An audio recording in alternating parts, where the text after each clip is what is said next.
Peace. All right, we wouldn't be doing right if we ain't do it for the purple one. That's right. Got a few things that come through. And yes, I have been talking to Prince, so we got a few things thus far. You know,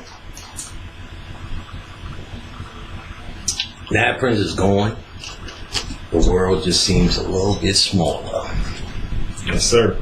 And I'm speaking to you not as a personal human fan, but now as what that energy meant on planet Earth.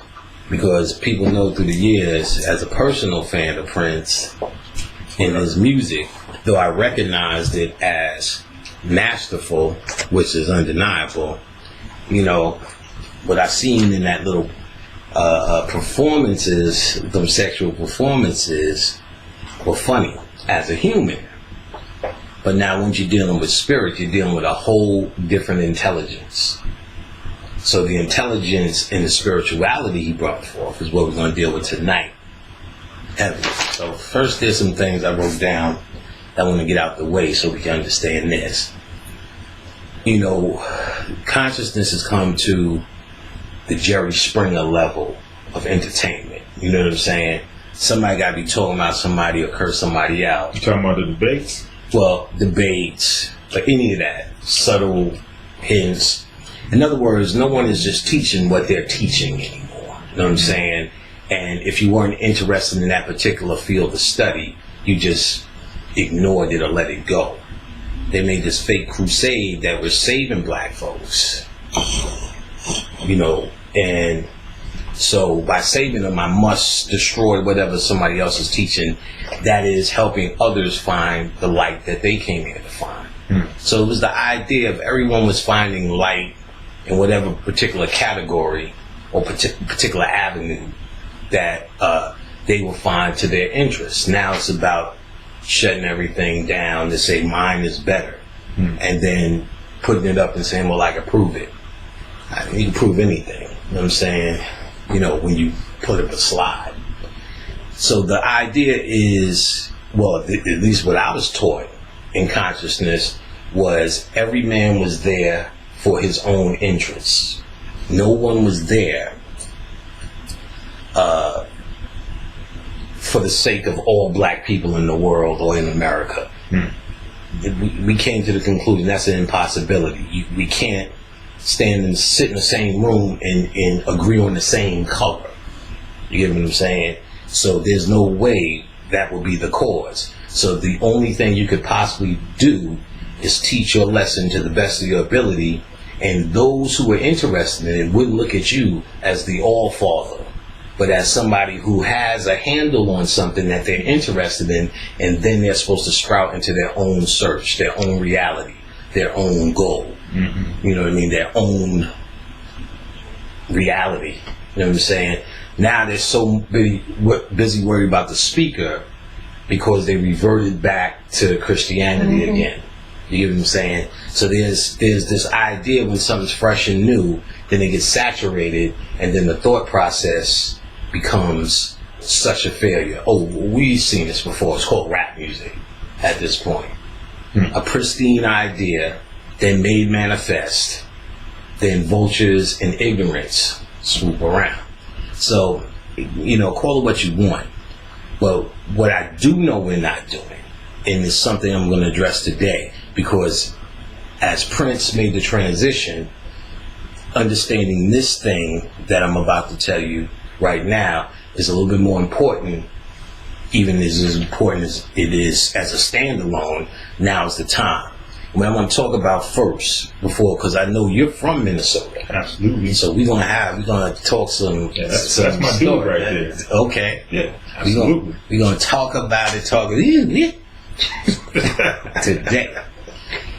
But the first thing people, as I started to point out, with this Jerry Springer mentality, this love and hip hop consciousness that's going on, want to hear some hot, or like I said, it's not just debates, but look at it this way as well. This idea that the Illuminati did everything. The Illuminati did everything. So Prince's death, I want y'all to understand something, and if you understand this, you'll understand a big key to any of this magical apparatus. And as soon as y'all hear me say it, you're gonna be like, oh yeah. And I know y'all know because we talked about it in class. Now I'm gonna focus on it for these folks. 3 things could have happened to Prince. He faked his death, the Illuminati murdered him, or by gosh, he just died. What I'm going to show you why our advanced portion of our consciousness, an advanced portion of occult science, an advanced aspect of this thinking where none of that shit matters. On the lower level, under this occult understanding, you debate, you accuse. You say, that's bullshit. Show me the science. Show me the proof. Over here, above this occult science, you access all realities. Therefore, no matter how this shit worked out, you can be good. And that's where we're failing. We think if we find out some elaborate Illuminati coincidence just adds up, and some already do. We'll talk about it, This is between April 19th and May, whatever it is, which is the blood sacrifice time for the Illuminati. Okay. So, Now, above this level of consciousness, none of this matters anymore. That's why you can never catch me trying to argue a point with somebody. Because as soon as they say, well, A, B, C, D, E, F, G, nigga, my answer is like, well, by God damn, you're right. Then they said, well, wait. N-O-N-O-P. L-O-N-O-P. That sounds right, too. You know what I'm saying? Because to a true occultist, none of that shit matters. Because all you are accessing doesn't come from reasoning, logic, opposition. All that's like petty human things. And you should deal with them in a human context. Because I may be in Walmart arguing about prices just like anybody else. But I'm not going to argue about Osiris. You either understand the energy or you don't. Or you understand how you understand it, and that's all it is anyway. Right. Now, claiming energy because we're losing energy. What is claiming energy? Well, first we need to understand that every single physical thing on planet Earth that can make manifest or has been manifested has an invisible energy. And tapping into, and each physical thing represents a raw energy reality. Now, if we were to understand energy like we understand the electricity in our wall, let's say above this physical, visual setting, there's an energy connection to everything. You cannot see it. That represents your walls, this line. So the same way electricity is in your walls, you can't see it, you know it's there, you pay the bill. How do you access it? You plug in different items and gives it directions. So we understood this same concept when we were dealing with ancestors and deities. And what we understood was this invisible energy, we have to give it a destination, a formation down here. So just like the electricity, you say a microwave, a radio, a TV, a computer, a light bulb, and all of these things that give a direction. We say Zeus, Dionysus, Osiris, Ogun, Geb, Baphomet, Cthulhu. You can go on for days. You know what I'm saying? And we say all of these names because when we give them a personality, a color, a day, a look, a symbols that are around them, it's a way to take an invisible energy and apply it to whatever your need is. And you're only doing 2 things. You're either trying to bring something in or bring something out. So then you hear black people say, well, that's not Egypt, or that's not Africa, that's not us. You don't get to say that everything came from us, then say that's not us. Pick a side. You know what I'm saying? Or have a debate with yourself. But then you let me know who wins. Right. Now, the idea is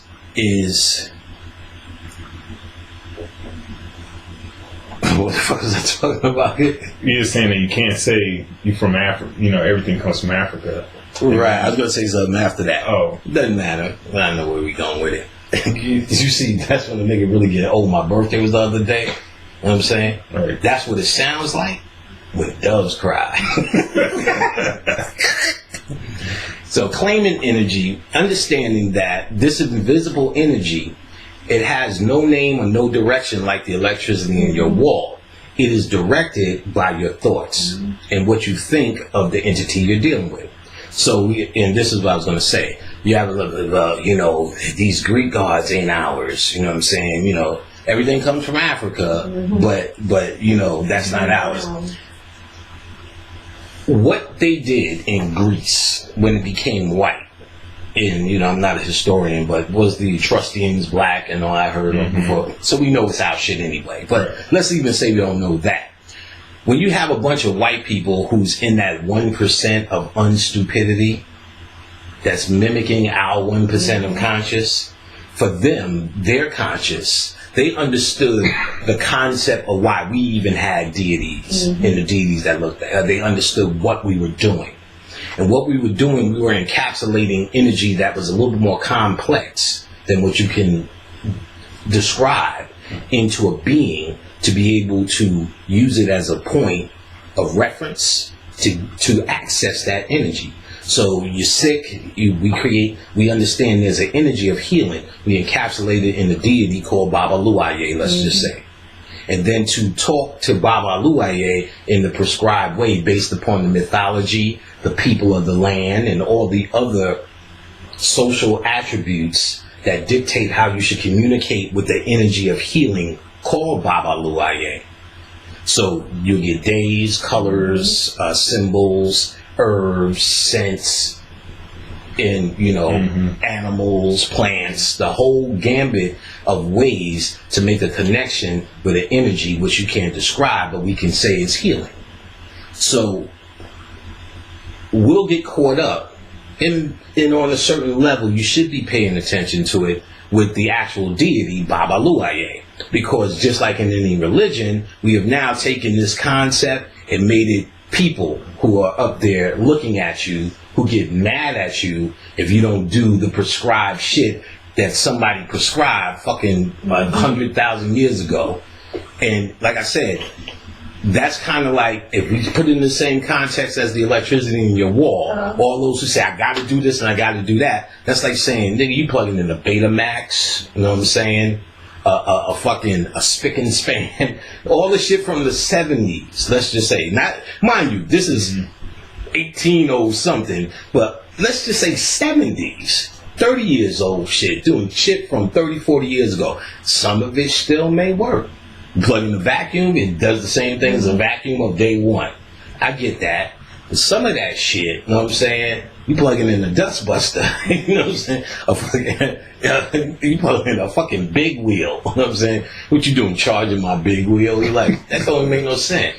That wasn't even around then. So the stuff that you're holding on to, you know what I'm saying, with dear life back then, it's like plugging in old shit to new electricity. If I showed up in a Prince outfit, but in a Prince tribute, dressed like Run from Run DMC, you'll be like, wow, Run was a cool motherfucker, but what you doing here, dog? One energy it has nothing to do with bad and good, out of place. So we're trying to access, let's just say, Oshun, Obatala, these old ways, and we're tapping in the old shit, and we're Betamax and going, how come my CD won't play? Nigga, because you didn't update even how you think, because all of this came into being based upon your thought. So we're accessing, or how we think about it, because as I said, how you plug in is how you think or feel, which is a very big factor about what it is you're doing and dealing with. So your confidence, your lack of fear, your just feeling of being knowledgeable does it. You don't have to read 1,000 things. Just read enough to say, this is what inspired me to read it in the first place. And then, or you may read the whole thing. You will know. But in your mind, nothing should feel any lack or less based upon some human knowledge base, because that's no longer running it. So when you can run it by your feelings, your confidence, your sense of knowing. Say it again. Your sense of knowing must come into play. What we're trying to figure this out on are on lesser levels. So, when the Illuminati does a ritual, or don't even do a ritual, you think they did a ritual, which is just as effective as them actually doing it and you fucking seeing it. If you think they did it, it's just as effective. So, most black people scream Illuminati for fucking everything. Michael Clark Duncan, Illuminati did it. I'm like, he was John Coffey. You never know. Doesn't matter. But we claim Illuminati's behind every fucking move that makes, and we don't claim nothing as our move. So I want you to understand something from first-hand experience that I figured out. That's why I can say this to you in all confidence. When the Pope died, like any other nigga, any other real nigga, I ain't give a fuck. You know what I'm saying? We ain't supposed to. But everybody was all fucking pepped up on Pope. You know what I'm saying? The red shoes. He got on the red shoes again. I'm like, so what? I said, no, son, let me see if I can get the energy. You know what I'm saying? We so black and so, that ain't got nothing to do with us. So I'm saying, well, the first thing I'm going to do is the opposite of the nigga consortium. That's your guide. Whatever niggas don't like, go ahead first as a magician. Niggas don't like it, do it. You know what I'm saying? Like Bobby went on a whole malt liquor binge after C. Freeman L. died. He was telling me, you know, they got all our icons on the fucking liquor, you know, the Blue Bull, Shiva, you know, the Red Bull or some Shiva, Slits malt liquor, you know, we had Old 800s, Morris shit, you know what I'm saying? Colt 45, that horse, Shiva, Jesus. We was just going through them all. I said, yeah, they got the two Kundalini signs on that St. Ives, kid. You know what I'm saying? Yep. I was like, yeah, that's the Black Irish, that Celtic shit. He's laughing. I said, so he's saying, yeah, you need to get on this malt liquor, nigga. I said, all right, I'm gonna fuck with the St. Ives. He said, ooh, I'm gonna get some of that. I said, why? He said, niggas complained about that one, didn't they? So I drank a can of this shit. I woke up, and for 14 minutes, I didn't know if it was 5 a.m. or 5 p.m. I promise you. I was looking at the watch and said, oh, fuck this Bobby Hemmett shit. You know what I'm saying? So he went for about another week, just binging out on malt liquor. I said, yo, how's that malt liquor shit going? He said, well, yeah, man, you know, I had to stop. In my heart, I started getting palpitations. He said, I can't even say this in a lecture. I said, yeah, dog, I know what you're saying. All right, don't know why that came up. Do the opposite of what niggas do. Do the opposite. Thank you. Do the opposite of what most niggas would say, what the collective would say. Or at least probe it. You know what I'm saying? The collective say, you know what I'm saying, don't go down, you know, Times Square naked, then, you know, that makes sense. But certain shit, when you just got this general consensus, how do you know it's wrong? Because you know niggas are under mind control. How do you know it's wrong? Because what you do know is niggas is under mind control. So I'm not going to listen to the advice of a bunch of mind controlled niggas as a standard. So black people don't never do this, and black people, yes we do. I do it. Black people don't swim. Watch this, nigga. Get in there. Watch me take a dip, nigga. I was on the swimming team. We talking about at least, and not necessarily doing it just for the sake of doing it, to be honest, because motherfuckers be taking this shit too real. At least question, you know, what you found to be so normal when they say Hotep, and everybody goes, Hotep. You go, wait a minute, is that shit normal? You know what I'm saying? Is that I'm just not going to say it. Just not say, I put up jokingly like when a meme. You know what I'm saying? a lady yelling, please, black people, stop saying hotep. Right? Niggas just went, no. I'm like, fucking the anti-non-hotepers. I'm like, you don't know what the shit mean. And even if you do, like, you're really just fighting for the word hello. Hello, tep. You know what I'm saying? It makes no sense. You know what I'm saying? When you ask why you really have a dog in the fight. You know what I'm saying? Because let's just say, what's your dog really? Well, that's what we said in Egypt, and hello is not like. But after you say hotep, you say 30 things in English. Hotep. So what's going on? You know what I'm saying? Like, all that shit is non-comedic too. It's like, I know what you're trying to be, but here's the question. Ask if it's working. Ask if it's working. Don't ask if it's working. Ask yourself, is that shit working? You feel brighter because you said hotep in Ashe. It's not that's going to save you. It's the changing of your thinking. So one of the things we're used to picking sides with is actually energy that has already been defined. The occultist doesn't deal with spent, or I think it's kinetic energy. We deal with potential energy. Energy that you can shape into whatever form.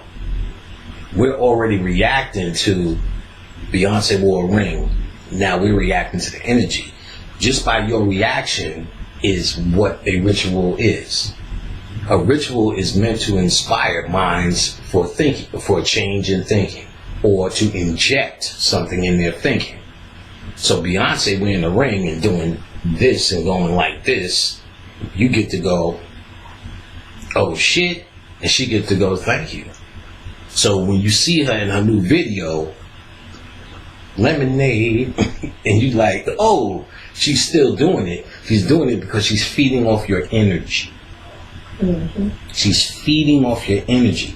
Black people have been dishing out their energy to anybody else, and you're doing it under the banner of what would black people do. So that means when Trayvon happens, there's people, that 1% of whites who say, we know exactly how they think. And if we know how they think, we know what to inject in a ritual to stimulate an energy burst that your thinking is for, then we know how to direct it with our ritual through our thinking.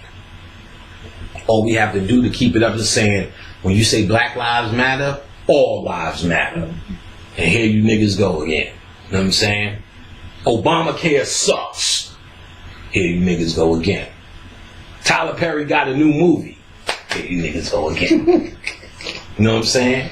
They can get you any time. You know what I'm saying?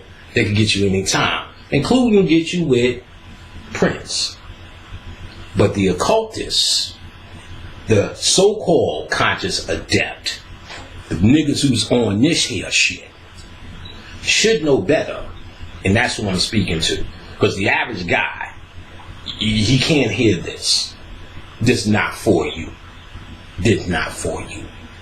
No.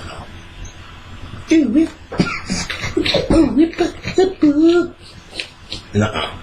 This is the purple rain. You know what I'm saying? You need to understand that this is for the adept.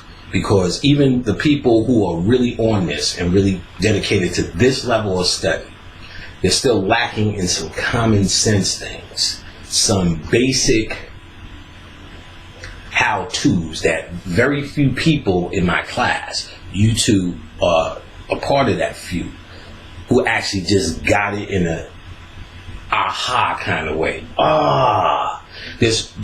I speak quite plain, so everybody understood my class. But then there's people who got the aha and they made actual changes in their life based upon understanding what was being put forth in something that had to be deeper than using reasoning. It's came from a place where you started saying, I know this, I know already. So y'all was actually tapping into memory. While these other dudes are trying to still use intelligence. And that's a real hard thing to teach, how to switch over from intelligence to just do it. Just know. Like, I asked Shalonda, my son's friend Chris always asks questions. I said, oh, y'all have at it. Ask her all the questions you want. And I'm listening, but her answers are from a person who knows. Just know, motherfucker. Just do it, motherfucker. Just know. I'm like, oh, damn, I'm glad she ain't got to teach my lecture. Just do it, motherfucker. Just know. But that's from a person who knows. Mm-hmm. So that's what really I should have expected. You just got to know. It is you. He's like, but I don't think it's me. Yes, it is. It was like, well, it's you because the magnetic field. None of that shit. Just, yeah, it is. No, yeah, it is. He's like, well, I guess it is. You know what I'm saying? And I should expect that because there's a knowing that is hard to teach. And that you got to find that knowing in yourself. You're not going to find it in me or my confidence towards this or my experience towards it. You find it in your own space. And nobody's really powerful enough to put that to use. And I guess that's what the hard thing about this job or this work was, not really learning the information, especially to a Camite, because he was the information. Not even learning the information, but being able to own it.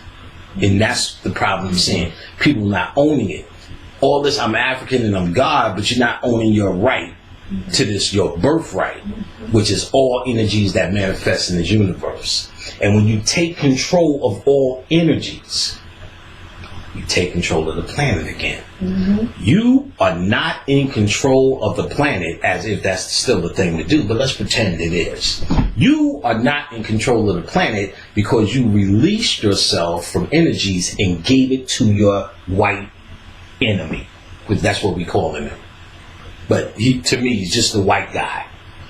By saying that's his, you relinquish an energetic prowess, which he's managed to turn back on you. So let's say he murdered Prince. Prince is your birthright.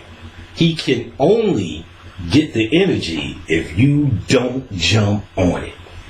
Because once that energy breaks that line, and he's no longer named Prince, that energy that was Prince is now in the ethers for us to access with our thoughts. How do you access it in particular? Prince left 1,000 clues like any other deity. He left colors, he left animals, you know what I'm saying? He left music videos, images, symbols, and music. And he made motherfuckers like, we're going to get in to the deity that came through, and all you niggas around your way, all that whole gang came in, what it was. And Prince has been talking. We're gonna get into some shit, you know what I'm saying? I first want you to understand, so if the Illuminati did it, if Prince is still alive even, let me explain that. We talked about it on the lecture. When you're born, let's say there's all this energy and you're coming to the planet. So you're coming to the planet, there's a point where you pick a personality. Now, you're still going to walk that path. If nobody gave him a guitar, maybe we had something else. But when you're that powerful, you're going to get that guitar. Because you actually pick your parents. Or this is also called getting that Ori on your head. You take a personality. That personality is sustained, especially a famous one, based upon us knowing and thinking that your energy is here encapsulated in my friend called Kamani. Or my friend called Prince. When it's gone, because we all think he's gone, like Elvis. I know Tupac is gone, but like Tupac, and we still see him alive, like Michael Jackson, and people put that buzz of conspiracy and all that in your ear. So they say, well, Michael Jackson, he's really alive. I'm like, no, I talked to the nigga's spirit. But I found out a while ago, if he tells the world that he's dead, based upon our thought process, the thought frequency of having that, especially someone that famous, that energy here, it actually releases that Ori. So he's now that new being that he's hidden, and that Michael Jackson energy is actually in the ethers. That happens while people are alive. All you got to do is ask your mama, your papa. Ooh, look, Smokey Robinson. Like my mama said, that ain't Smokey. Shaka Khan, that ain't Shaka Khan. Tina Turner, that ain't Tina Turner. And Aretha Franklin, that the fuck wasn't Aretha Franklin. When they seen him as older. The energy that they was when the motherfuckers doing all that and all that fly shit, that shit's dead. You can see old humans there. You know what I'm saying? They still can sing "God Bless the Child." I'm sure, Aretha. But it ain't them. It ain't them. You know what I'm saying? Because the energy that they came down with is actually released. We're all borrowing from our source. And we call it personalities. The ultimate super personalities are the deified in mythology. But we all have attributes of some deity's personality down here. That's why you relate yourself to deities. Because it's all your energy.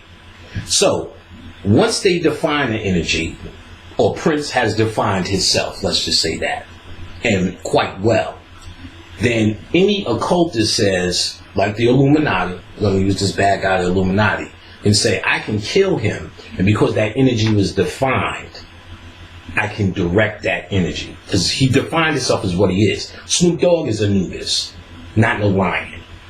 That's why I knew that shit was going to wear off. DMX is a dog, you know what I'm saying? For real. So you know that's Anubis energy. So when they kill them, or if they kill them, or however they use them, even alive, you get what I'm saying? They're using Anubis energy. And the 1% understands that. See, because that 1% of white people, they ain't walking around going, nigger, fucking nigger. They ain't doing that. The 1% knew who and what the fuck you are. They must know it. Because they've been trying to keep you out of it with your thoughts. That's it. That's all they need to do.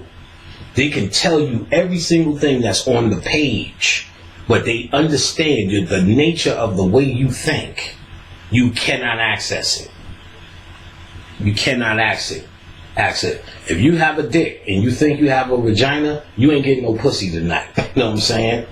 But you do have a dick. You just don't know how to use it.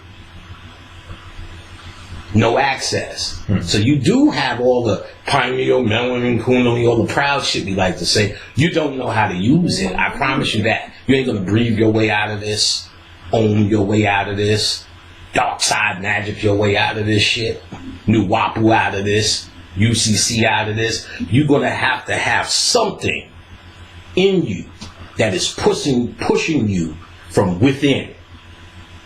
There's nothing on the outside of you that's going to save you. Something from within must be at this mature point of pushing you. And if it's not, you didn't get it this lifetime. That's how it goes. And it should be pushing you to the point where it's so fucking annoying. There's nothing that will satisfy you but knowledge. Nothing. Everything else is just helping you get to more fucking knowledge. When you fuck, you trying to figure out pussy. You suck a titty, you waiting for a fucking scholarship to come out. You waiting for a master's degree to fall out. While you doing it. And the point is, so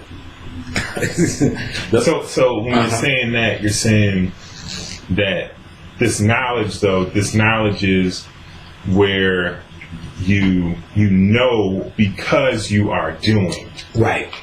So you know because right. Because to theorize, to say, for me to say, yeah, I know martial arts.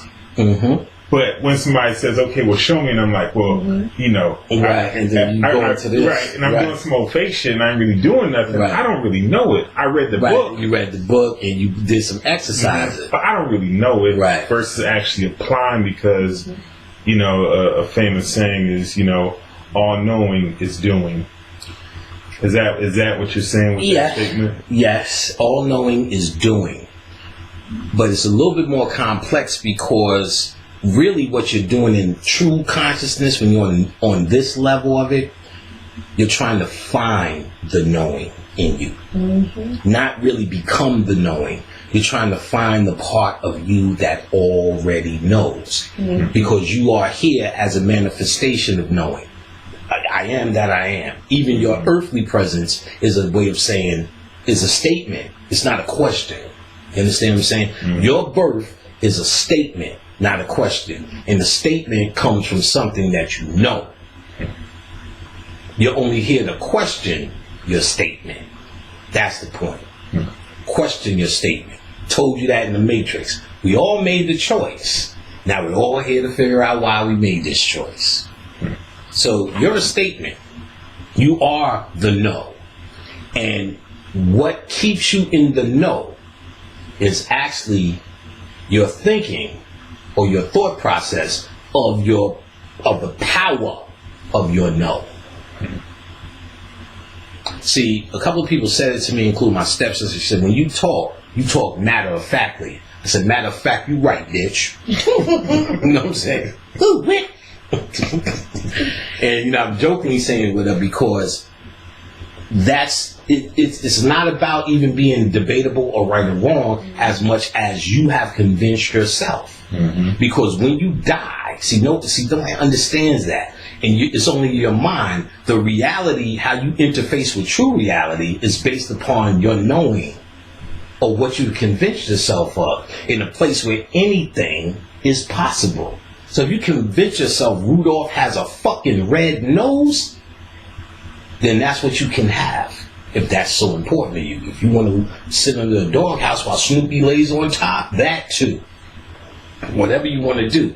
So once you gain this understanding of freedom, you're no longer trying to find human rights or wrong. It no longer matters. Because your divine mind can say whatever, and you are right too. In a social situation, then we're going to have beef and grief. You know what I'm saying? Mm-hmm. But as a conscious person, that's the concept of the hermit. You are no longer in a social being. That's why the master is the hermit. You are content from within. Now we know in this busy ass world, you still need to watch Netflix and all that. We ain't going to that extreme. But we need to understand it's a thinking process that you are falling towards that side. I just put it like this. I'm watching more Netflix and I'm not sitting out having picnics with niggas because I can do it alone. You know what I'm saying? The answers come from, I can find them within. You know what I'm saying? When Prince died, I'm not going to go, I wonder if it was the Illuminati. Oh, I know what it was. I'm going to get to it. So let's talk about my man. So now that we understand claiming energy, to be clear, we need to understand if the Illuminati hit him, and even if he's still on the planet but gave up that Prince persona, you can access the pure energy based upon the symbols. So we can debunk and claim the energy because Prince is your birthright. So is Michael Jackson, and any other nigga you seen was in an Illuminati ritual, you still have access to any ritual they've done to supersede it because it's yours by nature. It's your birthright. Therefore, no matter what they try, they can only try to hustle and feed off of energy. Mm-hmm. That's not theirs. Not theirs. Alright, so let's talk a little bit about getting to Prince. I want you to understand it. So when we talk about how we can access this God for power, we need to understand. I don't want to hear the Illuminati did it, or you don't need to put in your mind, well, this Illuminati, we seen that nigga walking on Broadway in 3rd, you know what I'm saying? How you know it was him? His dick was out and all this kind of shit. So like, I don't care. He relinquished that power. What is that power? What is that power indeed? Well, first, what does Prince mean to you as a brother from, was Minnesota? Minnesota. Yeah. Minnesota. Tell us the differences, because when we seen Purple Rain, we seen a lot of freakazoids. We seen a lot of, you just never know. Yeah, well, understand when Purple Rain came out, that was what, 1983? 1984, right. And so I'm 7 years old. I know, I got you. I know, right. You didn't have that shit on. Yeah. Let's get that out the way. Right. You didn't have your shit. You know what I'm saying? I went to the movies. Right. But, so my understanding of the culture, what was going on, is all going to be after the fact and looking back in. Gotcha. I know Prince was the major icon out of Minnesota. You know what I'm saying? He was... Before the music, or how was he doing? Do you know what he was doing before he made records on Warner Brothers? Like, was he the man out there? in the clubs? I know you're young, but did you hear about that? I never heard that he was a man in the clubs. Just when the records came out. You know what I'm saying? It was pretty much post, you know, he was like known in the underground circuit as far as for making good music, and everybody was pushing him to get out there, which is why he made that trip to New York so that he could, you know, get that record deal. And then I think it came out 2-3 hours before he blew up. Okay. You know what I'm saying? So he came out with some albums, but they didn't blow up. Okay, yeah, I know that. I've seen the documentary. I know there was definitely one that didn't, but Little Red Corvette, I think, was the first one, right? I don't know. Yeah, Khadijah would know. Right. So I don't know how many albums. But anyway, he was out before he blew up like he did. Gotcha. And like me and you talked about a couple of times where we talked about his transition, working on his image and all those types of things, and Rick James influence and whatnot, right? And so once he basically got his master formula combined with making music that was, you know, nobody had heard these sounds put together quite like that. Right. That's when he blew up, and then he became basically that pop idol, that nigga in Minnesota without a question. He had a club, he had a big ass purple house. He had purple house. Big ass purple house. And he was very much so. He never ever came off like he wasn't a real nigga, even though shit. That's what I'm finding out. I'm finding out like more and more. This is a real ass nigga. He's a real nigga, so he never came off in a manner where anybody ever questioned his manhood. You know what I'm saying? Nobody ever questioned that. They just. Nigga was just confident. Nigga can wear his ass out. Hey, what? When you met him, like, I didn't meet him personally, but everybody told me they met him. I was like, nah, he's just a cool nigga. Like, cool nigga. I heard about that too. Yeah, he just cool. You know, like funny and shit. You know what I'm saying? Likes to cook. Right. And, you know, he can ball. Yeah, you know what I'm saying? I seen a music video where he caught a ball and the nigga did a little shake move. I'm like, oh word, okay. Yeah, so it looked like he could have been in the draft. So, you know, Prince could ball. So, I mean, Prince gave back to the community. You know what I'm saying? Like, when I was playing AAU ball, and you know, he gave money. He donated money every year to the team for anybody else from the inner city. Right. So I got money from Prince. You know what I'm saying? So he was that type of dude. So he was involved, you know what I'm saying? He wasn't just up in the clouds. Right, up in the clouds. Titty looking nigga. Yeah, he wasn't like that at all. He was definitely a real nigga.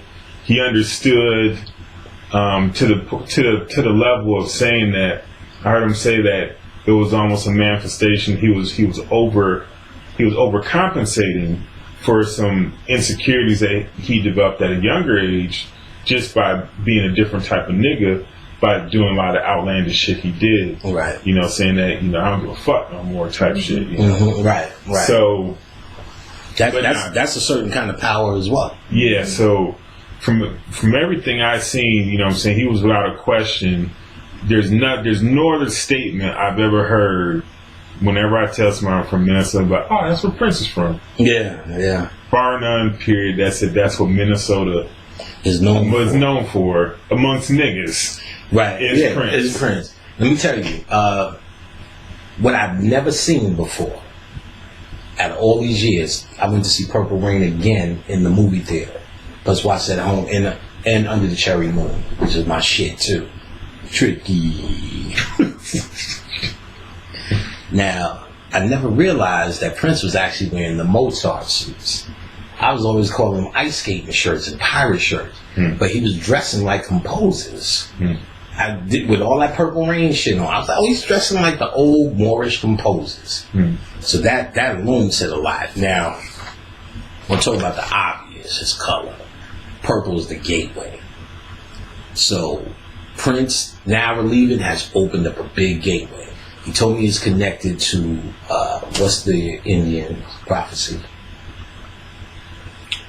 The Hopi. Hopi Indian prophecy. So it has to open up for the Blue Katrina, which is the last sign. He said he's that gateway that opened up. Now, something else I was mentioning. So now, if it's the Illuminati here, let's go the Illuminati way. Remember, the wrestler China also died. Yep. And we was decoding their ritual. They opened up a gateway to China. Remember, Prince was the masculine and the feminine. She was the feminine with the masculine. Well, rock-hearted wrestling bitch. So that connection is undeniable. Now, two things. That's how we work too spiritually. So it might just be us. But more people will tend to believe, if they don't believe how we work, it's the Illuminati. The Illuminati. If the Illuminati did it, don't matter. You know what I'm saying? Don't matter. That's what they're going for. But if we tap into that energy, and let me add, because I forgot to talk about it. So when the Pope in his red shoes, then when we started talking about that, what I did was say, I'm going to try to get the energy. And because I'm going to tell people how I know this could be done. As soon as I did that, all of these lights just started flashing through my window. It's dark. And coming all around me. That's when I absolutely knew it's up for grabs. Because you're thinking, or at least at that point I was thinking, they do their rituals, we do ours. and we pretend to do ours. You know what I'm saying? Or I'm doing mine, but I know all about, it's like them against us. Then I realized when they do a 9/11 or whatever big thing, that is ritual, or Columbine and all the rest of that shit, the energy is up for grabs. And that's really the scariest thing that they're tampering with. Because the moment we realize this kind of thing, their rituals will now be ours yet again. Because everything they do, they're trying to rip power from us. And they're successful is when we keep giving them the power just by saying the Illuminati's doing it, or the powers that be that's doing it, or religion, or the Pope, or whoever else besides you just saying, fuck it, I don't care who did it, it's mine. And that's clear we can do that with Prince. So the second time I realized it is at 9/11, understanding how to reverse rituals instead of getting the white candles to enlighten it for everybody. All I did was get reversible candles to turn the energy around.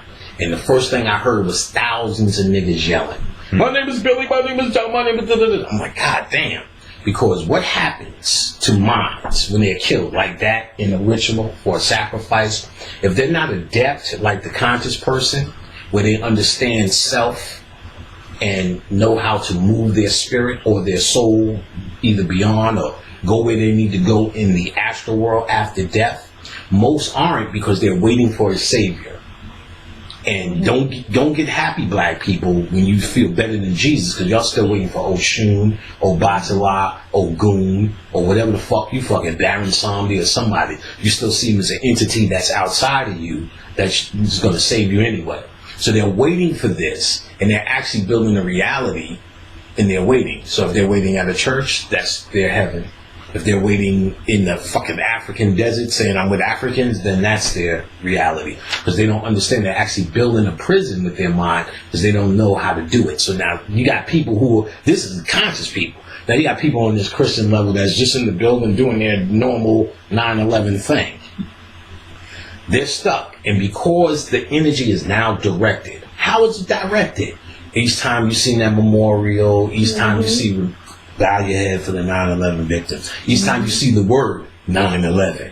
Each time you see the word red alert, green alert. Each time you hear the word terrorist, Osama bin Laden, Saddam Hussein, Bush, all of these things that were connected, the 9/11 bombs, the terrorists, Building 7. When you hear these things, it directs your thought, and it actually creates a bubble or a prison for the ones who died and were sacrificed to actually be stuck in, so they could be fed off of. So those who set the ritual up know how to direct their energy and their symbology in the ritual and use that to go to push forward war. So they create an energy surge or force under the banner of a situation, 9/11. And now in the astral world, this energy bubble can be harnessed. Is this big giant bubble that can be tapped into. They're tapping into it by you keep it in prison by they keep feeding you 9/11 shit. Even 9/11 ain't real. Even all of that shit. I'm still seeing fucking videos. See, look at the plane. Look at the plane. It's a hologram. The bombs blew up first. I'm still seeing that. I'm like, Yeah, it's fake. We got it. But by doing that, you think it's somebody else fighting the powers that be, but it's actually them playing two sides of the coin. If you really study the Illuminati, you understand they present both sides. So they'll say, for instance, we talked about it in the Flat Earth. Somebody will come out with breakthrough information in the Flat Earth. They'll get people to come out with them. They're just get dumber people. So I said, we love Flavor Flav. But let's say we got something like the Flat Earth or Nibiru, or people are saying Nibiru's here, Nibiru's not. And then Flavor Flav gets up and say Nibiru is here. So all them real niggas that you know that understand this concept about Nibiru, let's just say coming back, when Flavor Flav gets behind it, then the world gets to go is dumb, and whoever speaks to it intelligently becomes Flavor Flav's level of intelligence. Yep. So that's Illuminati tricks. So while you think you busting them out with all these police videos, it's them that's doing it. While you think you say have some counteractive action, it's them that's doing it. As long as you playing the social game, you in their game. This is their world. And that's I mean, that right there is something that I think a lot of, niggas who watch this probably get that. But because it's run so much, right, I think it escapes even conscious minds. Oh, yeah, that's what we're talking about here. Without a question, because that's what we're talking about. Because our minds are trained to think in polarity for our whole lives, basically. We're trained to think in polarity. You're born and raised in that shit. So you automatically are going to say, well, that's Illuminati, this is this. Or these guys, it's like the boy Jones, Alex Jones, right? When I first saw agents, right. I'm thinking, okay, this is a white boy trying to stand up against the system. Then after a while, he's just another agent. You know what I'm saying? But I'm saying that. Yeah, no, it's going. Yeah, I get it. It take people are taking that ride. People are taking that ride. I'm trying to be where the ride stops, at least on the level that we deal with, where the ride stops. I have to speak in that context. But people are taking that ride. Some people have to take a step. They have to. If they don't hear it, they will never know. Right. So what I'm saying now may not just make them go, I get it, thank you, Panic, but it'll help convince them along their path as they start to see Alex Jones and all them niggas are fakes. You know what I'm saying? So, and then people who you call, very dearly, maybe you can find something that's just as profound, myself is included. My hope is you find something at least as profound as me or more profound. That's the way this game is supposed to be run. If you're a true teacher, you're supposed to be teaching others, making other teachers, not making other students. So when I got that 9/11 energy, I got my soul name that night, and a bunch of other shit happened. So that's when I was totally, absolutely, utterly convinced that any of this energy, even if they do it, is still ours. Good. Let them do all this shit on a mass scale. I said, well, they kill black people. They're killing them anyway. Have been for a long time. So you might as well now know how to tap into that power instead of seeing it as the opposition, what they doing, and then you're going to light some fucking frankincense and myrrh and call it a day. You know what I'm saying? What you need to do is tap into some of that power and direct it for your own causes. I showed it in plain proof before. When that Avatar shit came out, everybody got it on a human level. Oh yeah, the white boy, he's, twisting their mustache, taking over, and the black girl, and blah, blah, blah. I'm like, yeah, they're doing that, but that's the distraction. What they're really showing you something that's going to happen on the world, and they're preparing your mind for it. They're setting up in your mind already the ritual. And then I decoded how all that shit was Haiti, Bill Clinton, all the shit that was in the world right now.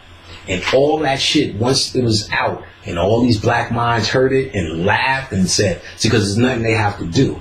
In this particular case, all they had to do was listen and understand me. And they did, and just because they thought and was able to see through it, that whole shit fell through. And as far as the reversing process, though, right? Because I know you're talking about the reverse candles and claiming that energy, owning that energy. How does that happen? Like, so what's really going on? You're thinking. You're thinking. You have to come, as I pointed out. See, that's why it's hard. Technically, this is everything I just said, but people can't always make the connection, because this is when I said it comes from within in a place of knowing. So I knew. Nothing told me. I didn't read nothing. There was no Egyptian that said you could take 2 fucking reverse candles and eat off of 9/11 or any energy that you think is tragic and just, oh my God, and so many people. That what if you just embrace it? They dead any fucking way. See, niggas ain't thinking, what if you embrace 9/11 energy? Let me say it. What if you embrace it? Not the homies that died, but embrace it as a food source. Because it's a food source. That's like saying, well, we don't eat buffalo. And you see the buffalo that just hit his head, you're going to go, well, we're going to eat this motherfucker because it's going to waste. You know what I'm saying? He dead anyway. You know what I'm saying? So you see a buffalo out in the street, or just energy out in the street, you can eat off it. See, black people don't want to think that way.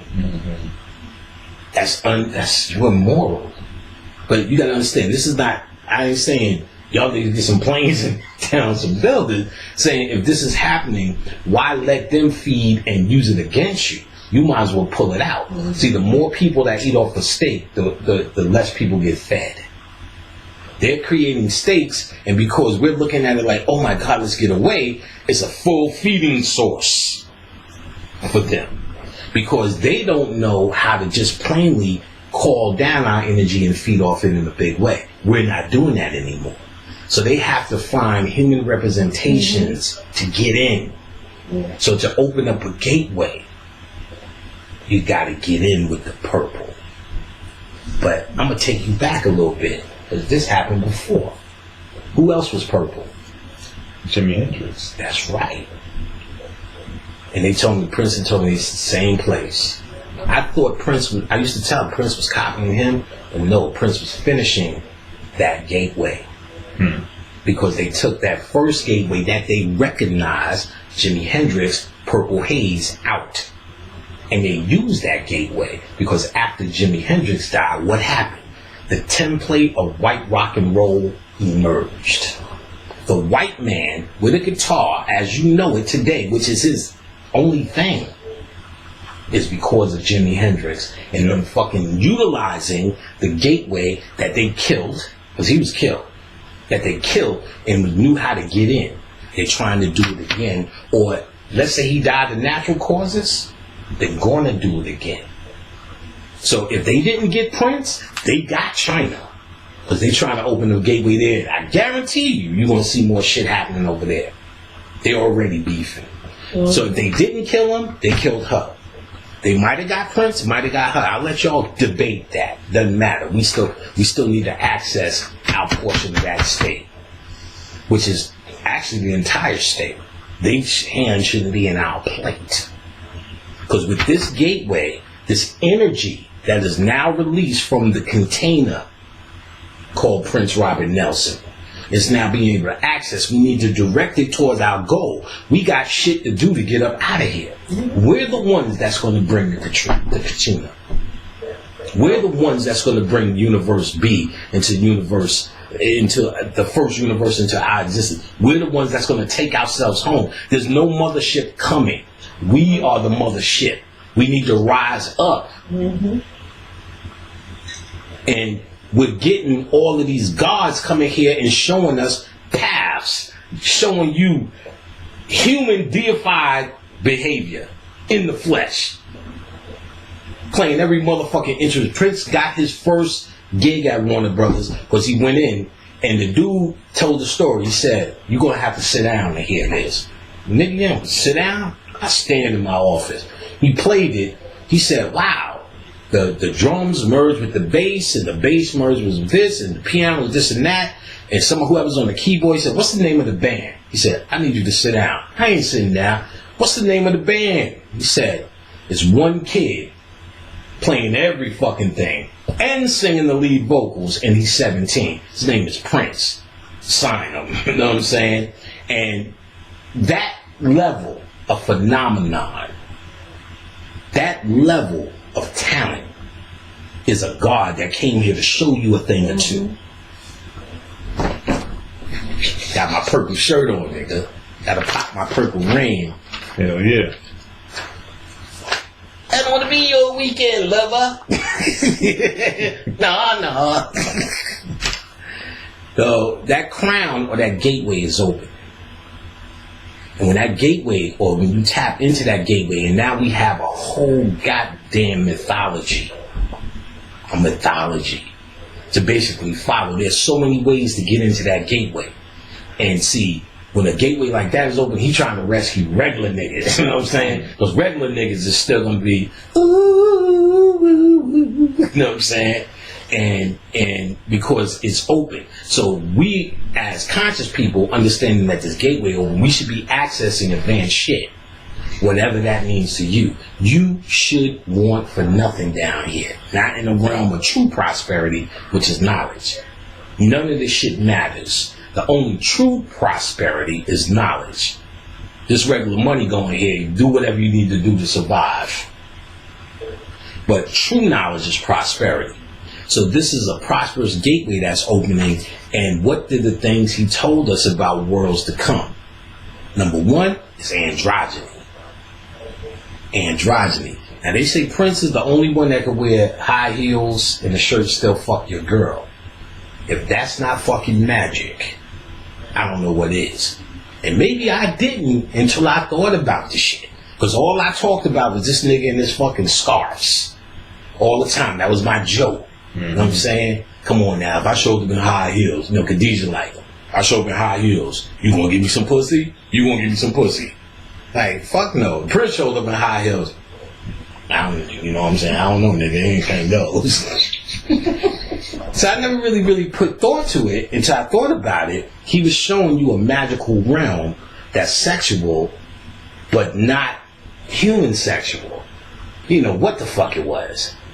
But then you knew what it fucking was, because when I'm watching Purple Rain, I didn't realize how this nigga's finger deep in Apollonia's pussy. Mm-hmm. I'm like, let's go crazy. Let's get nuts. I'm like, this nigga's crazy. Oh, this shit, I said, when did they do this? Like, I didn't remember it being that serious. Hand the pussy. You don't really, that's some breakthrough shit. But you always never knew, you didn't feel he was gay. You just felt like he wasn't, you know what the fuck was going on. It was actually magical, but it was really androgynous more than the homosexual, or even, you just knew he was fucking so many girls. And had on a tap dance outfit. Mm-hmm. And even as a guy, tell the truth, you felt like he probably could fuck better than me. Because he's going to do shit and lick shit that you ain't going to put in your mouth. He's way beyond whatever he could imagine and do. I know I wouldn't even think about that. Nah, I do one better. When I did talk to him, see that some of this stuff, I'm going to keep general, but some of the shit he told me, he said, man, he wasn't doing all that shit. I'm like, makes sense. He said, but that's a part of the magic. And that's what sex really is. Like, if you with your girl and dazzling her, at the end of the day, it's only this that's going to go into this. Mm-hmm. You're going to do this, she's going to do this, you're going to do this, and she might do this. You know what I'm saying? But really, it comes down to the one act. What really sex and passion is all the shit that's around it. Mm-hmm. And what he did was create something that was so massive around it that it hasn't been done. Right. But the question is there a deity that talks about that or has that lifestyle? By gum, there is. There's a deity that explains all of this shit. And if there's a deity that explains all this shit, like Michael, the Saint Michael, I'm gonna tell y'all, Prince is a deity called Dionysus, baby. First and foremost, understand Michael Jackson and Prince's connection. Michael Jackson was Pan. Okay. Peter Pan. He said it. You know who Pan becomes when he grows up? A kid. Yup.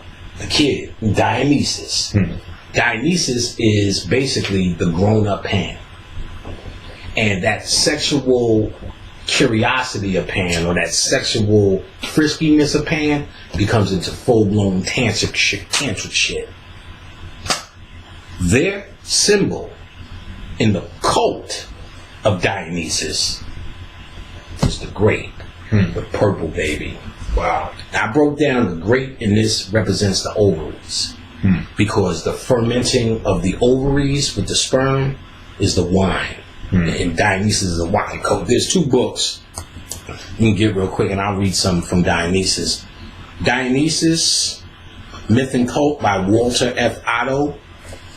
Looks like this. And you see that grape on it, that's Dionysus, that's the spelling. And another one, which is very good, Gods of Love in Ecstasy, Traditions of Shiva and Dionysus by Alan Dandaloo. Looks like this.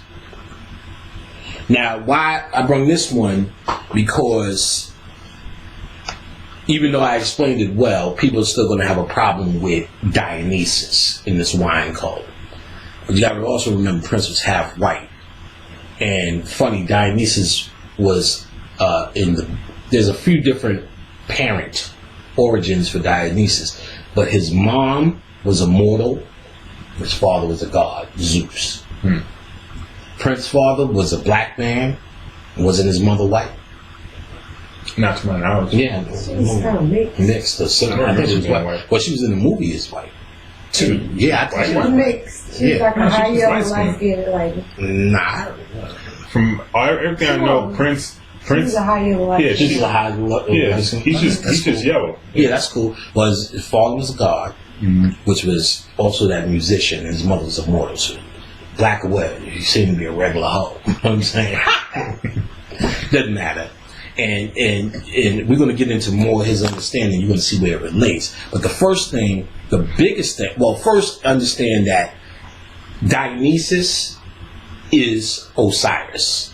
That Ion means John, and it's actually Ion or Dion, Ion or Isis, which is an androgynous of Osiris and Isis or Aset, Asar and Aset, which under the name Dionysus, and he's definitely compared to Osiris. He's compared to Osiris in scholarship as well, not just my comparison.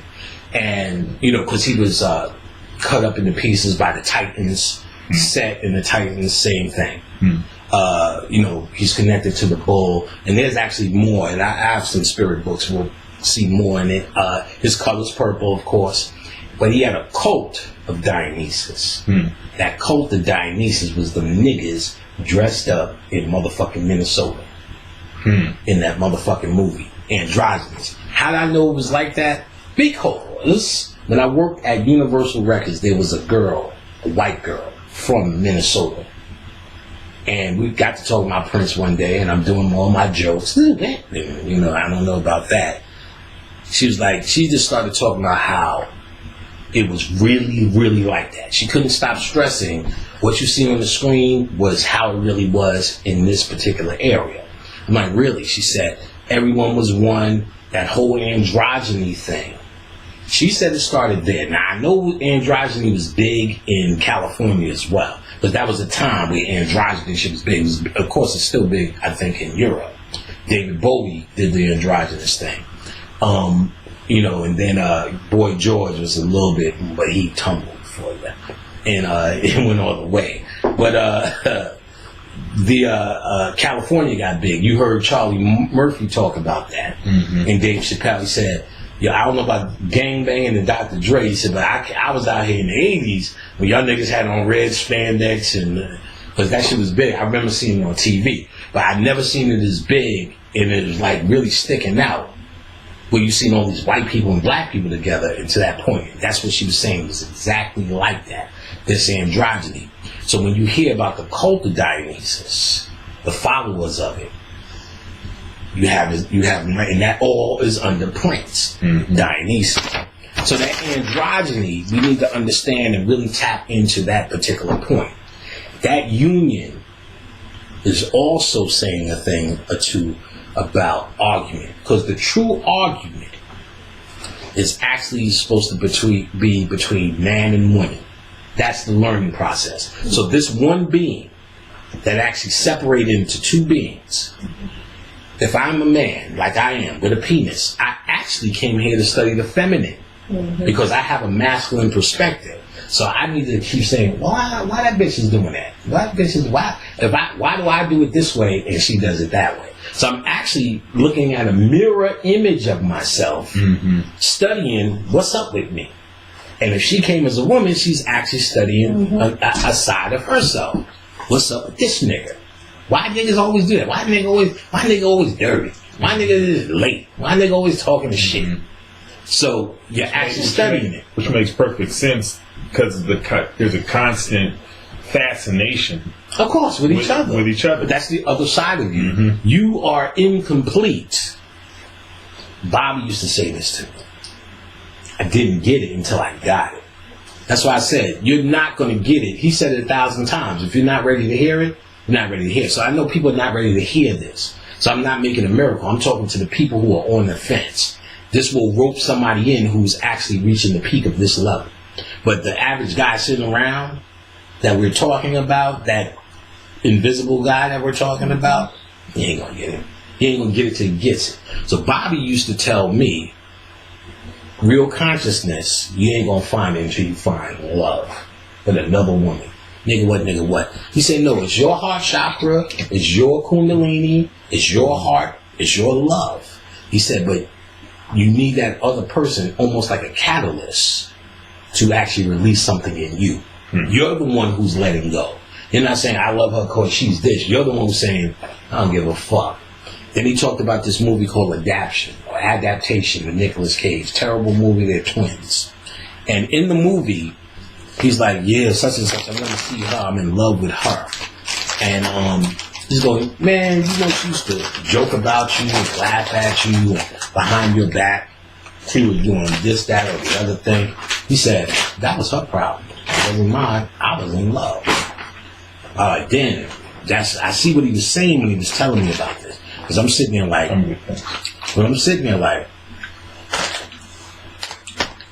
okay, you know, and I understand it, but I didn't get it. But what he was trying to say was, it ain't got nothing to do with that other person, really. They're the catalyst, they're the gateway. It's really you being ready. That's why you say it all the time. How come you love me now? Because I'm ready to do it now. It's all on you.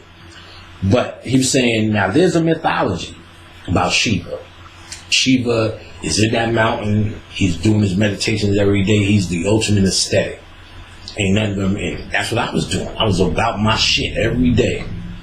Come down from the mountain, give a little doggy style, back up on my horse. All right, let's go. You know what I'm saying? Dinner, a movie? No. I didn't know. No. But here, I'm gonna take down my zipper and we'll figure that shit out after. You know what I'm saying?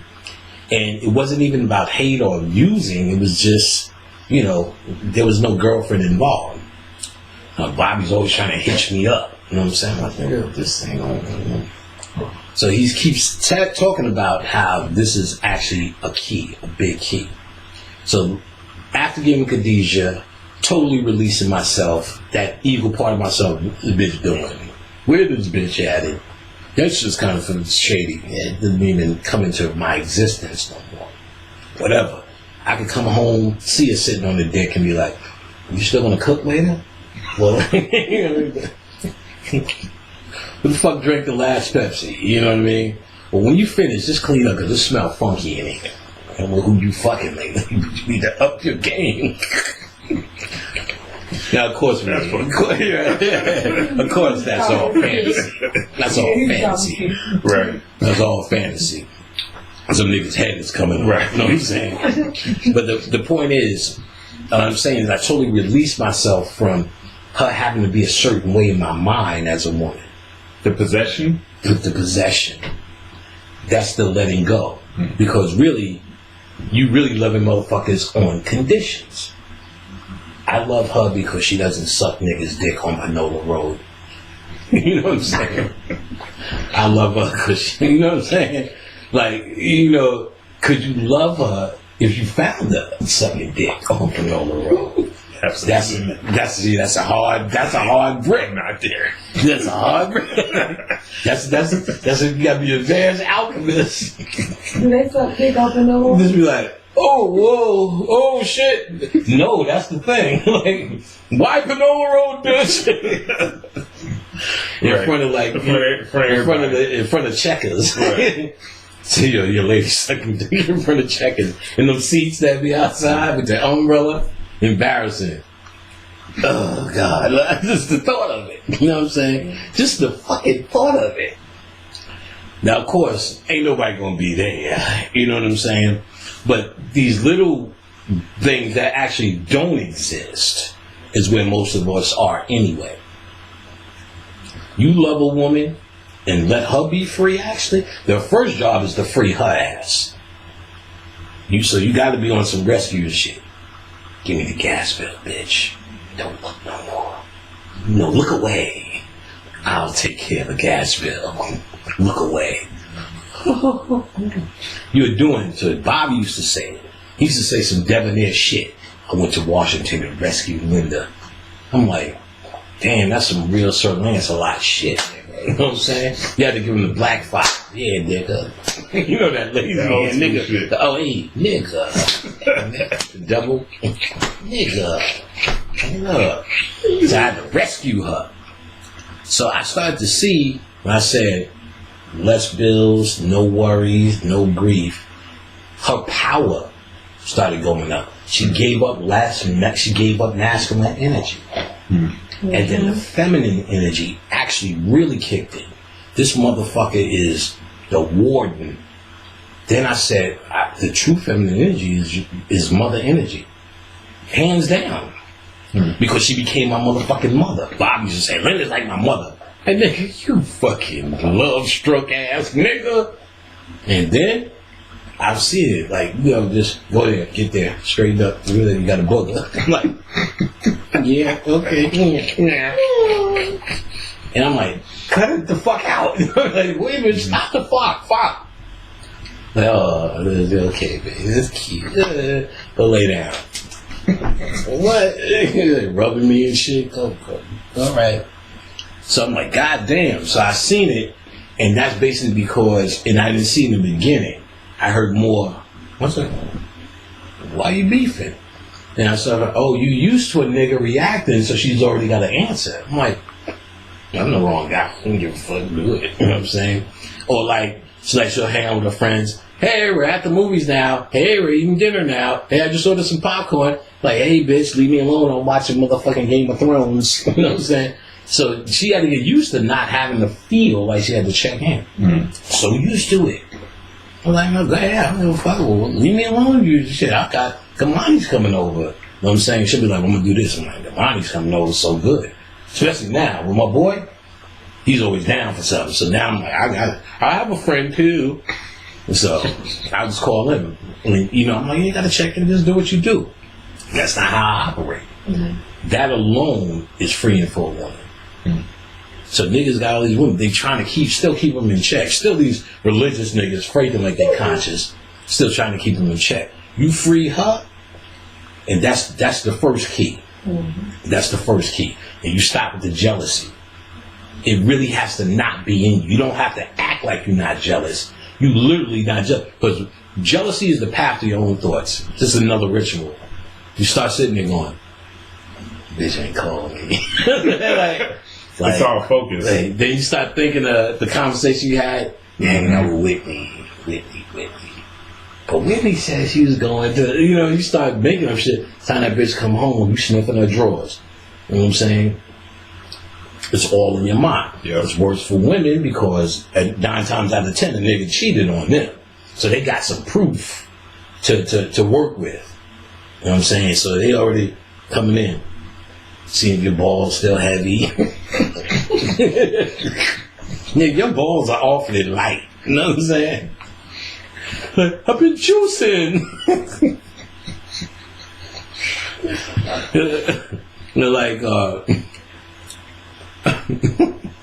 juicing.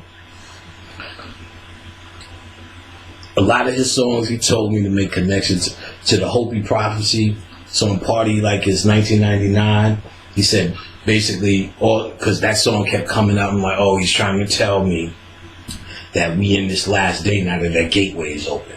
So certain songs are key songs. Now, I may just be ignorant of this, but it's you keep mentioning the Hopi prophecy, but quite honestly, I couldn't break down. Maybe a lot of people out there couldn't break it down. Okay. Well, it's quite simple that the Hopi Indians, like the Mayans, had an end of the world prophecy. They were supposed to see return of the world planet and the opening of a new world. And they give you these signs. And pretty much niggas were able to connect the signs. Roads, they didn't say the word concrete, but stone roads that look like stone snakes across the world. Then iron snakes, and they showed you railroads and then highways. And I can't remember all of them. But the last sign is a blue star supposed to cross the sky called the Blue Kachina. So for anything to come into a new reality, a gateway has to be open. That's what it's all about, gateways. We are enclosed in a human bubble. There are gateways all around us. Those gateways have been mapped to certain days, solstices, equinoxes, and days. White people remember those days, so they're always doing rituals from this time to that time, because it's a good time to deal with this empty energy. So if they know this energy is coming in April 19th, they understand that if they add a blood sacrifice to it, they can actually direct the energy towards them. So they make some killings, Keith Ledger, blah, blah, blah, at a certain time, boom, boom, boom. That's what we used to do. That's what we used to know. So even down to days like Flag Day are actually energetic days for whatever purpose and reason. Based upon the solstices, it's all mapped out. You can still find all that in the Wiccan information because they're stuck on dates. So them understanding these particular things and times, they're trying to snatch all the energy that we're not snatching. And they can do it on a level where they can kill and make big sacrifices. Even somebody like Michael Jackson or Prince, if that's the case. So we can't do that. We don't need to do that. They need to do that. We don't need to do that. They need to do that. Our thinking is so out of order. We don't know. We don't have the basic concept of how we should even feel about all of this shit. We pick and choose some of the shit with this religious mindset, the shit that looks cute. We talked last time, there was at least, 20-something or 16-something different Oshuns. Oshuns of the swamp, Oshuns of the mud. You'll never see that being represented, even though just by natural law, some of these hoes out here is Oshun of the whatever. The not cute one, the swampy waters, the muddy streams. So this means they're picking and choosing what looks good to them. So anybody who knows, oh no, that's terrible. I might pick the cutest girl on it, but if she can't cook breakfast, it's worthless. It works in an area. So by cutting off certain areas, because this energy is like the whole woman or the whole man. So it's broken down into parts called pantheons. So let's say Ogun, Oshun, Obatala, Oya, Shango, Yeminya, Ochosi, Ogun, whoever else I'm missing, Inlay, whoever the fuck else I'm missing. That's a pantheon. That pantheon is basically a grouping under the same culture, same religious system. Like the Palos, Madre de Agua, Madre de la Luna, San Simón, El Cristo Negro, La Santísima Muerte, Mama Shola, Francisco Setideos, and Spiritos and Trincalios. I'm missing two. San Piedra. Like Pujita Iman, right? And there's one more actually. Zarabanda. That's the one you're supposed to open up with. Those 11 deities are actually from the Congo, but since they went towards the east, more where it is, no more towards the west, under Brazil, Canole, they added some of the Spanish names to some of these darker deities, and so that's a pantheon. The Zeus, the Greek gods, pantheon. You know what I'm saying?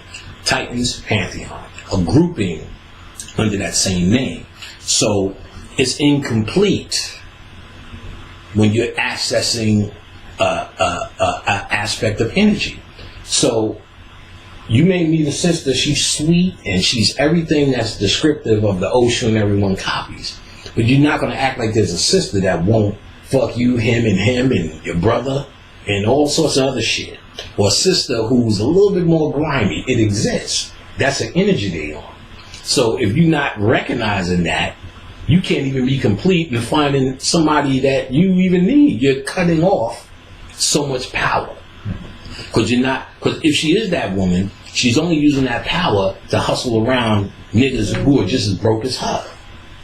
If she understands her true power and not sees it as a curse or something bad, she's going to find a nigga that equals that match and then balance and then happiness. So when I found love with Khadijah, I went to a whole other level. And after all of these trials and tribulations and actually fighting with the God of love called Kama, not Karma, but Kama. He shoots an arrow, the same Cupid arrow, and Shiva bends it or breaks it or whatever, catches it and almost destroys love for everyone. So he's seeing Parvati and seeing how beautiful she is. He's still like, I can't fuck with her. I'm about my father's business. But eventually gets with her and she turns him to the ultimate husband. So, which I became, the ultimate pat on the head nigga. So this mythology is trying to tell you another level about something in your heart chakra. That true unconditional love. Because Khadijah is my absolute opposite. So it's actually unconditional love for myself. And we say it in love all the time. I love her like myself. She's an extension of me. So when you get to that level of love, you're dealing with a bond that is androgynous now. She thinks my thoughts before I think. She already knows what I was thinking. She can look at my face. I can look at her face and tell what it is. Which any black person pretty much could do that with someone you've been with long enough. That's because you have merged as an androgynous entity, intertwined like the two snakes in a forever love embrace. You need to understand what androgyny is. The feeling or union with the other side of yourself is the same feeling and union you get when you stick a dick in pussy.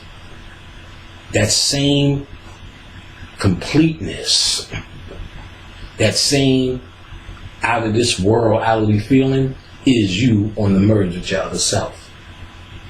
I'll be absolutely honest. Every single moment, it feels like me and Khadijah are fucking. The satisfaction, I need you to understand it on a higher level than just busting a nut. Mm-hmm. When I started dealing with sexual alchemy, I'll tell you, give your brother a shout out.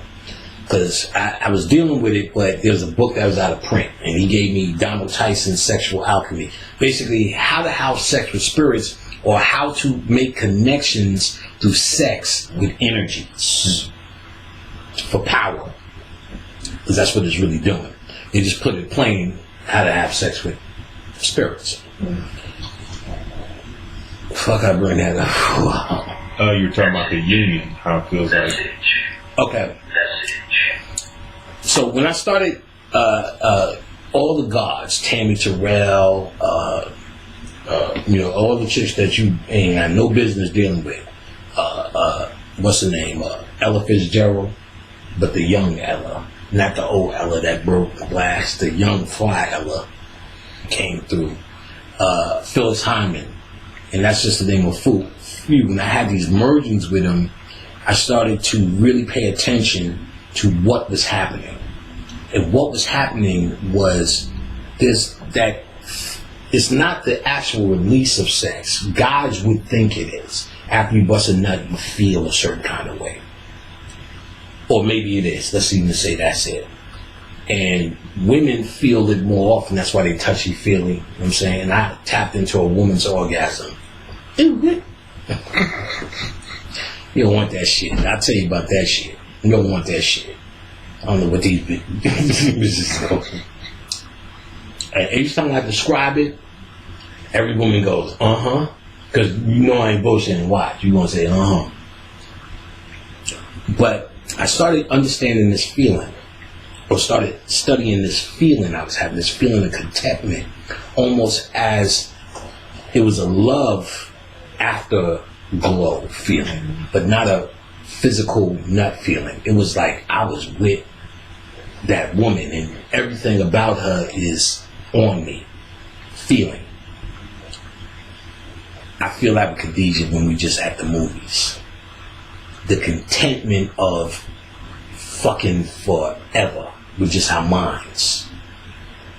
It sounds almost stupid, you know what I'm saying?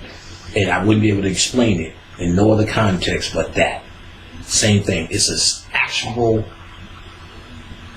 satisfaction of a forever sexual embrace based upon your soulmate connectivity. In us being conscious, not just the soulmates that come together and die together at the same time, that's not a way. Us being conscious, able to free ourselves. We work every day to relieve ourselves from some human bullshit. I say, you know that's some human shit you just did when you assume based upon me being blah, blah, blah, blah. We'll discuss it, argue about it sometimes, and eventually release it. She's absolutely free. Now, I know it's one thing to talk about. If I see her sucking dick on Panola Road, that ain't going to happen in real life. I'm not going to put up, there's nothing going to be there. And I don't know that challenge, but I'll still say it because I'm still trying to promote thinking. And this is a point where I need people to understand that that's all that really matters here. It doesn't matter, well, you said it or you're going to do it. That's something with me and you in a social promise, and I'm talking about, you know, let me hold your ring, I give it back on Tuesday. I need to say it and do it. That's your word as a man. But my word as a God and as a spirit, as I saith, thus saith the fucking Lord, you know what I'm saying? As I saith, as a man thinketh, so it becomes. So for me to do the work, doesn't matter if I'm going to do it or will that occasion ever show up. Will she be sucking dick on Panola Road and I have to say, go ahead, grab his balls too, get it right. You know what I'm saying? Or I'm going to kill this nigga. Doesn't matter. I don't have to think that far, and not to mention it's never going to happen. But all I have to do to free myself is pull on the energy that says, I can see it in my mind. Because here's the real challenge. I tell niggas, go see your girl in your mind sucking somebody's dick. Just in your mind. Can you stand that? Ain't gonna happen. You ain't talking about it. Can you even sit there and picture your girl sucking 4 niggas' dicks? I do that shit as an exercise. Because that's what's freeing you. It's only your ego. It's only her. Yeah. But this is just a body. It's not real. It's an empty vessel. Let your girl suck dick. She got the body. She's not real. It's an illusion. Yeah. It's an empty vessel. Yep. It don't work like that. It don't work like that. The human side don't work like that. Not at all. It's not supposed to. But can your mind work like that? Yeah, because you actually get mad when you think she might be out sucking some dicks. You coming home, you tight, and you in the whole world, and she's like, well, look, bitch, I got pictures with my friend Gina. We was chilling. Why you tight? You thinking, well, you had soup and sucked dick in my mind.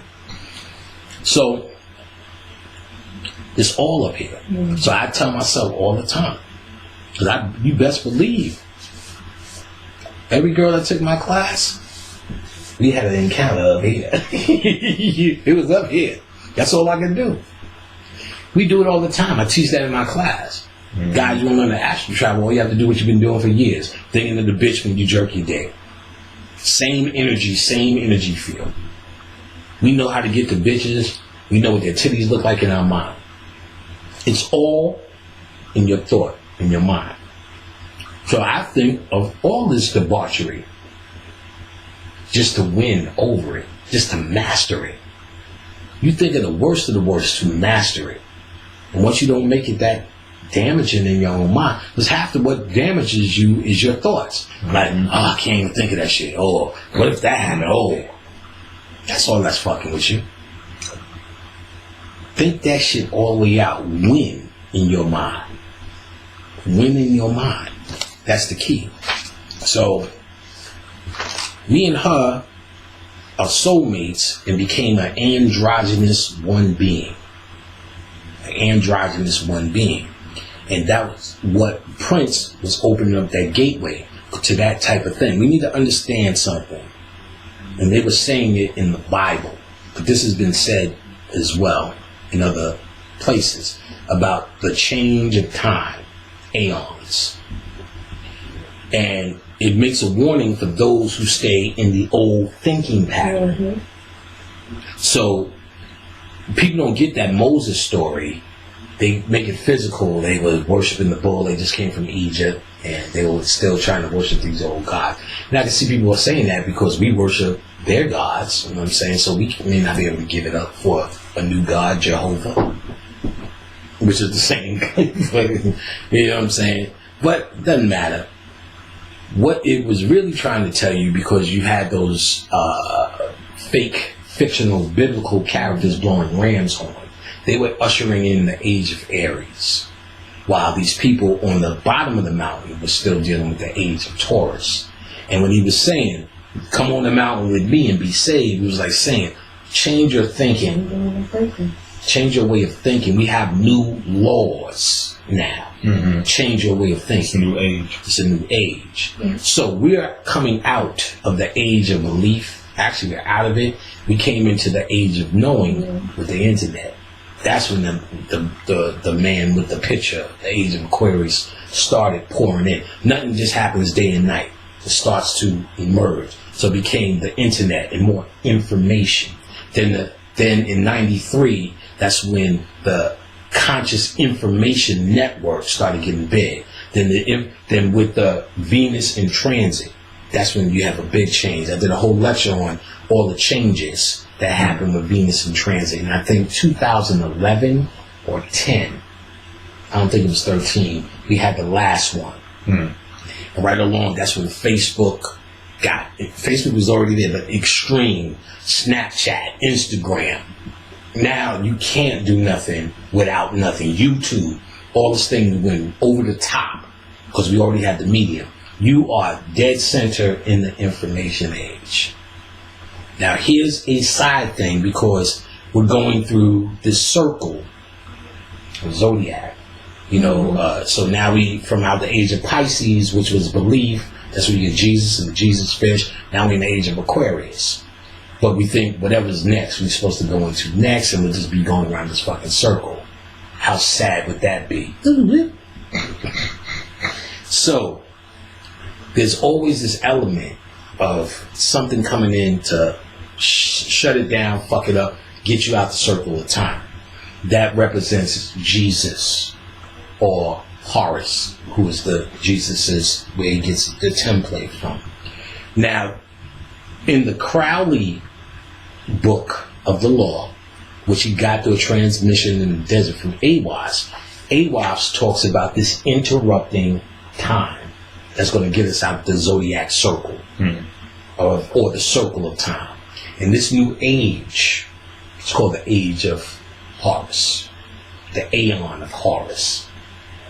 So this Aeon of Horus is what's supposed to interrupt in the middle, if you will, of the age of Aquarius, so around this time. And he gives a whole list of the rules of the Aeon, and that's where you get do as thou wilt, is the whole of the law.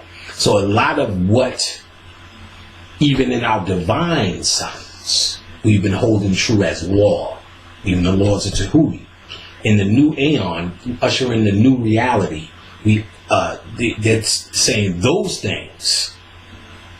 I know it's hard. Trying to get niggas. It's hard for me to say. Trying to get niggas to understand them so hard to now say, well, we're gonna get in a place where we can get past them. Mm-hmm. So it's like hard for me to say, all this breaking the shit down.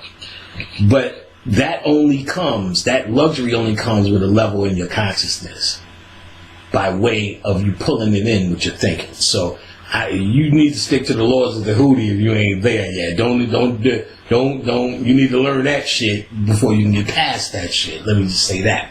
But in this aeon, do as thou wilt is the whole of the law, which is saying the laws that we've been subscribing to, and not the physical laws of you not white or you not black, and not those. The laws of this universe. Those things. Do as thou wilt is the whole of the law. Now that's another way of telling me, which is really encoded in the 7 laws of Tahuti. The first law, the mind is all and the universe is mental. That's really all you have to know.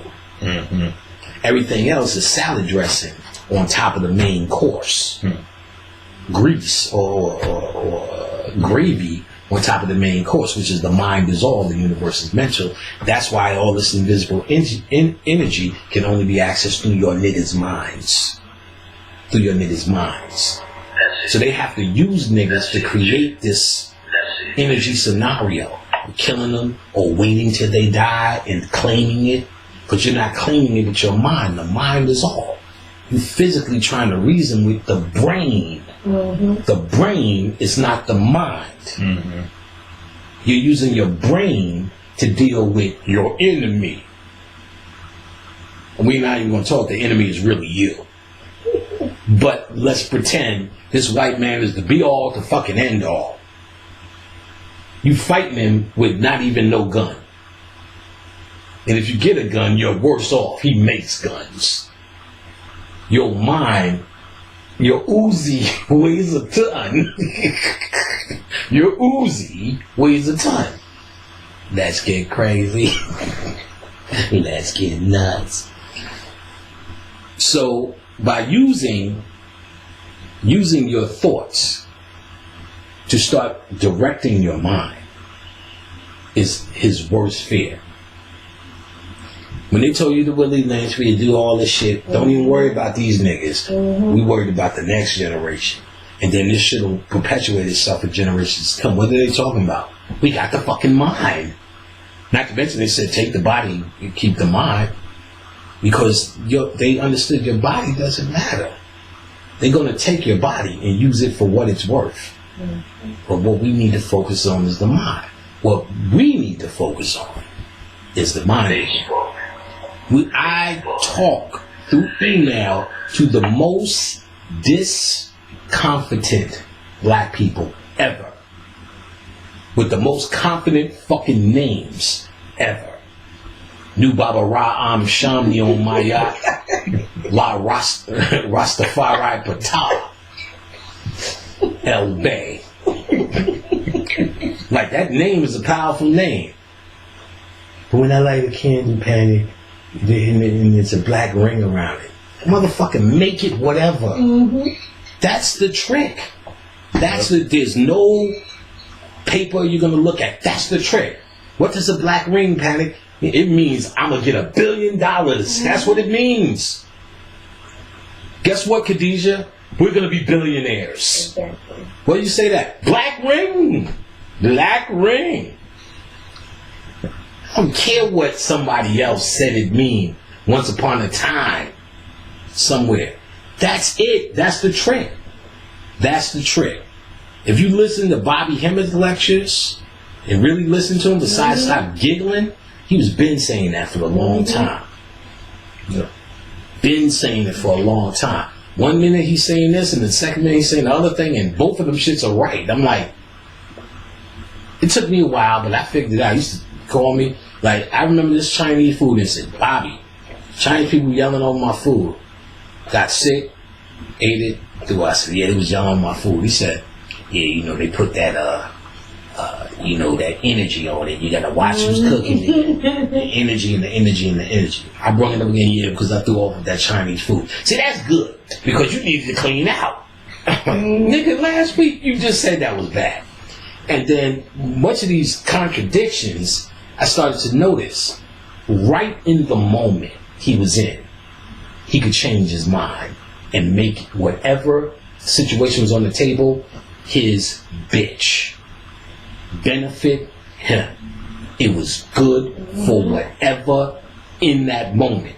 Because your brain and your reasoning says you're either right, you're either wrong. It's either left or either right. Yeah, if I owe you $30, it's either I either got it or I don't got it. I either gave it to you or gonna give it to you. That's all rational and where you're supposed to ration. But in things that you're trying to control in your environment, you make the shit you could change in the 9th inning. Mm-hmm. You make it work for you. Mm-hmm. Your mind can do that, and if you don't limit your mind, because that's what we all want to free our mind. We all want to know. Well, your mind can do that. That's what your mind does naturally. That's why I'm laughing at anybody debating. You can't win. Your mind can, once you pick a side, you can make that real. They can pick the other side and make it just as real. And you will hash things out on a very low human level because you just really had a sophisticated argument. And not an argument out of love. Like, if me and Khadijah are arguing, we're trying to find a balance in our love. I don't think the Moors and the Nuwabians are trying to find a balance in their love. They're trying to make their points. Mm-hmm. So I don't care who's right or wrong. All of this is a demonstration of ego. And a waste of energy. And a waste of energy, of course. But for those who like to be entertained by this and pretend that they're getting taught, have at it. If that's what you're supposed to do,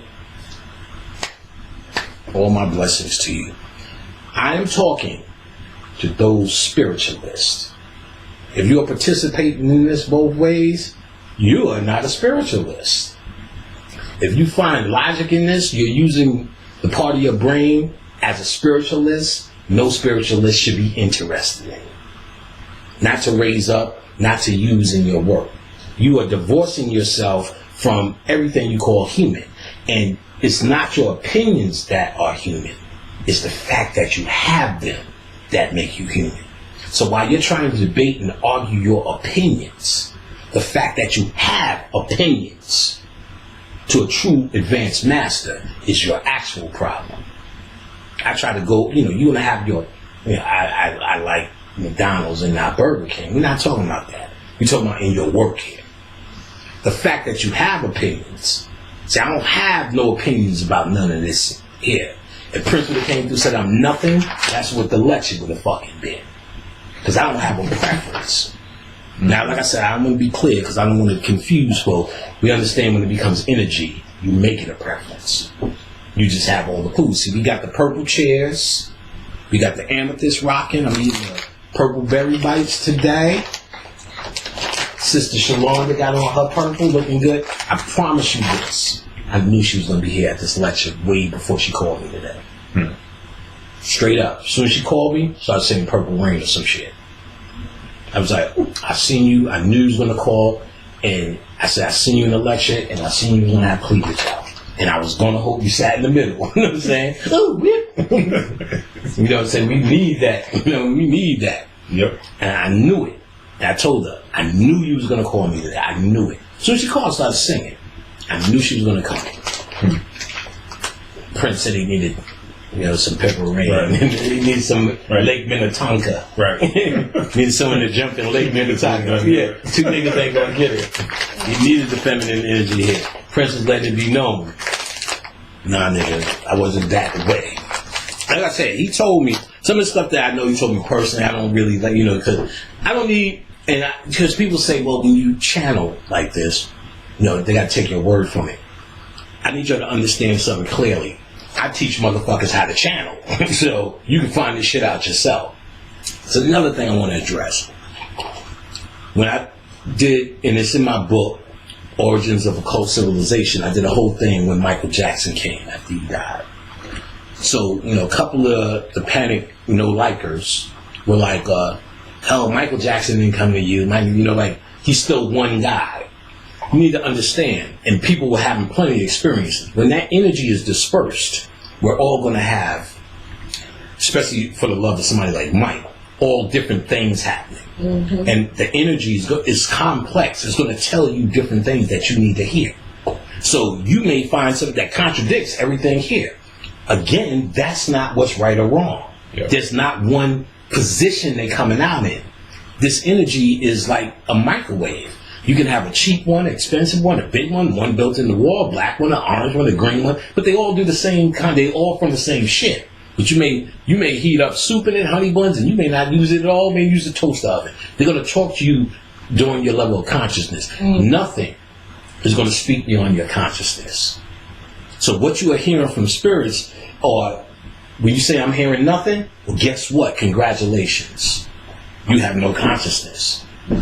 If you don't know how to hear and you think you can, I get that too. That's what I remedy in my classes.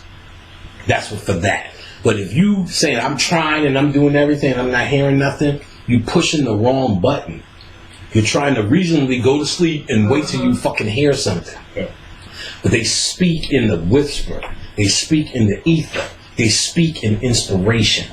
They speak in aha moments. They speak in ideas. They speak in something told me to do that. They speak in I knew I was supposed to do that shit. And something kept telling me. I keep thinking about elephants. I keep thinking about that. It's speaking, I knew you was going to call. So I knew Prince was calling it here.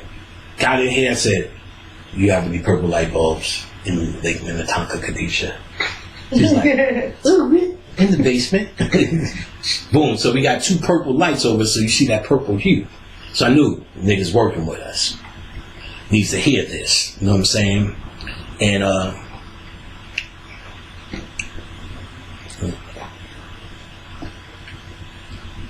now we need to understand, because we talked about Jimi Hendrix. Facebook. So Jimi Hendrix was also that purple gateway for a certain time. And they were able to utilize that and redirect his energy back to Van Halen, Kiss, Metallica. Jimmy's the first one to start destroying his guitar on stage. That is the like saying the word "the" in metal, rock and roll, and all the rest of that shit. And this is because that gateway that's open, they used or was able to use to feed them, and they're going to try to do that again, especially now. You got to understand too. Well, I spoke if it's the Illuminati.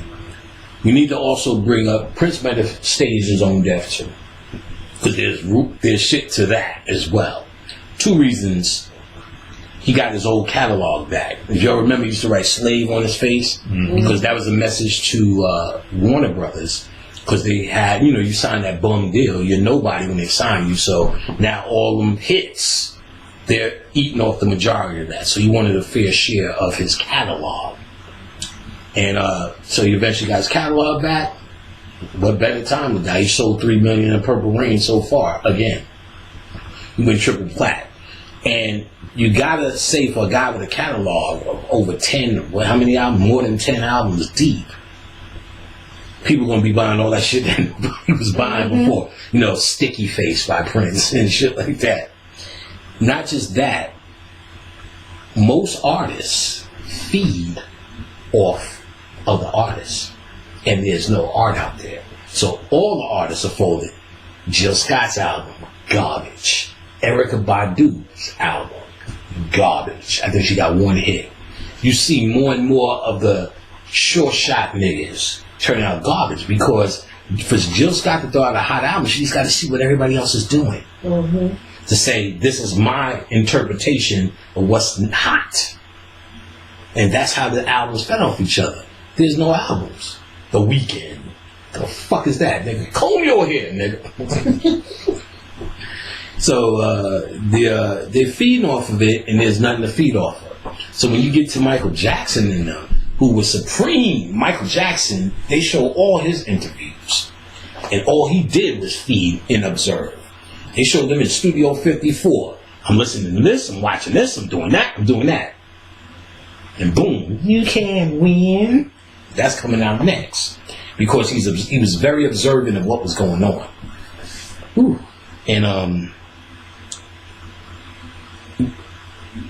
he understood what made him the king. It's just funny, you got King and Prince too. what made him the king was his ability to react to all of that shit, and then make a move to be on top of it. Now, Prince was a little bit different. Mike was the king of pop. Prince was a set-alone artist.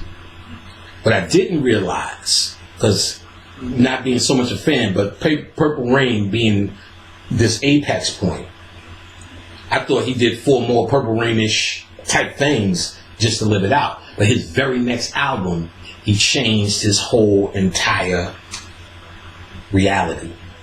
And every single album was a new reality. I didn't know that about Prince. I thought he rode the for a minute. But his very next album was a throwback to the 60s, which was, you could say, he listened to the Beatles. They were saying in the documentary. There's documentaries on Hulu.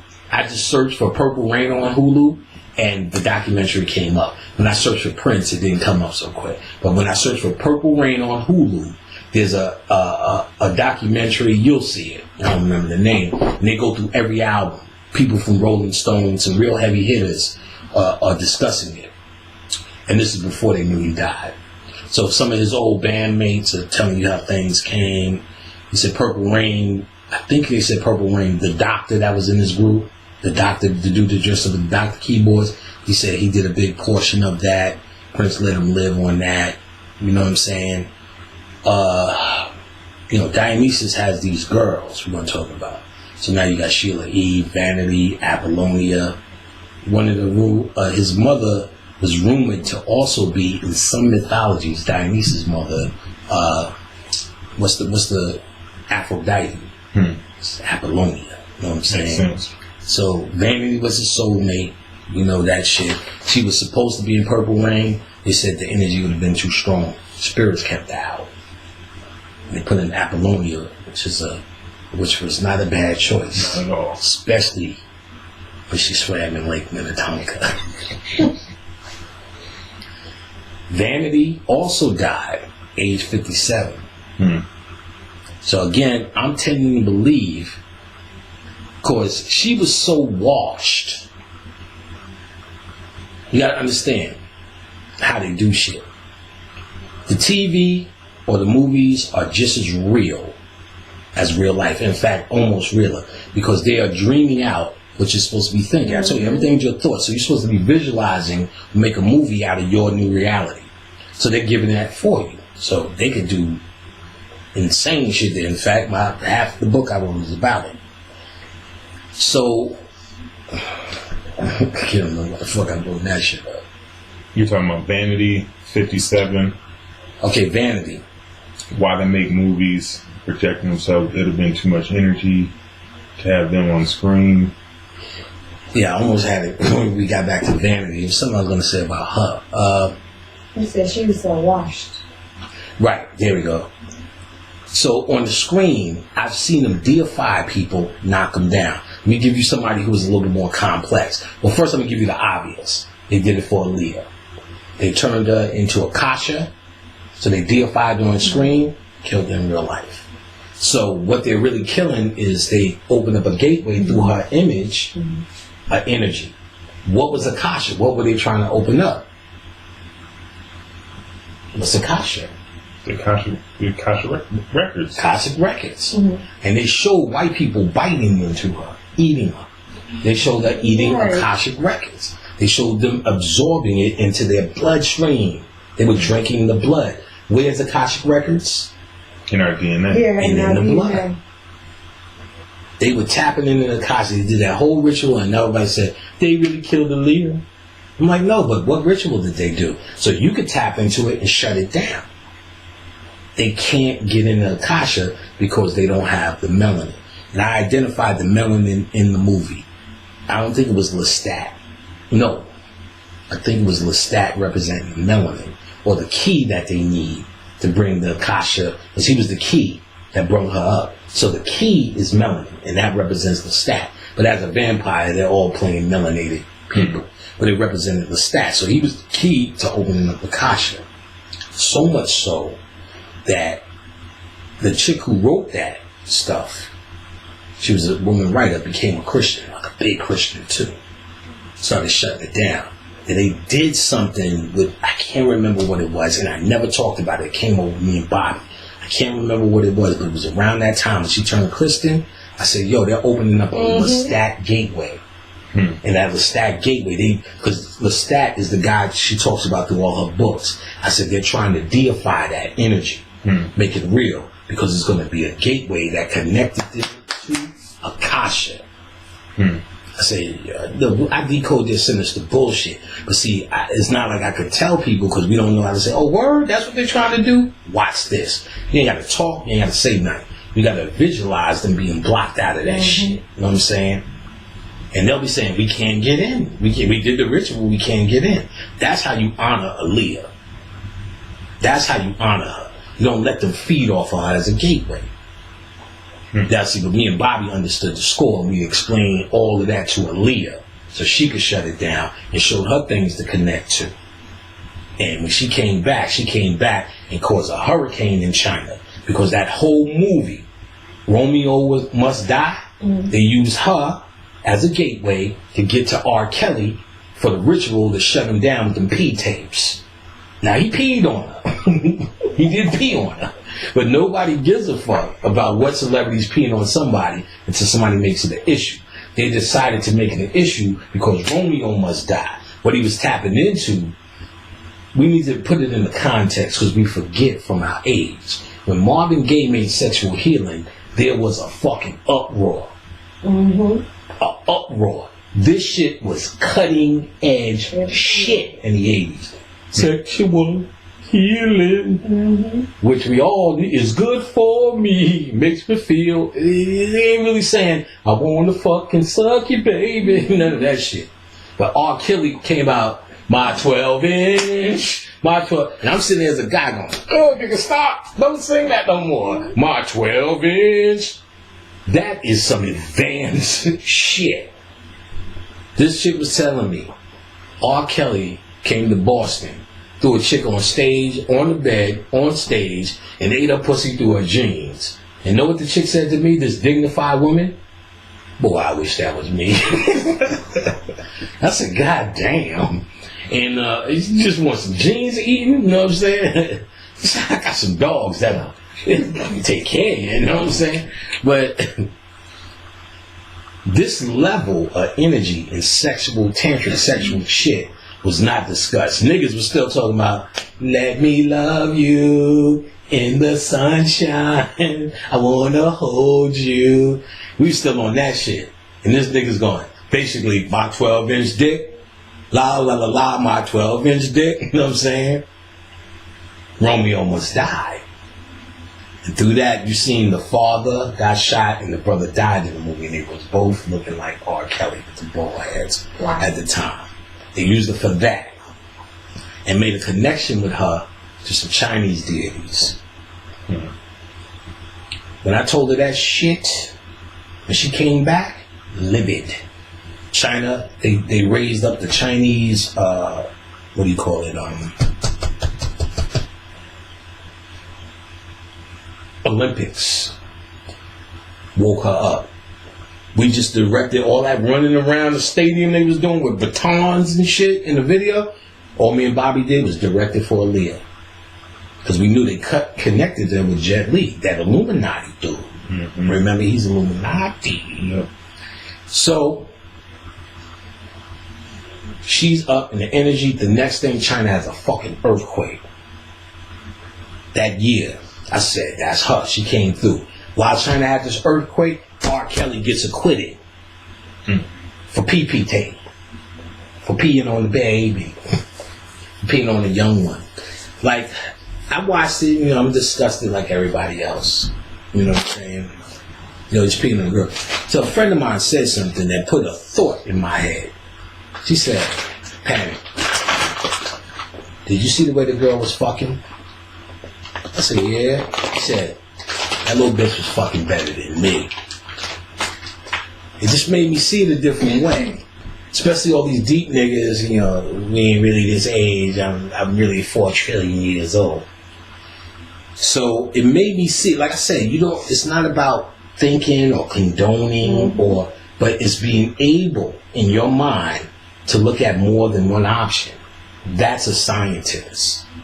Being able to say, I can see that perspective. I can see how that could trickle down to a human perspective. Should I take that perspective? No, I don't really care. Because it happened and it happened. He really has to deal with it. I don't have to have any opinion on that shit. You know what I'm saying? It's only going to come into my field of scope if it's my daughter or somebody around me or something I seen personally that I could stop, or for any black man's daughter. You know what I'm saying? If I'm there and I have hands, no, it's not going to happen to no black man's daughter. I don't care what she's with. The end. But something that's happening that you don't have to have an opinion on that. That moralistic thing is a creation. And really is a creation to get black people to see how cooperative they are. That's some slavery shit.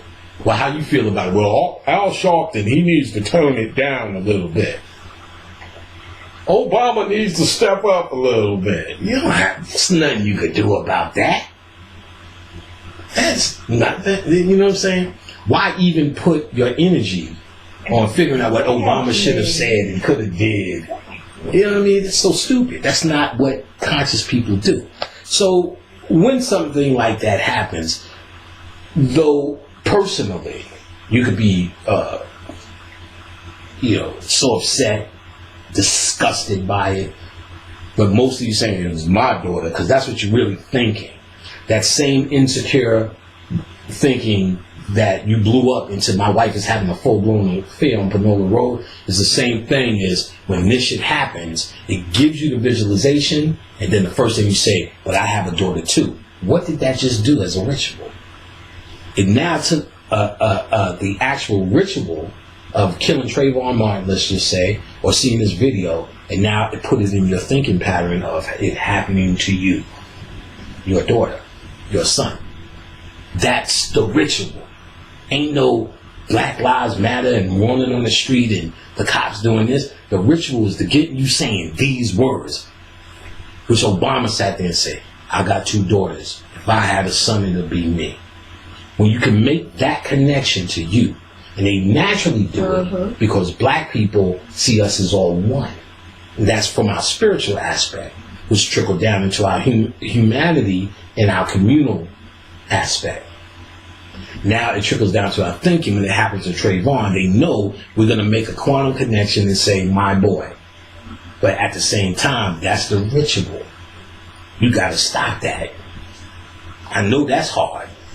But remember, all these so-called progressive black people, we as black people need to do this. And that's the first thing you do is say, I'm not doing it because you're doing it. And what I know to do is you have to divorce yourself from that. Otherwise, you have to weigh it. Should I say I feel pity for Trayvon Martin or some black girl that something happened to? Do I feel pity? Yes, of course. Personally, compassion, yes. My heart goes out. I can see it. But do I feel that I can see my daughter in that, which I can? Easy. Real easy. Black people can do that. That's the compassion in your heart. But do I do that? Or do I say, because if I do that, I understand that that's what they were trying to inspire me to make this connection. Because once I make a connection with my daughter, then I start having an emotional reaction. When I have an emotional reaction, I'll be standing getting hit in the head, or some form, or I'm on Facebook putting up pictures, whatever I'm doing, as long as I'm not doing nothing internal. Something outward. And then when I get tired of Sean Bell, it'll be Trayvon Martin. I get tired of Trayvon Martin, it'll be Michael, other guy. You know what I'm saying? It's nonstop. Nonstop. Because they're feeding that to you. So you can keep saying, my son, my daughter, my grandmother, or the police beating up everybody can happen to me. I go to work and they do this and they always stop me. So that's the ritual. That's what they're doing. Simple as that. So we have to say, on one hand, should I put my emotions and my morality into this feeling of people who I very well easily could see as my son or daughter, or do because I understand the ritual is actually more important than my morality or my feeling for something that I actually cannot change at this moment. Don't get it twisted. If somebody don't associate yourself if you can stop something or help somebody. You know what I'm saying? I'm all for that. But things that I cannot help, things out of my power, I'm not going to fall through with the emotional response based upon my cattle call. And that's what you see black people having. But they need to understand it's more sinister than just distraction. To get you to see it in your mind is to get to keep feeding that reality. So the more you keep seeing it as your son, the more it happens to your son. The more it happens to your son. As cold as it seems, in your mind, not in your mouth, not to other people, and not as your point. This is not argument. But in your mind, you have to say, why the fuck would Trayvon walk in that area at Exactly. It that has to night? happen. That's all we're going Who to the fuck does that? See, we never really took that because we know these white men. But what nigga walks around in the hood in a white neighborhood at night? Who the fuck wants to? Well, I'm bold, I'm God, I this is my planet. Like, fuck that. You know what I'm saying? You know it's going to attract some bullshit. There's nothing good coming out of that.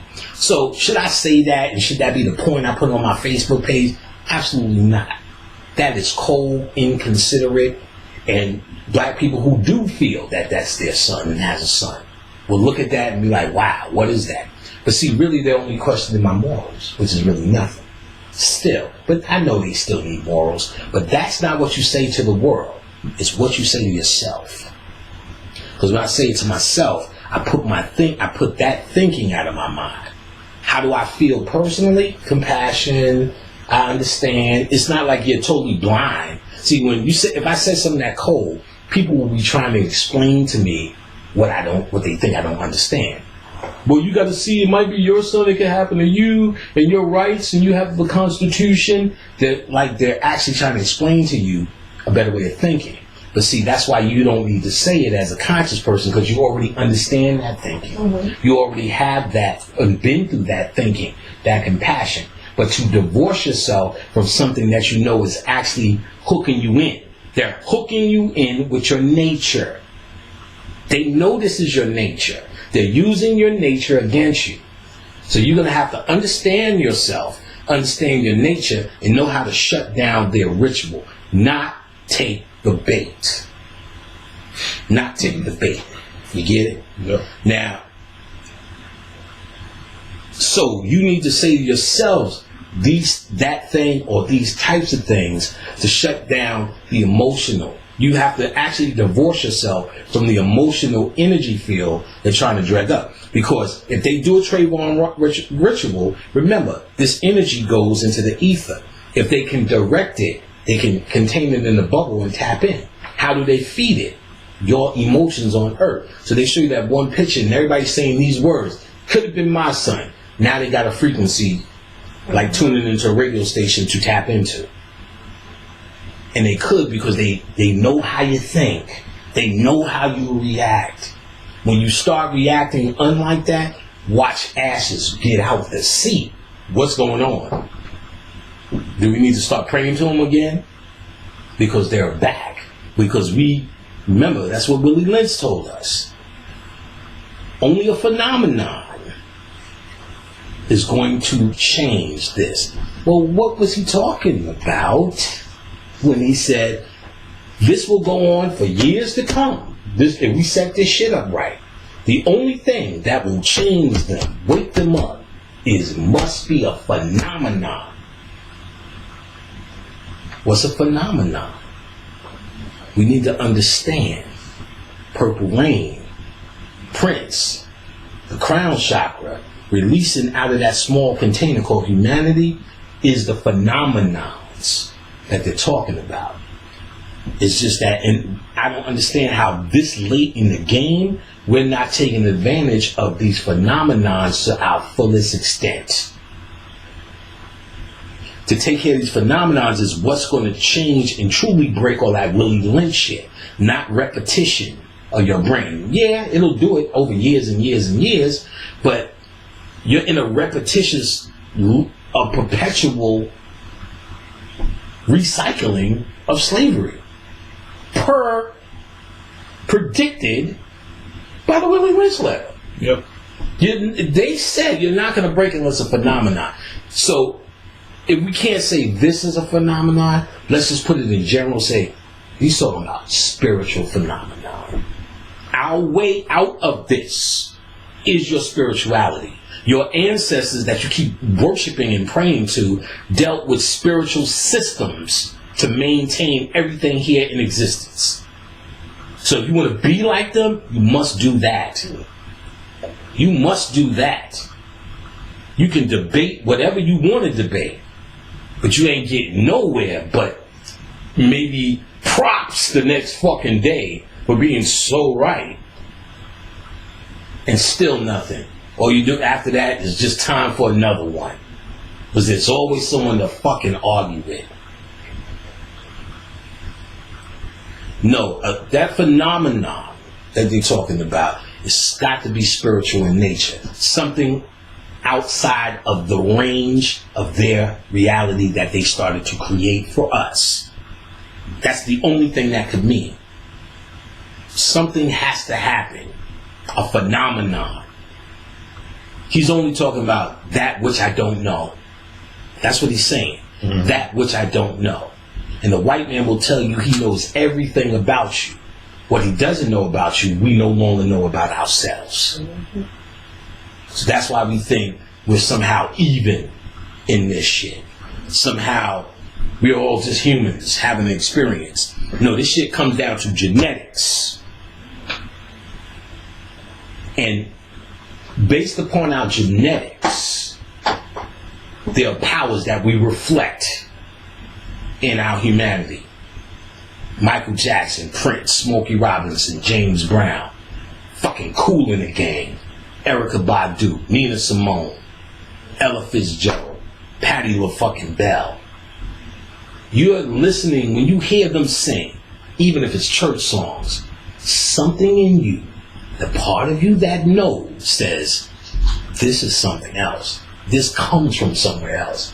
When you hear, and we can just stick to Prince, but you know it, Michael Jackson, James Brown, Sly and the Family Stone, Jimi Hendrix, when you heard that shit, you said, they're getting this from somewhere else. They're not getting this from here. Something in your body knew that shit. They're not getting it from here. Early rap, fuck the 90s, the 80s even. Kane, Rakim, Public Enemy, LL Cool J, shit. Run DMC, it's tricky.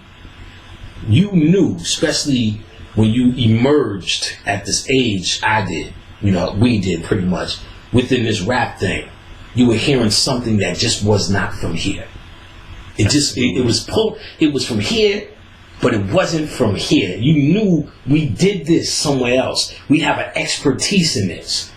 You would hear even like Fife and know he's an expert somewhere else. You would hear Q-Tip and know he's an expert somewhere else. Now, all these dudes I met in the humanity of meeting them was incredibly unimpressive.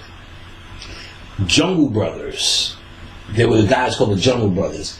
What was the light-skinned one's name? I know you're talking. Baby Bam. Mm-hmm. Hang with him. He introduced you, said, yo, I want you to meet somebody.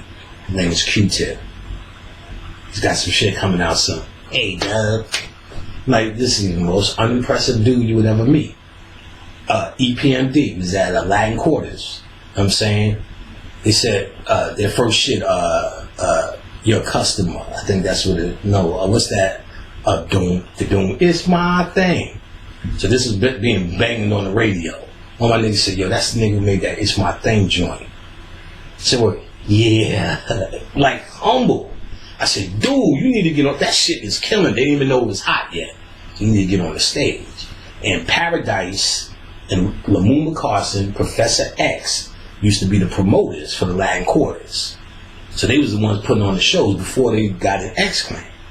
So Paradise is my man. He's still on Facebook, Paradise Gray. Dice, that's the nigga made that put him on stage, humble on stage. You know what I'm saying? They put on that record, whole Quarters went mad. Mad. Fuck, did I bring that shit up? Came from somewhere else. Okay, came from somewhere else. Yeah, you gotta keep it up. That's you know what it sound like with Dove Scribe. So like the humanity I seen in them, that's what I was talking about, was so regular. When I met Rakim, regular. Rakim was just a guy. Eric B paid for the session, paid Marley for the session. Marley the producer, engineering. He said, I got a guy. Came in with Rakim. Do you know Marley heard his voice? Him and Shan went in the bathroom and just laughed. I came in the door, said it before, laugh, giggling at him. Marley said, I don't even want to do it. Shan, you do it. And if you look on the records, it says engineered by Shan. Shan said, I'll do it. Shan didn't even tell you that story. Shan's like, you gotta remember, we ain't never heard this kind of voice before. When that shit came out, there was no, the dry bones was waking up. You know what I'm saying? The Valley of the Dry Bones. Monster hit. So they was coming to do touch-ups and remixes to check out my melody. So I was there. Mom's like, you gotta bounce, cause he's paying for the session and can't just hang out like it's Biz and Coochie Rap. Eric B came in, so I'm like, yo, which one's Rakim? Humble, yeah, that's me. I was like, yo, they didn't know what it was yet. Yo, you know what I'm saying? Oh, you like the jam? I was like, yo, this shit is crazy. And I left. I still didn't even know how big he was. He was real small. Then maybe a couple of years later, I was on Delancey Street buying a suit. The niggas in the same store. Fucking head couldn't fit in the store. Follow the leader.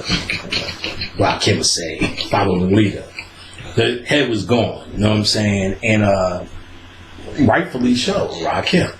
But it's not, that's what, when I observed it, and especially knowing even 1,000 more rap guys, you know what I'm saying? I could tell you these stories before they were stories. Biz Markie coming in, got an idea, nobody beats the Biz. Let's do this, all right. Or TJ Swan, who really couldn't sing, nobody beats the Biz. 93, we all at Marley's houses after it's all over. Swan comes up there. So he's in everybody's there singing, lady, you on my mind. So Travis Gaddafi like, yo, that shit is popping, kid. I'm gonna need you on the hook. Like, he playing with him. Marley sat us all down. Yo, stop telling me this nigga shit is good. So the nigga keep wanting to get on the, you know what I'm saying, on the Lord's album. Something like. So we started. So this nigga Swan made like a big spaghetti dinner. You know what I'm saying? Wow. So like, I'm like, I knew how to cook. But I ain't cooking for no house and nigga. I become the house bitch. You know what I'm saying? The Lords was up there. Travis Gaddafi, Marley. Andre Harrell used to come through. But the other one that was down with Dr. J, another Andre, he was a manager. You know, niggas is up there constantly all the time. Some nigga from Texas was up there named DeLeon. Marley just wouldn't give up on this nigga. He sucked. But I'm not making spaghetti for a house full of niggas. You know, we got to go to White Castle. Swan come up there and just, you know what I'm saying? Made the music. You know what I'm saying? He made these chicken cutlets. This shit was good as fuck. So we was banging them shits out. So you know me, I start to ranking on niggas. The Swan. I was like, wash the dishes. Add some garlic. I make spaghetti, Mr. Swan. So then we just kept saying, make spaghetti, Mr. Swan. Like, so nigga getting heated. Nigga like, nigga, I ain't gonna make you no more fucking spaghetti. I said, motherfucker, I know how to cook this shit. Fuck you. Hate spaghetti. Just, and like, Marley used to hate it. All I did was rank on niggas. You know what I'm saying? He had in-house musicians, my man Dre. We call him East Coast Dre. He's another nigga. From the projects, don't know nothing, can play every instrument. Well, I just forgot. This made me just think about that. Because I encountered that Flavor Flav could do that shit. I heard about Flav. Can do that shit. But I'm going to tell you, like I said, Flavor Flav's image, if he came out with Flat Earth, or how we would react based upon how we feel about his persona, if I had to count 5 people I met on my hand that I was impressed with, he's up there high. Up there high. And I noticed it when I was little, because you know everybody had that what you want to do face. He was in the Apollo. It was in the back of the Apollo. This is the era. Audio 2, MC Light. Chuck D was actually fucking with MC Light for a hot minute. You know, before she realized she liked girls. Ice-T, Scorpio and them niggas. But it was that era. Special Ed, 10 City, which was another good house group. They were there. I got spiritual things from them too, from Sylvester. That's another story. But it was that environment. So Flav was in there. The Public Enemy was a hot group at the time. I was there with Super Lover C, Casanova. That's what we were performing. And so I'm looking. I'm Ice Grill nigga. So I'm looking at Flav with an Ice Grill. Nigga walked over to me and went to the food table and started just looking through aluminum foil. Where the fuck is the chicken at? It was just so fucking funny. It totally disarmed me. Now, spiritual, perhaps. What was more spiritual was their presentation as the fools and that serious guy. I think he may have outwitted me because he's fucking much older. Nigga was like fucking 30-something back then. So I think he knew how to disarm that energy. And that's really what he was doing. Disarming a lot of energy for Chuck. That's what the fool's role is. And the fool is actually very advanced level of it. So he disarms you. That's why they tell you when you do a speech, tell a joke first, because it opens up the heart chakra, disarms. So he would open up the heart chakra, disarm, you think it's fool, and Chuck D would get the message out. That was the idea. So that was always impressive to me, because as I got a little bit smarter, I was like, I seen him shut that down. All right. But then years later, when I worked with Public Enemy, Green Street Studios, that's where a lot of the East Coast funk shit, when they came to the East Coast, they record there in Green Street. And they was actually pulling out this instrument called the Moog, or Moog, M-O-G-G, or, yeah. And it has a specific sound. All the Funkadelic Parliament shit was played on it. Not made anymore, and it's rare. They had one. And they did a whole documentary on this shit. The Moog, I think it's called. But I was telling him, I said, yes, fuck with one of them shits live. So Hank Shockley was there. We was going to do a compilation album. Until I had a fight, and that was that. And so Flav was coming through, and he was fucking with a puzzle. Now, new message. I'm a nigga. Message.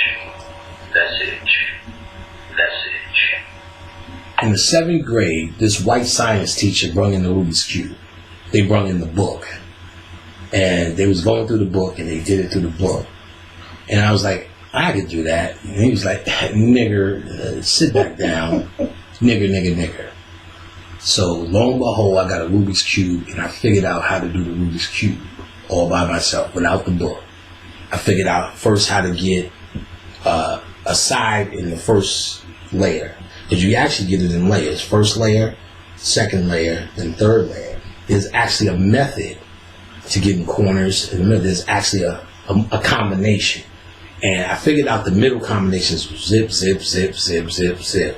and then zip, how you turn the cube to actually place the colors in their specific spot, because everyone has a specific combination there. Figure this all out just by trial and error. But I also knew when I went to Marley's house, he had Super Mario. I got every board open. That's when I knew I don't fuck with puzzles. I'm not gonna stop. I'm gonna be obsessed. That's what I knew I couldn't put the Rubik's Cube down until I finished it. So that I was a puzzle doer on that level. You know what I'm saying? When them niggas was on the TV show That's Incredible, I was like, yeah, motherfuckers, I'm with you. And that was a big deal back then. Mm-hmm. And all them niggas used the book. All them, I got a few around in this motherfucker. There's a few up on my altar, and there's some fresh ones up there. Because that was my big, look, motherfucker. You know what I mean? And so he had a puzzle. He got at the airport, he said. And he was working on one of these, just kind of puzzles. It was some move around to get a picture or a stick or something. And just sitting there doing it with him, just the way he was thinking. But I sat there knowing how I know how to fix these, fuck around with these type of puzzles, and how I think with the way he was thinking, I knew immediately he was a fucking genius. And then I found out he could play all these fucking instruments. And then I always test genius with niggas ranking. So first thing I want to do is rank on Flavor Flav. Because see, I was working with Hank Shock and Keith Shock. Hank Shock and Keith Shock, all they do is rank. But they wasn't ready for it. I was a ranker. So they thinking they gonna house because they said they tore Ice Cube up. They said, remember when Ice Cube cut off his Jerry curl? They said, you're welcome. They said when he came to New York to do that album, they said they wailed on that fucking Jerry curl so hard that he wrapped it up. You know what I'm saying? He in New York with a Jerry curl. So he said they got him.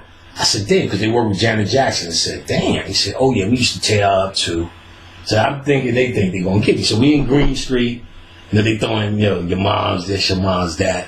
So, they say dumb jokes like your mom stuck her hand out the railroad and just let it drag. Like she said, I said, what you doing? I'm playing knuckle scratch, you know what I'm saying? So we saying dumb shit. Your mom's took off her fucking kneecaps and just, then we just fall on the floor, stand up on the floor. Your mom's ain't got no elbow, you know what I'm saying? She smoke, we doing all this shit. So we doing all this rank. Hank is like trying to keep it busy. He was stupid too. Like, there was this poster of, like, Mark Anthony or some shit. He just ran and stuck his ass on it and said, your mom's took a picture like this. He's just doing stupid shit. So we rank, right? Rank. I'm getting ass. So they tell me, all they do, because they came over with Eddie Murphy, Charlie Murphy, all them niggas grew up together in Roosevelt. Chuck and all of them, they know each other. Okay. And he said, all they did in high school was rank.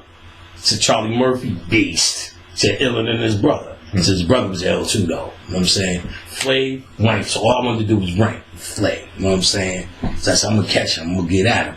He didn't even know I was producing songs. But he remembered me because I was coming in Green Street and he was hanging. And we was ranking in Green Street because he got right into it. Because we was ranking with it. So I was like, yeah, nigga. I said something first. He just said, yo, your mom's got a tattoo of Onyx on her titty. He kept going, Onyx! I was like, so he was saying other shit. Yo, he would just say dumb shit. He said, your mom went to church with baggy tights on. He said, yo, niggas is just, and once you in that mood, it's right. He said, this nigga said to me, he said, every Wednesday your moms go to crying practice. You know what I'm saying? Peanut?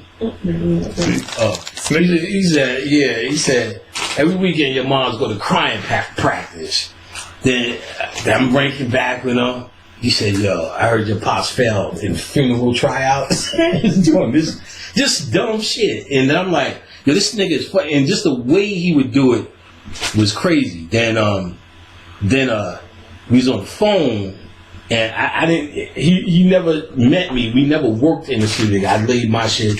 Chuck laid his, and then we came back with Chuck. So Chuck was handling. So he never met me, but he did the song. So the song. So he's like, yo, let me talk to this nigga. Yo, what up? Da, da, da, da, da. I said, yo, kid, yo. So he didn't know I was the dude that he was met at the studio ranking. Mm-hmm. Some kid, yo, I heard your mom. He said, oh, he just started ranking again. Not even knowing. I'm saying, like, just me. I'm supposed to be the producer of this joint, but he's me for the first time. We just started ranking. He just went at it. You know what I'm saying? Real nigga. And then, so he never renewed. Then I went to the studio again, started ranking again. He said, I ranked you out last time. I ain't fucking with you. He's like, come on, kid. Niggas, just funny niggas, man. Just funny niggas. Real. When you see them on them shows later on, you really say shit like, them niggas is clones. Like, that's a real case for some clone shit. Or, niggas get real broke. You know what I'm saying? And you just gotta do what you need to do. But it was a different thing. Besides what you see now, you know what I'm saying? If Flavor Flav told me about the flat earth, I would listen because I know that genius. But his persona never was that. And how smart he was, I know that had to kill him a little bit some kind of way. Or maybe he just contented himself. And all that shit, Hank told me no, he was wearing that shit before he got famous. All them purples and clocks and all that Baron Samedi shit. You know what I'm saying? He was wearing all that. Let me see what I wrote. Get on this pan shit. Yeah. So, There's a comedian. mm-hmm. He was talking about, VH1 would do. The very funny. Oh, this. Yeah, you cracking. Flav did the VH1 roast. It's funny. What about it? No, this is, we. Oh, the fish. Yeah, we formal in here. But We're not formal in here. they were doing the VH1 roast, right? Mm-hmm. So one of the comedians was, after the roast, you had, white motherfuckers and all sorts of people up there making fun of how dark Flav is and all that shit, And Flav was sitting there laughing. Yeah. Oh, just laugh it off as that. Just laughing, just don't give a fuck. Yeah.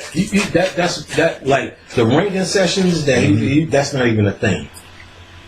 And so, after the show, one of the comedians felt bad. I was like, bro, he felt bad, but he kind of felt bad, that happened, you know what I'm saying? I don't know why he did it, but it's like, yo, Flav, I know it's going to go down like that, man. Like, I'm sorry. Like, I didn't mean to be a part of that, you know what I'm saying? Right. And Flav was like, yo, I don't give a fuck. Yeah. They got to pay me. Yeah. Oh, yeah. It was like. Like, you could tell he's a dude that know he black. You know what I'm saying? Know he ain't going to be cute. And, you could tell he accepts that. Mm-hmm. And even, like I said, the way he was, both times I know him, he was just so slipped so easy into joke mode and rank with me. But you can't just meet a nigga and start ranking. That's, you know what I'm saying? Mm-hmm. You could tell this is a life style choice. You know what I'm saying? That he's accustomed to. And of course, all the jokes is coming your way. You black. Dionysus was, they call him dual-natured. And we did see that in Prince. Watch Purple Rain again when he starts smacking Apollonia around. When I watched it, especially when I watched it again, and I remember it thinking that was like so out of that character. But when you understand Dionysus, it's actually not. And it fits because Prince is also a Gemini. Right. Dual nature. Right. Wow. That's it. Because he has a dual nature. I'm looking for my notes. Now, they talk about why he's the god of the vine or the wine. Because they talk about a period of fermentation. And they connect that period to him, through the grape, to the ovaries, which I broke down before in a lecture about menstruation. But they're talking about the sexual alchemy, the union of sperm, vaginal fluid, and in that process, that coming together is the fermentation period, the wine, that turns the grape into the wine. Now, they're speaking about it on two levels. On the level of us in the cult of Dionysus, that's how we're going to tap in, through ecstasy, which he's the god of ecstasy as well. But they're really talking about, on a higher level, this alchemical androgynous or androgyny union. That's the fermentation, that's actually the wine. The coming together of the fermentation and the grape. The cream pie. Cream pie, yeah. The cream pie. Will you sippeth of the grape of the old cream pie? Okay, let's see. And I'm going to read some of out these spirit books too. We talk about Dionysus, and they play it down almost to a T, where it's just like how you thought about Prince. Served by women, they say he also gets served by men. That's another way of saying he's gay. He's gay. Mm-hmm. Now, so you got to understand, when they talk about the deity, where you can classify it in your human thought as gay, they're only talking about the ability to it's androgynous ability, because the communication with the deity can be considered like sex. So that means through sexual alchemy, not you picturing having sex with Dionysus, but picturing having sex as Dionysus. You can actually still tap in with the woman to a different aspect of the Dionysian energy. So as the man, but you can benefit because you are now in your androgynous mindset or state, or your androgynous energy with the feminine aspect of what they talk about here as well. So basically, the mixture of the two becomes exactly what Prince showed us. Because they said it on his second album, or the third album, whichever one was Dirty Minds, when he went through that period. He did an album called Dirty Mind, where he had the male trench coat on, but the bikini shorts. Okay. Which niggas is wearing now anyway. But, and they were saying he kept presenting this half and half thing. The perfect example is Under the Cherry Moon. Under the Cherry Moon. One of my favorite movies any fucking way. Where you see him in a relationship being served by Tricky. That was the character's name was Jerome. Jerome just served everybody. He used to hold up that mirror.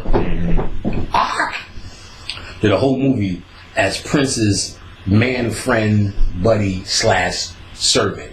You know, he laughed at every joke. And, oh, Tricky. Prince's name was Tricky. You ain't gonna beat that. So when you get this guy, he showed in that movie true Dionysian energy. You know what I'm saying? Where it looks suspect with Tricky. Tricky was fucking all the hoes, and they was talking about getting drunk. They talked everything to heterosexual, aggressive motherfuckers. They was fucking hoes for money in Paris or wherever the fuck they was, or Malibu. That seemed real, but then if you look at everything else, the imagery, it was like he was with him. The movie is weird and great in itself. I gotta watch that again because I haven't seen that in so long. Man. It's real entertaining. I gotta watch that again. Real entertaining. On black and white. You know, she said, you know, Prince get nigger on in the movie. He gets nigger. He's more niggery in that fucking movie. Nigga said, "Oh, you said you living off your daddy, huh?" She said some slick shit to him. He said, "Well, why don't you read this here and show everybody at this table how knowledgeable you are? What's that say?" He said, "Record store." You know what I'm saying? She said, "That's not a word." He said, "Yes, it is. What does it say?" Record store. He said, "Say it louder. Record store. Say it again. Record store, record store." She said, "Record store." One of the funniest scenes in a movie ever. Then he goes, she goes, "That's not a word." He said, "Yes, it is." He said, "If you want to buy a Sam Cooke album, where would you go?" She said, "Record store." Yo, hilarious. Niggas is just putting up that scene. And it's funny that they said Sam Cooke. Mm-hmm. Because you know Sam Cooke was killed. For his rights. For his rights. Oh, yeah. Because it's the 35-year rule. Right. And those that waited out that 35 years, because that's what Prince did. He waited out his 35 years to get that money back. Got his rights. Right, to get his money back. And it's funny that he said Sam, I ain't put those together, he just said Sam Cooke. Just because the same shit happened. They killed him for his royalty. Yep. He started investing. There's a whole documentary on YouTube about it. So if you wanted to buy a Sam Cooke album, where would you go? Record store, man. Record store. You gotta go? Oh, good. We need the late Minnetonka. Alright, so remember my website while we're here, occultlectures.com. You get your herb packs for your pineal gland, you know, classes, my book. Let me see if I got a copy somewhere hanging out. That's what it looked like. It's on the website. Origins of Occult Civilization, Volume 1, Hollywood, Brother Panic. So, remember you can get your readings there for my queen. Khadijah Samdi, Akashic Record readings. Remember soon, very soon, getting close to that time, we're going to launch this radio show. In fact, we're going to do a couple of practice runs soon. And then we're putting it up when we're going. Kamani, Nicole, Danielle. We're going to have them come through and be co-hosts. Do a lot of Q&A. We're going to have people there. Going to bring the family back together. Going to be Talk Shoe Radio. Just look for the announcements, the links. Look for on my website, occultlectures.com, Facebook, and all the rest of the spaces. We're going to get this up and going really soon. So occultlectures.com. All right, so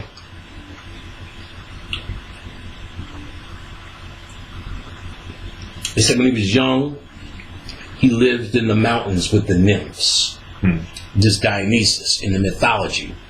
So Pan also is the king of the nymphs. Because Dionysus is actually the grown-up Pan. Pan energy. When he becomes grown and it becomes serious, it becomes Dionysus. So they're mimicking, or we're mimicking, this particular evolution. So when you're young and you just start fucking, it's the Pan energy. It's playful. It's experimental. But when you tap into understanding levels of ecstasy, it becomes licking your own titties. And that's what Dionysus is. I'm going to read some shit about Dionysus. You know, Dionysus, his day is December 25th. So that puts him with a Christ energy. So he is a Christ energy, a resurrected energy as well. And even one of his attributes was stolen by Jesus, the fake Christ, which was the wine as a sacrament for the blood. And that's what Dionysus in the wine code is about, the blood. The sperm, which is his blood. And they say that one drop of sperm equals 10 drops of blood. So when you masturbate, that is a blood sacrifice. So that's actually how you give a true human sacrifice is sperm. It's true. Or period blood. That's a human sacrifice. Shit, that's the sacrifice of the baby. So when these white people are sacrificing babies and humans, that's all it really meant. Sperm and period blood, that menstrual egg, which is happening anyway. Yep. So you do that, and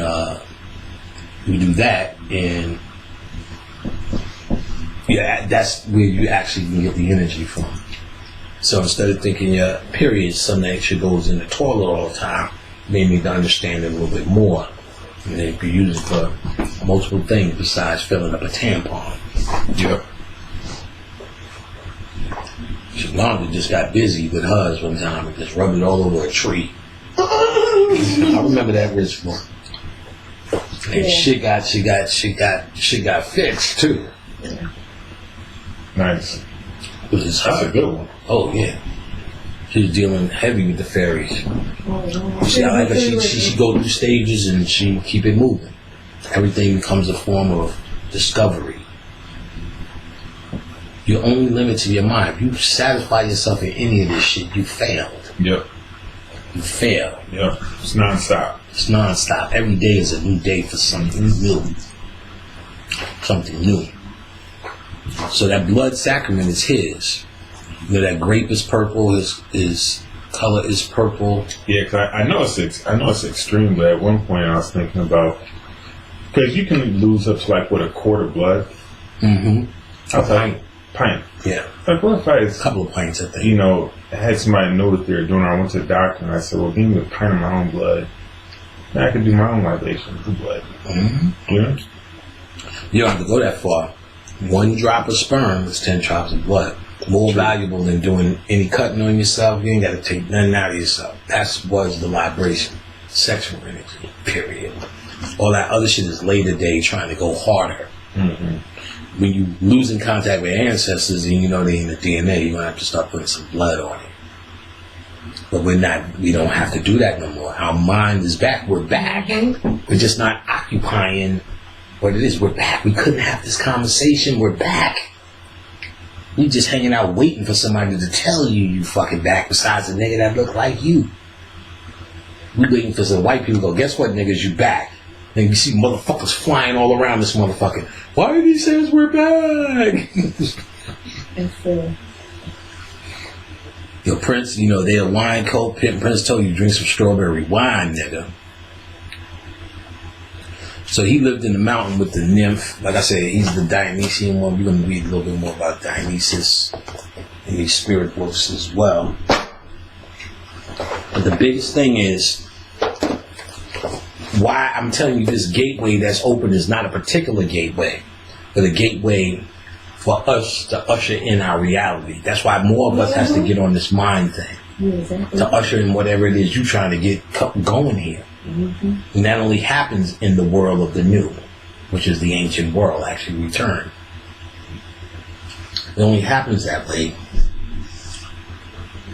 when we direct it. We're just letting this energy go to waste, watching Purple Rain and shit.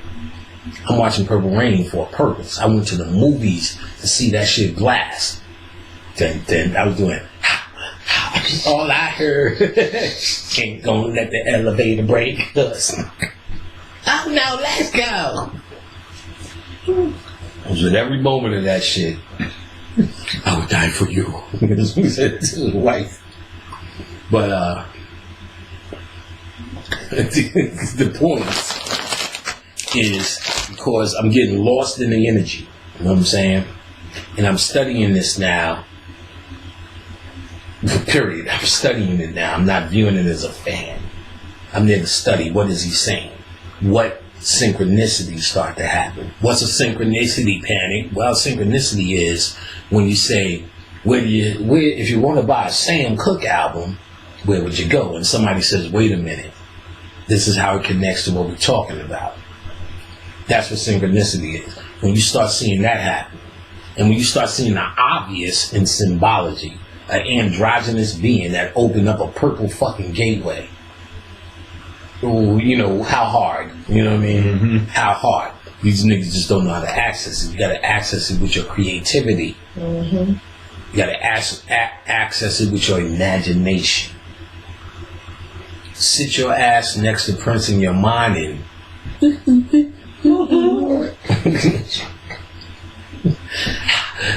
it's all I heard. Nigga, we ain't gonna let the elevator break us down. No, let's go. Let's go crazy. Also on Hulu, if you search under Saturday Night Live, they did a compilation show with all the Prince performances, and they added a never before seen Prince performance. So they had their 50th or 40th anniversary where all of these stars were in the room. Prince was in the room, and they had Jimmy Fallon asked him to come on stage, and he did, and he fucking murdered. He played that song, Let's Get Crazy, in a different rhythm. It was like, and he was singing this shit, Let's Get Crazy, slow. When I tell you that shit was like, if they made songs like this, we'd save ourselves just off of that. And you could tell it's in them, but this music business has totally shut that down. The only nigga, and they even mentioned, wouldn't exist without Prince. Terrence Trent D'Arby, and what was Lisa Bonet's first? Kravitz. Yeah. Lenny Kravitz. And when you heard Lenny Kravitz, that nigga was bringing that shit back. When he did that riff, and that shit was building up, and he was killing that shit, you was looking at a rock god. You was like, oh shit, that's some god shit. Then he did, on that same album, I want to get away. Motherfucking Aerosmith said they was at the MTV Awards. They said the only reason we got out of our bed today was to see Lenny Kravitz do that fucking song. Got on that nigga, you know, that 1 foot. And the bitch, he had the black chick, the afro killing that shit. Then, remember the commercial came out with the Chevrolet. I want to get away. Next year, Aerosmith came and said, we came to shit on Lenny Kravitz for doing that commercial. That's how serious motherfuckers take this shit. They showed that in the movie The Doors. Jim Morrison is serious about his craft. It was like when they did that car commercial with Light My Fire, lost it. Oh, no, you don't do that. It's cheapening your shit. So Prince had that mentality too. Couldn't sample his shit, you know, cover songs, you know, nothing. He was getting it. True craftsman. Nigga wore some Mozart shit. You know what I'm saying? True craftsman. Real composer. And when you see this documentary, like him or not, you're gonna see like, damn, I didn't know this nigga was that badass. How he's setting all these motherfuckers up. How he was doing shit. Royalty. Real straight up. Real nigga. Dionysus shit. We need to read something about Dionysus so we get an idea of the deity. He's also known as Bacchus, which makes an appearance in the Bible as evil. Because they're trying to shut down fornication. Bacchus was the Roman version of Dionysus. Okay. So Dionysus is popularly called the god of the wine. However, the classification is begin to do injustice, as his powerful deity is so much more than that. Now, when I'm reading this, I'm reading things that we could say don't relate to Prince. But then I start to think, how in the fuck will we know? Because he was notorious for hiding his private life or his other side. We only know what was shown. And when you hear the cult of Dionysus, only a small version of wine and fucking is actually shown. Which it looks like he's just high and fucking all the time. So I started seeing, okay, this is how we can fully understand Prince's energy, the part that we didn't understand as a little bit more personal, I would gotta say. So let's just say. Dionysus presides over the mysteries of birth, life, death, and resurrection. So when they say that, that puts him in connection with Shiva, who is creator, sustainer, destroyer. He has all three of those titles. So this is actually backwards. Birth, life, death, resurrection. Message. But birth and resurrection can be looked at as the same thing. Or it just puts it in four parts. Message. Cut that shit down. He's the spirit of the untamed wildness and is irresistible male procreative energy, intoxication, shamanism, magic, joy, hallucinations, madness, and sexual healings. All that shit encompasses Prince. But this untamed madness, that's where you have a connection to Pan in the forest. When you have this connection, and I know this from studying Pan, but it's obvious in this too, they're talking about a beastly sexual, what they call, later became mesmerizing. Before that, it was called animal attraction. So this animal attraction is considered sexual attraction. That is this act of sex is the beastly act of a divine union. Androgyny is the divine union. Sex is actually the human beastly act, the animal act. And it's really animalistic in nature. You know what I'm saying? When you feel a certain mood, you ain't thinking about no fucking Hotep, the queen. You know what I'm saying? It's like, oh, I'm about to eat the queen's pussy. Nah, you about to spread that thing in front of you and dig. You know what I'm saying? You really are. You're not thinking like that because it's an animalistic act. You're trying to smell certain shit, see certain angles, legs in certain positions, titties, coming to the other side. Oh, Mr. Ed. Hello. Let's go crazy. Let's get nuts. It's an animal act. You know what I'm saying? So they're talking about the wilds of nature. The forest represents that energy. Untamed, but then manifested as tame. So you see, Prince looked like you never know what he would do next. It's untamed in a container. Which is, well, anything is now caught in a container. They're trying to explain its nature now caught in a container when you deify it. Because that's what you're doing. You're taking pockets of energies and putting them in containers. But living containers, when you deify them, they're not in a jar just being holding on. They're in something that can live. Where does it live? Here, in your imagination, your creativity. Because when you die, heaven is your imagination. When you die, heaven is your imagination. So this deity, Dionysus, that you have now, regardless of what science said or pseudoscience said or some shit some nigga said the other day, you make Prince Dionysus. You take Dionysus. But Dionysus is white. Dionysus started off as Osiris. They made it white so they can have something to hold on to and access. You are much obliged to take it back. You are much obliged. In fact, I encourage more than anything else that any deity that they were able to skim and re-orchestrate as some shit for them, we must take those back. They have nothing but what we decide to give them. They've been taking what you don't even know you have to hold. Period. So assuming you know that now, we take back what's ours. Dionysus, Osirian, is your birthright. And now we have a face and we have a whole lifetime of understanding of what this is. Tantric sexual creative energy under our control is called Prince. Now we got it. Now we take back what they've been feeding off of. For real, for real.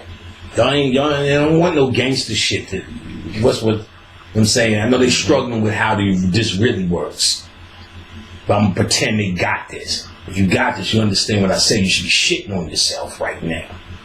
For real. So, shitting on yourself right now, but they don't get it. So we're going to show them how to get their power back. Step by step. Ooh, yeah.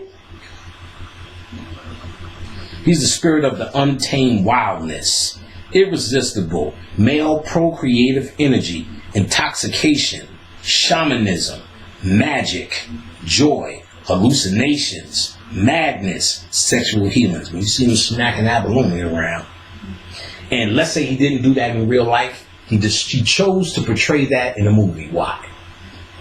Because he's trying to say something about himself. If it said something other than what he wanted to portray, when it happened. Now he did say, and I talked to Khadijah, his parents fought like that. His father shot himself in the head. And all the rest of that stuff that he was portraying, this was loosely based on his come-up story. But they said a lot of it with his parents was real. Now, Khadijah did all that research, because I was clueless. He was the last of 12 deities. That puts him at a 13, puts him at a Christ energy again. And to incorporate into the Olympian pantheon. So he is usually classified as a Greek god. Now, the 12 energy, though, he said 12 ones. He's the last of 12. He's now at 13. He's now at 13, but he died at what age? 57. Right, which is what? 12? Yeah, so now he became a 13. Mm-hmm. Oh, yeah, because now it's a birthday. Oh, we can get there. We're going to get there. Understanding this, though, if you had a certain configuration, because everything is in a color configuration, your chakra system, we know what's the last one? Violet. Let me say it again. The last of the 12 deities incorporated into the Olympian pantheon. So is usually, so he is usually classified as a Greek god. He's the last deity, purple, to make that into that pantheon. Now, it's symbolic because they had to use Olympian as their heaven, where the gods go. To see if they was Norse, they would have said Valhalla. You know what I'm saying? And if it was Kemetic, we would have said Noon, or there's another name, the Eleusinian fields, in Greek is where the humans go, but Olympus is where the gods go. So they're saying that, but they're really talking about, because Mount Olympus we have nothing to do with, it's Demiurge. So I don't want to get that confused. The point is, he's that last energy. That means that gateway is open for things to happen. All that shit y'all keep predicting, that we keep missing opportunities because, see, they understand that 2012, if that's a real day. I don't think that was a real day. And of course, but they know something's coming. Mm-hmm. If you don't see it coming, how could you access it? I could be sitting with a girl and she could be throwing her fucking pussy all in my face. But if I don't see it, I'm going to be missing all the signs. Because this happened before. After you get the pussy, oh, this is good pussy. I'm glad you gave it to me. And you ain't seen me trying to give that shit to you 4 months ago? No. You don't remember when I did that? Remember then? They be telling you all the time, you're like, duh. I missed it. So in other words, if you ain't looking for it, you're going to miss the pussy. So if you're not looking for it or know what to look for, sometimes you can see what they're doing.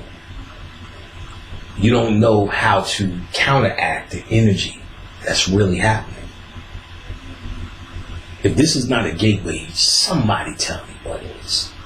Because you're not going to sit there and study all this Egyptian mythology and science and history and not see they was dealing with nothing but gateways. Every nigga standing there with one of them towel sticks was a gateway, a understanding, a level that they're telling you this is how you get through the underworld, through all of these particular cycles, all these particular understanding, self-revelations. So if we know the human body is a container for energy, and you could see just by the fucking human performances what energy was trapped in that's free now. You don't have to be a scientist to say the nigga talked about purples and raspberry barrettes. Nigga, we going to drink strawberry wine. This nigga his whole shit was about happiness, especially Purple Rain, because that's the arc. And every other thing showed his abilities to become many things. So Dionysus has a lot of different names, which I found out in this book. And I say, if you looked at all his albums, they were all different names. Because what he was showing as the energy of that crown, the energy of the purple, the energy of the gateway. Once you're there, there's no rules. You're in the realm of chaos. He was a chaos fucking being. Mm-hmm.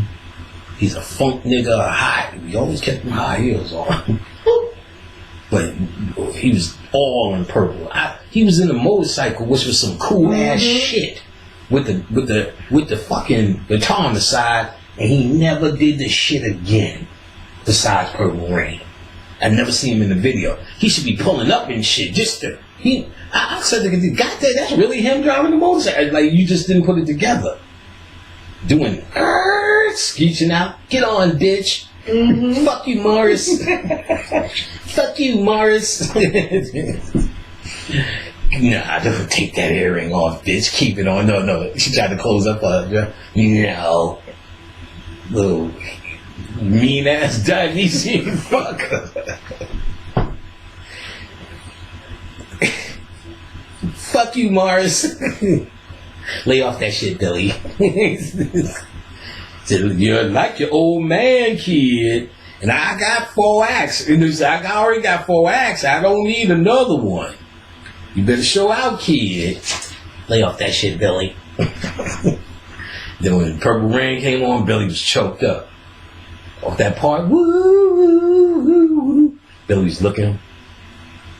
Billy Sparks. I just watched the shit. I know all the moves, kid. That was the family. You know what I'm saying? That was some cruise shit. You know what I'm saying? Morris Day was killing that shit too. You know what I'm saying? Yeah, that was bad. But you gotta see motherfucker Under the Cherry Moon. They was doing this dance, girls and boys, them. They was doing this fly shit. Him and Tricky, yo.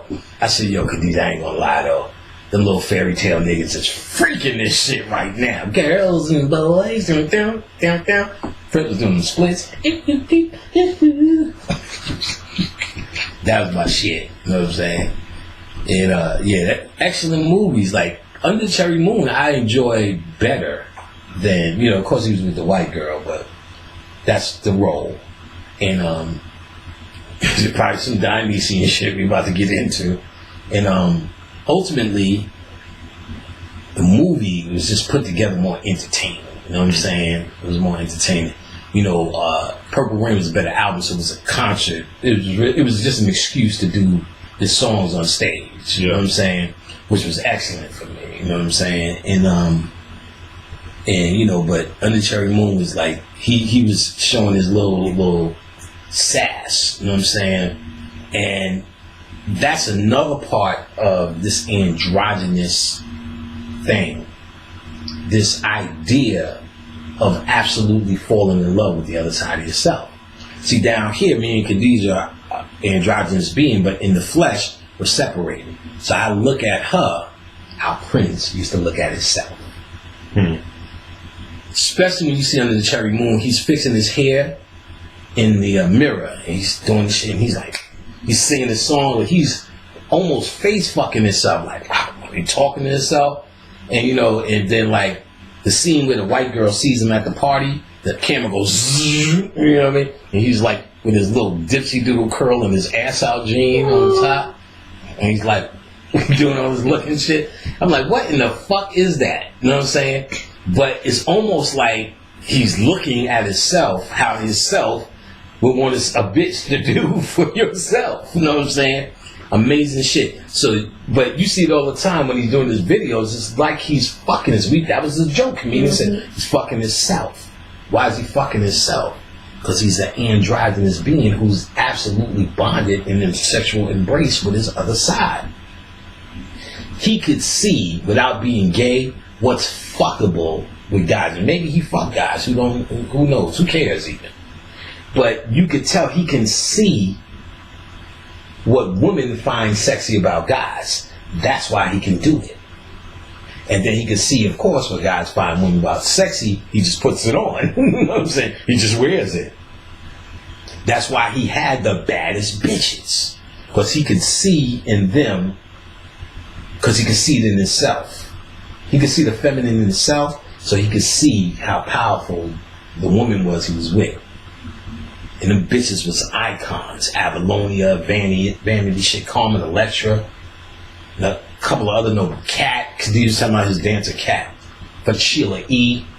It's just phenomenons. That's the level of androgyny. That's advanced shit. I've never had a woman say anything but I'd fuck him if he gave me, you know. Right. That's all I ever heard all women say. Yeah. Like nobody's turning Prince down for no pussy.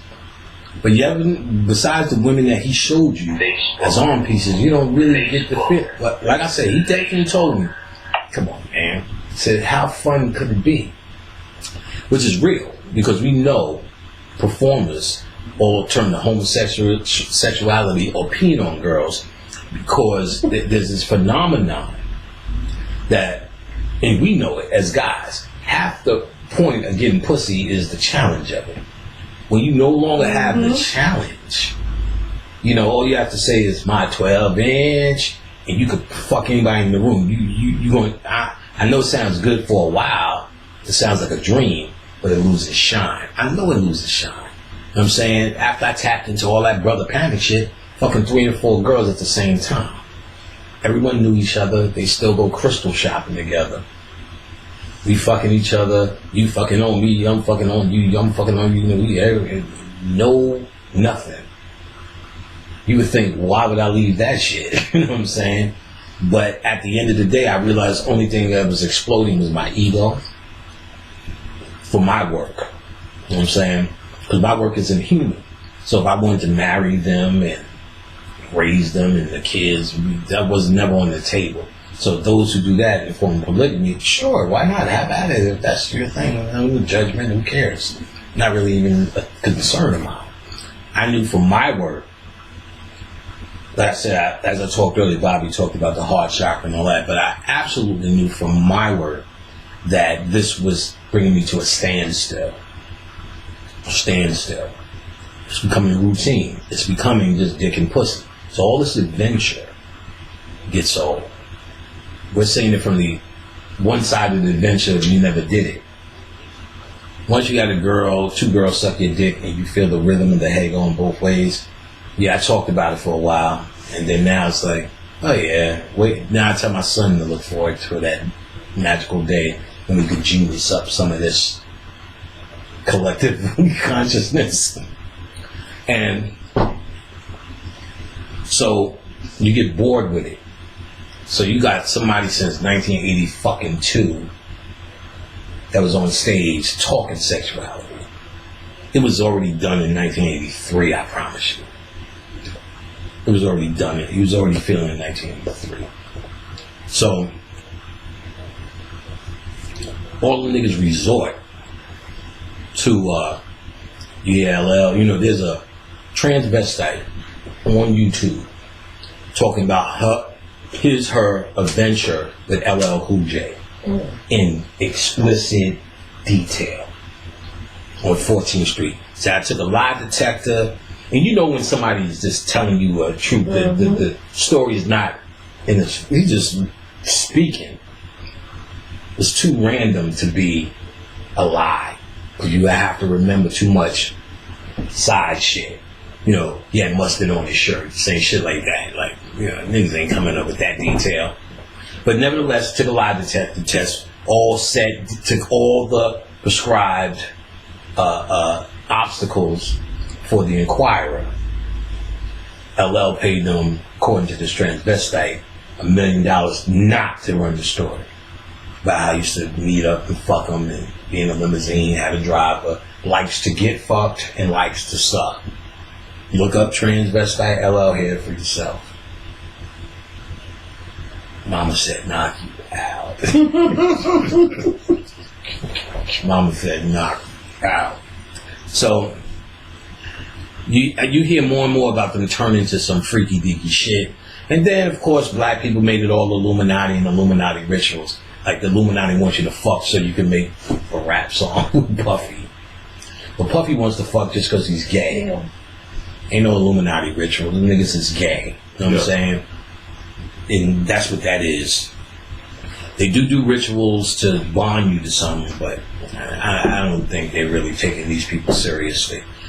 You don't have to get them. They're so greedy for money. You don't have to bond them in no sexual way to anything. They're so greedy for fucking money. All you have to do is say that and I'll give you money. Mm-hmm. And they'll do that and I'll give you money. Bring this forward and I'll give you money. Or they just notice when they bring something forward or when they do that, they get more money. Mm-hmm. That's how they did it with rap. We noticed in New York that people in the West Coast that were talking gangster music had fucking houses on the sides of cliffs. And we still live with our mother shit. Big Pun did a video on New York One where he was eating off the TV tray in his mom's house, had the beamer downstairs, double X. But was eating McDonald's off his mom's in the Bronx. Mm-hmm. And this was when he was on the Cross Bronx with Big Pun and my man. Already hot. So I was like, that's how we was living. This is way before that. Kane and all that, all living at your mama's house. The Ice-T and them niggas, Kid Quick, Short Dog, and all the rest of that level. What they was in fucking mini mansions. Of course, it made it lucrative to talk about that bullshit, and while we was talking native tongue, made it desperado for you. So it became eventually what it was. Well, they was trying to kill it, and they did. What saved rap? Wu-Tang Clan. Because it was 9 of them, and what that protect your neck, so they showed so many directions. It was 100% New York when New York was dying. What was New York dying from? Native tongue. They made it. They pit consciousness against gangsters. And gangsters are always going to win. It looks prettier on paper. You swing the gun, UNWA. You know what I'm saying? Today was a good day. You're going to connect with more niggas because more niggas don't believe in even human, black, positive, Yeah, I was gonna say, each one teach one. if you just look at American culture, Mm-hmm. don't even look at niggas. Right. American culture loves gangsters. Gangs and violence. We're born and raised in it. You know what I'm saying? So we do like the white man, of course, and, you know, gangs and violence. In rap, this particular version of gangs and violence, they knew if they would give it to us in a way, in a language. See, because remember, rap comes in and it proposes to speak a language. The language is that of keep it real. This is what we do in black people. So they would have to say, well, what's their language of sex and what's their language of violence? So sex, we're gonna sabotage it, but every black woman is a bitch. Bitch is a bitch, and I mean the gangster bitch, letting that shit fly, When they stop, kill her, stop it, stop that. I need a gangster bitch. Yeah, the gangster bitch. Go on, gangster bitch. Now, they let it fly because that sex, and then the gangster violence, is our sex and violence version. That's going to, because we're born and built into it. Even, they started with this. Even laying the woman down for birth instead of sitting her up. And then smacking the baby on the ass. You're woken with violence from day one. That's your first experience on planet Earth. That's a ritual within itself. Because they were saying there was a way to hold a baby in a certain way to get that, what they're trying to do is cough to get the mucus out the lungs so it can start breathing. So there was plenty of ways to do that without that. And I seen, they used to have the YouTube videos where the mother giving birth in 5 minutes. She'd be pregnant, she'd sit over her bed and just push the baby out and get up and go about it. I'm like, y'all niggas believe in it. First of all, believe in this Adam and Eve story. But the gravity when the mother's laying down on the back, they said that alone is fucking, you gotta sit up. Gravity will take the baby out. They said there was a way to do it. I don't know if it was holding him upside down, but it's not as actually urgent as you used to say. But you smake him with violence. That's a ritual.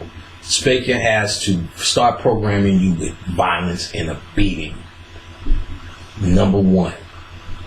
So we're dispositioned for violence based upon that ass smack. Your first baby brain's experience in this world is violence. We think we doing it without frankincense and myrrh, without sage sticks. Them niggas is beating your ass. Them niggas is setting you up from birth. We're worried about the chip. No, you should be worried about just getting your ass smacked. You know what I'm saying? But ask Erykah Badu how she did it in the tub, nigga. You know what I'm saying? Yeah, ain't no joke out this motherfucker. So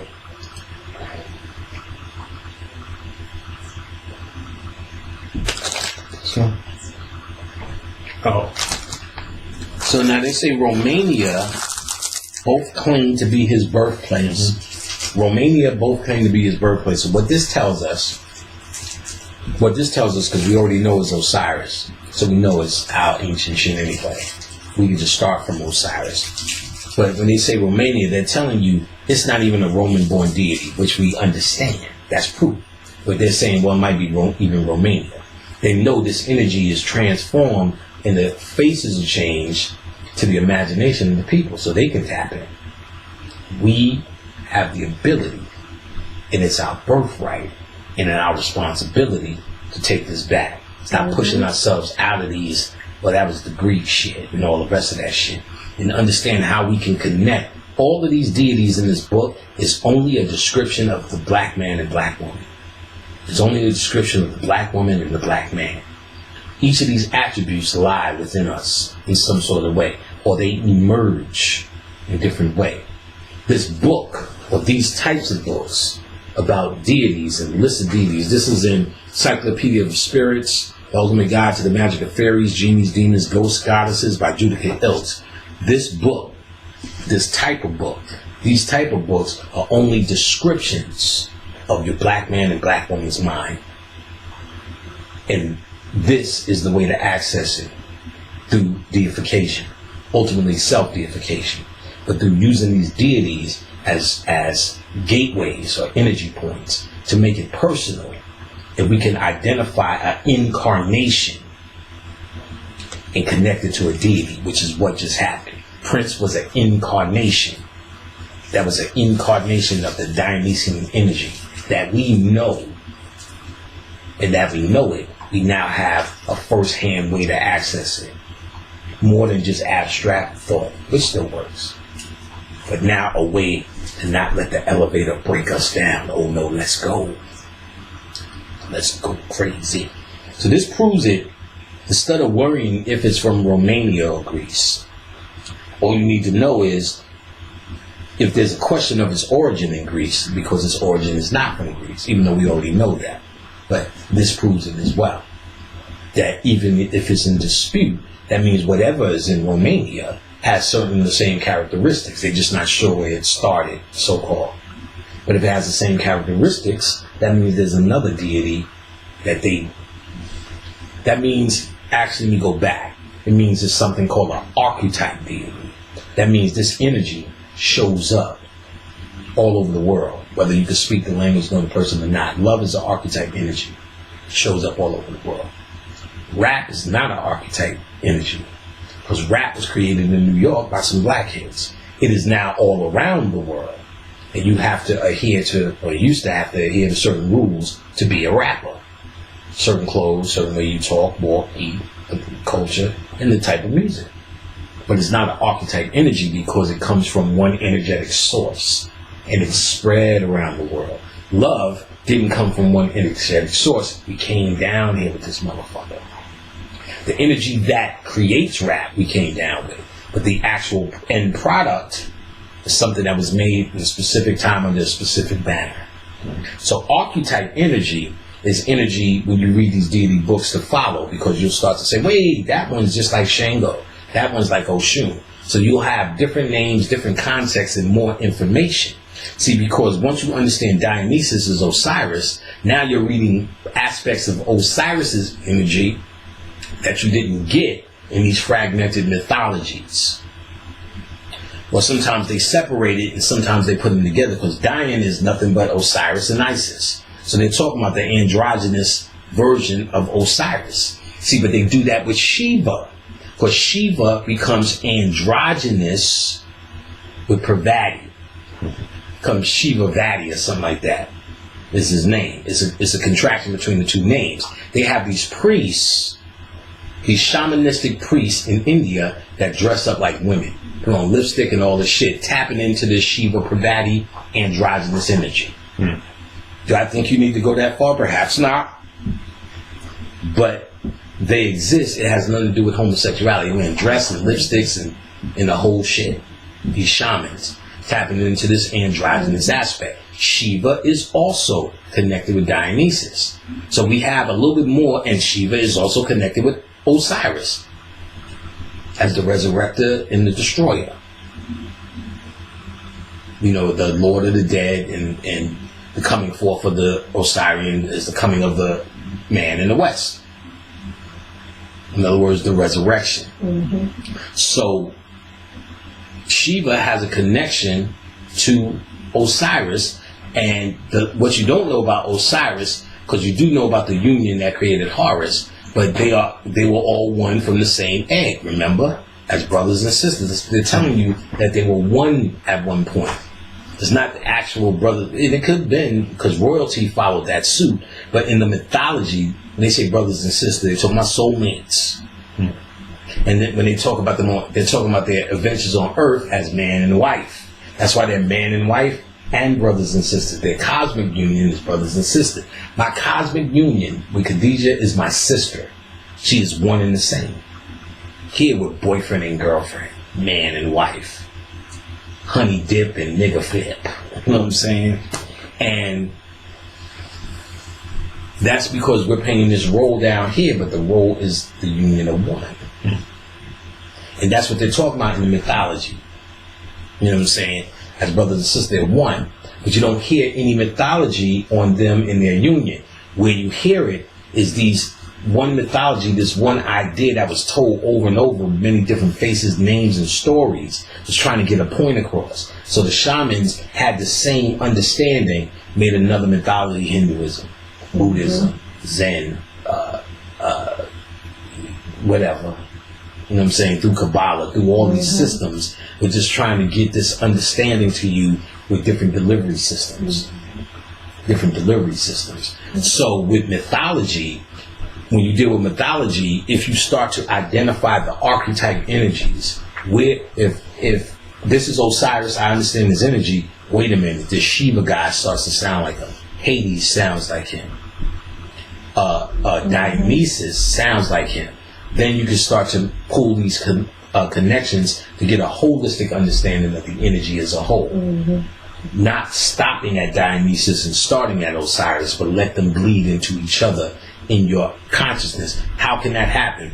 If you're dealing below the equator, the human versions, you're seeing different. You're seeing a white man and a black man, African and Greek. But if you're above the equator, what you're seeing is one energy ball that now becomes more powerful when you make the connection of all these energies and expanding on your understanding of the one archetype. The one Osiris, Shiva, Dionysus represent your subconscious mind. And in this magic, you are trying to empower your subconscious mind. So the more you can make the connection, the more you're understanding your subconscious mind holistically to activate the different parts, the deeper parts, the parts of you that can pull out, let's just say, more information and be like, this is what's happening. See, I could pull this out easy and talk for hours on this shit. Because the parts of my mind that are activated, because I broke the walls by rising above that equator line of separation, polarity. The greatest thing about the understanding of the law of polarity is not that things are dual and separate, that things are actually the same under the illusion of separation. So what they're trying to tell you is the true hermetic master is the one that can look at polarity and see both sides of the coin. That's why I was telling you the exercise earlier. You may feel a certain way about Trayvon Martin, but see it a different way. Why the fuck is he in that parking lot or wherever the fuck he was at that time? Still, don't voice it, but see it. When you see it, what you're doing is starting to change your polarity to middle polarity. How you can see a whole pantheon of why he shouldn't have been there, and then a whole pantheon of he should have the right to walk wherever the fuck he wants to walk. Whatever time he wants to walk, he's a free man. Yeah, you should. I see that. You know what I'm saying? I can make that argument. We have our civil rights. You know what I'm saying? You can make that argument. But I also can make the argument. What the fuck is wrong with that old dumbass nigga walking around with these know what I'm saying? No gun in the middle of the night. What for 4 a.m. with some Skittles? You know what I'm saying? A fucking bag of Skittles. You look at it that way too. So that's all under the equator. So when I put out Skittles for Trayvon Martin, because I want the wisdom of what he now has to offer. When I talked to him, she was the nigga I was trying to go. I'm good. Let y'all work that out. And that's what he left his energy behind. That was his purpose as well. For those on the lesser level. So we got to come above the equator. Because that's where we're really lacking. We're still diagnosing this shit with folly. You know what I'm saying? We're still diagnosing this shit with reason, deduction, left brain, arithmetic, calculation, just still trying to figure it out level. When you're better than that, there's a portion of you that is not in confusion. There's a portion of you that is ready for any answer that you can possibly pose a question about. There's a portion of you that is that. constantly. We have lost contact with that portion of intelligence in us. That part of us that actually built pyramids and every other great masterpiece that you can attribute, which is all masterpieces, known and unknown, emerged and submerged, is us, our doing. That portion of us is being shut down purposefully. And, we didn't even go as far as to say it's a part of us that we shut down to go through this transformation. But let's keep on giving this white man all power, because that's what we always like to do anyway. We think we not, but we don't. So let's say it's the Illuminati, slavery, and Willie Lynch that did all this shit to you in a couple of generations. You've been here millions of fucking years. In a couple of generations, you sitting around, you know what I'm saying? Grits dummy, you know what I'm saying? Blame somebody else for right. everything. Doesn't sound right. Sounds like something we was going through, and in fact, so much so that's how they even came into existence. But let's pretend they came from Pleiades or whatever the fuck they tell you, and we keep pretending they're from outer space. They landed here to fuck with us as reptilians. Let's pretend even all of that. So they got here just in the nick of time to fuck you up, right on time. So they emerged and fuck you up. So all the odds taking advantage of something that was happening to you anyway. No excuses now. We on the backtrack. I know that spiritually because when Dr. Clark came through and told me, when all the historians come out, start documenting, Dr. Ben, Dr. Clark, Asa Hilliard, Oscar Kwesi, and all the rest of them, he said history is not longer being made in that reality anymore. What's happening is you're now going to move forward. And right after them is when consciousness came on the planet. But now we're still fighting with social media, which is perhaps because they made it too available, too easy when people really came in the information age. But the Illuminati, their real thing is to hide it in your face. So while you're worried about Beyonce on YouTube, you're not really questioning YouTube. Because YouTube has changed me. There was a movie called Gummo. And people knew what that movie was because I knew what it was because when I worked at Universal, they used to give me free movies. Free movie, Gummo, got it, watched it, thought it was insane. Nobody never heard of it. Now it's going right now. I watched the documentary. The white boy was fucking mad. He's like, he's smoking. He's like, what I set out to do was make a movie where I just pick fights and get my ass kicked. You know what I'm saying? So I would go up to bouncers, just smack a bouncer, boom, and kick my ass. He said, the problem with that, I got my ass kicked 17 times. He said, the problem with that is the ass whooping is fast. We only got about 7 minutes of footage. He said he smacked the bouncer. The bouncer picked him up and just dropped him on the fire hydrant, all back. Bam. He said that's when he knew he had enough. He said he never felt pain like that. This white boy is crazy. Now, this was a movie that never came out. He did some crazy, but the movie he did was called Gummo. Most people know the movie Gummo because if you watch the movie Belly, when they went to DMX house and he was watching that movie, the white boy was going, "You fucking rabbit." Remember that shit? He was going, he said, "I'll kill that fucking rabbit." And so it's that movie, which I knew because I had it and I seen it. I said, "Oh no, that's Gummo." Then me and my boy Sean Dew used to get high with these bitches and watch for a whole summer. All we did was watch Gummo. It's so wild. What he did, he went to a hurricane-riddled poor white trash town. He put some actors with true poor white trash. Oh my God. You want to see white people be white people? You wouldn't question anything I'm saying about their genetics watching this fucking movie. Kill that fucking rabbit. Check his pockets. See if he's got any money. That's how they was talking. We was wilding off of this. But years later, after all this was over, I said, yo, I need to show somebody Gummo. He put it on. It had no fucking impact. It was actually weak. Then I said, because I've been watching a steady diet of fucking YouTube and see so much wild as shit. This movie doesn't even do nothing compared to what I'm used to now.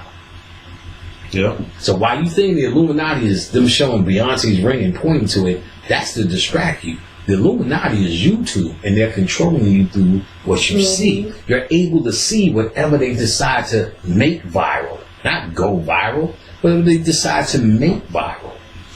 Police videos, this is a delivery system. So that's how the Illuminati work. They don't work through showing you what Beyonce's doing. That's not doing it. Why would they do that? You know what I'm saying? Like, if they doing something, hatching a scheme, why would they do something so obvious? Why would they leave it in the hands of her at all? Yeah. You know what I'm saying? To get it done. Her and Jay-Z doing this shit, and you like, oh, that's the Illuminati. Some shit from Zachariah Stitching with the fucking Toby. The point is, we're not questioning the whole system of how they get in our mind.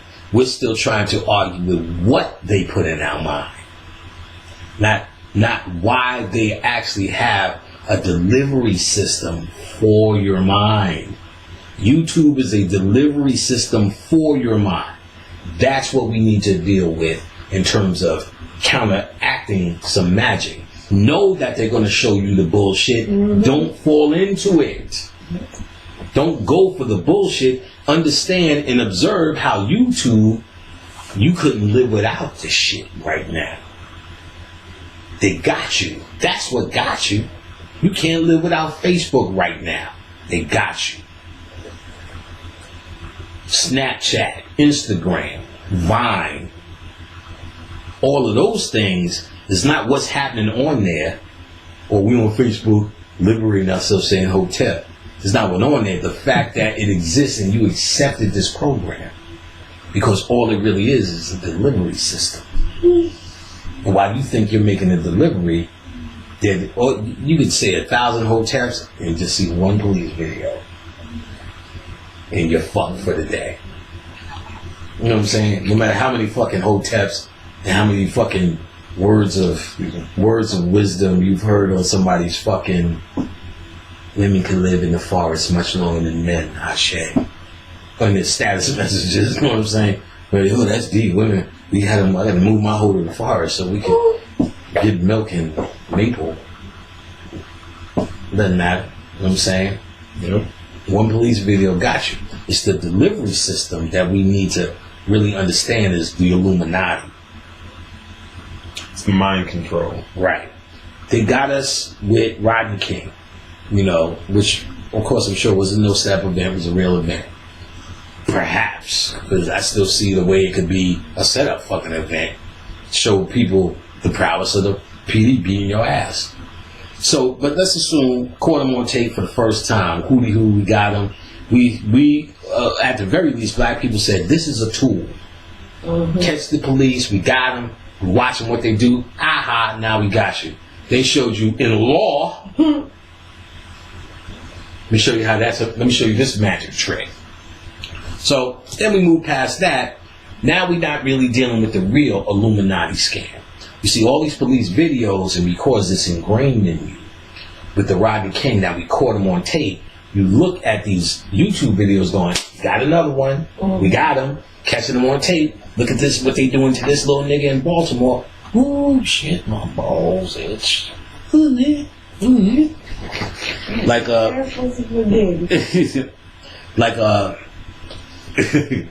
Like so we think that we're catching them red-handed. What we're actually doing is celebrating their prowess. Each time, share if you want somebody to see what they're doing in Washington. And meanwhile, they're opening up a nigga's head properly. Yep. You know what I'm saying? Eating fucking fish sticks. What, nigga? Poof! Somebody give me some tartar sauce for dipping. Not even a big deal. So we think we're catching them red-handed, but all we're doing is promoting their prowess. Giving you a movie. So we're not understanding we're the ones that's perpetrating the Illuminati plan via YouTube. That's what you need to be conscious. So wearing Beyonce's record backwards. I love Satan. I love Satan. She's saying I love Satan. I love Satan. stretching it. You can hear whatever you want. You know what I'm saying? I'm a fair maiden. You know what I'm saying? Okay, whatever the fuck you want to hear with that kind of shit. You know what I'm saying? More Dionysus and shit up in, you know. Dionysus was originally served only by women. His female devotees were known as Maenads, Maenads, Greece, or Bacchanals for in Rome for Bacchus. Although men served him too. Women were leaders and initiators in the Dionysian rites, and certain rites were reserved just for women. So even there, they're emphasizing there were men in the game, but it's all about the bitches. And please tell me that's exactly how you felt about Prince. Like, I don't know what he does, but there's probably some guy, I don't think they fucking him, but he may be doing something to him. You know what I'm saying? Like, so when you say men serve him, it's kind of played down. You know what I'm saying? Which is seen played down with Prince, that it was all about these hoes. Like I said, that was some curious shit. You know what I'm saying? How he pulled that fucking leotard ass sexuality off.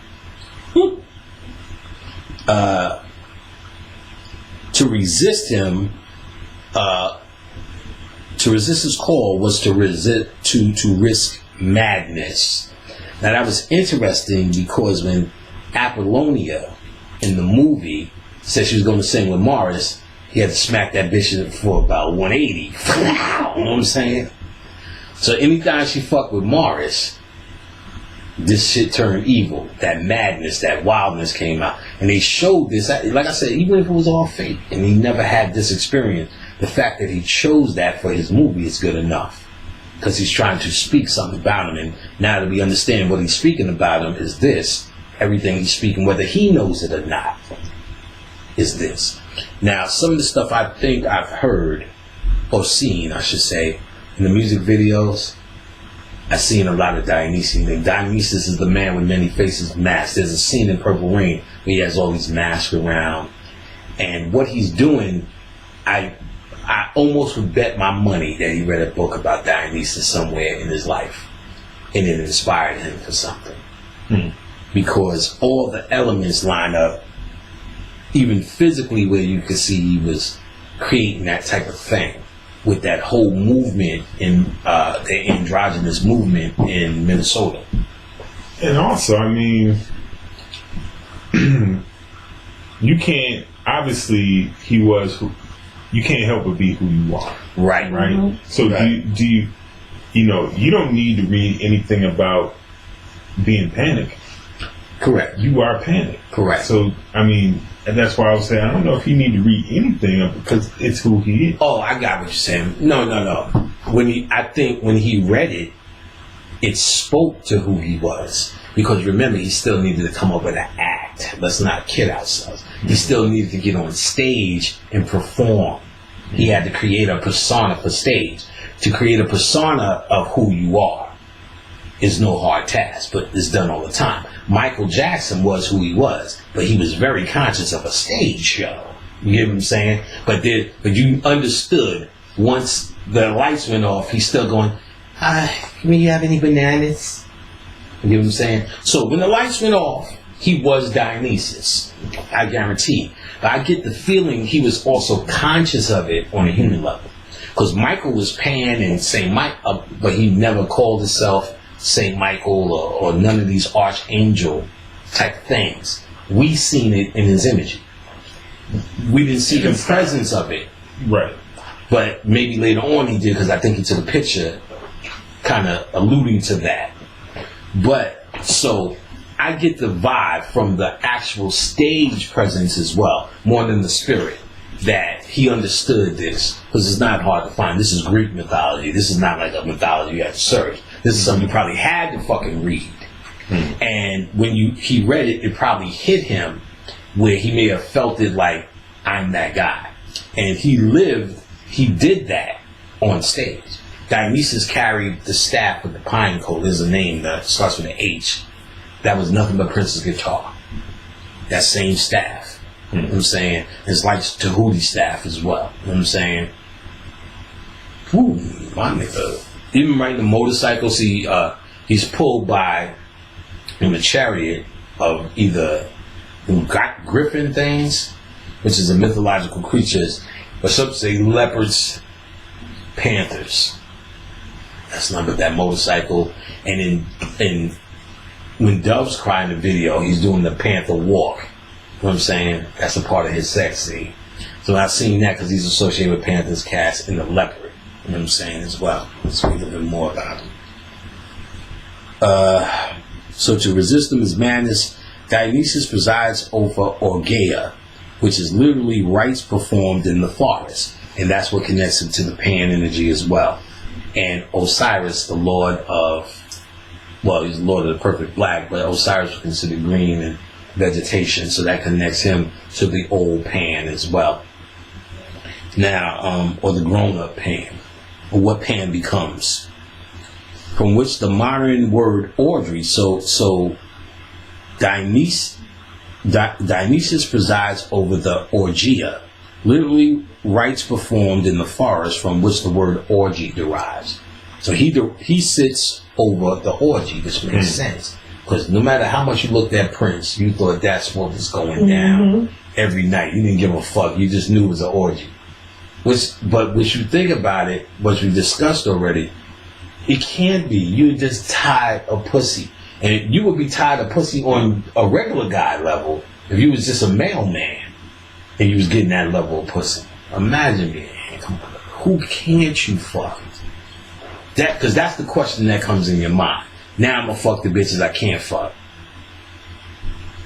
And then they said that's how half the niggas turn to homosexual, because they can't find any bitches. They can't find niggas. They try to get niggas to submit. They got to go to a pirate world where nobody knows who they are, which is difficult. No, they got face, makeup. You seen Little Kim? She get the heavy big. You ain't gonna know that bitch no more. Right. That's would be a solution. No, they're using disguises. What you gotta watch, and I was gonna recommend this anyway. Threw me the fuck off. Y'all want to know what Illuminati ritual is? They got a YouTube decoding Back to the Future in 9/11. That movie came out in 1985. And they're showing throughout that movie, the entire movie's about 9/11. It's gonna fuck you up. I was watching this shit going, oh, remember the wire that Doc Brown was putting up to the thing? Yeah. Do you know in 2015, the same guy who directed it, John Zemeckis, did a movie called The Wire with the Twin Towers and the wire going across. The dude walking on the wire had the same outfit as Marty McFly when he came back from 215. He kept going, I gotta tell you about the future. Remember when the car streaks out and the two lines are there? There's a sign that has a 9 right there. 9/11. He goes to Twin Pine Malls. It's 116. You turn it upside down, 9/11. Doc said, we're going to go to the future. You're going to enter at this time. Both of this shit said 9/11. Son, and I'm only scratching the surface. All this 9/11 shit is in there. They show the Twin Towers fall. And number two, she's going, this TV's messed up. Remember? And the father was upside down. She said, you got to watch it from the father's upside down perspective. You turn it up and the TV's bouncing, you can see the towers falling. And right next to it is the Statue of Liberty. She's going, this thing is broke. And Marty keeps going, Doc, I got to tell you about the future. I got to tell you what's going. The terrorists are coming. It's going to happen in the future. When I watch this shit, I shit my liver. I'm going, in 85. Now, I knew, because after David Rockefeller, who was instrumental in getting the towers up, in 1967 on Newsweek magazine, he's sitting there with his watch that says 9/11. So they always knew it was coming down 9/11. See, they do things, they don't know what 9/11, but they said Stanley Kubrick was involved in this shit. They showed, y'all niggas ain't hearing me, they showed the building that was still standing as this black thing called, what they call a monolith. The monolith, we heard about it in the movie called 2001: A Space Odyssey. What year was September 11? 2001. And they got this twin tower shit that the monkeys was touching. They just kept touching this monolith. They showed the monolith up in the same little devastation in the movie 2001 with Stanley Kubrick, who was in on them with all of that secret code movie shit. He did it all in The Shining. Crazy. Like, so y'all talking Illuminati? Y'all, them niggas is 30 years advanced. Talking Beyonce, all the pretty ladies, that's the Illuminati. All love Satan, all love Satan. All love Satan, all love Satan. That ain't nothing. Them niggas, you go watch it yourself. In motherfucking Back to the Future, they're showing you not just, oh, they did it right there. Massive amounts. 2015. Remember when they went in number 2 back to the hotel and Biff was running shit? They put a picture of him and Trump. It said Biff was based upon Trump 2015. Trump starts running in 2015. Y'all niggas ain't doing nothing with that frankincense and myrrh and decoding no Illuminati with no Alex Jones. Y'all ain't doing that shit. Because these white boys caught shit I didn't see ever. I'm sitting there going, what the fuck? How the fuck did you miss it? Then connect in 2000. I got to watch The Wire again.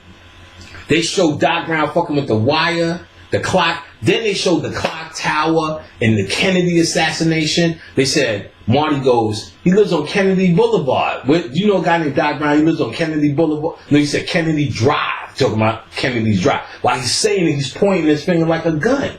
He said that when he gets to Doc's house, Doc had the Band-Aid on his head where Kennedy got shot.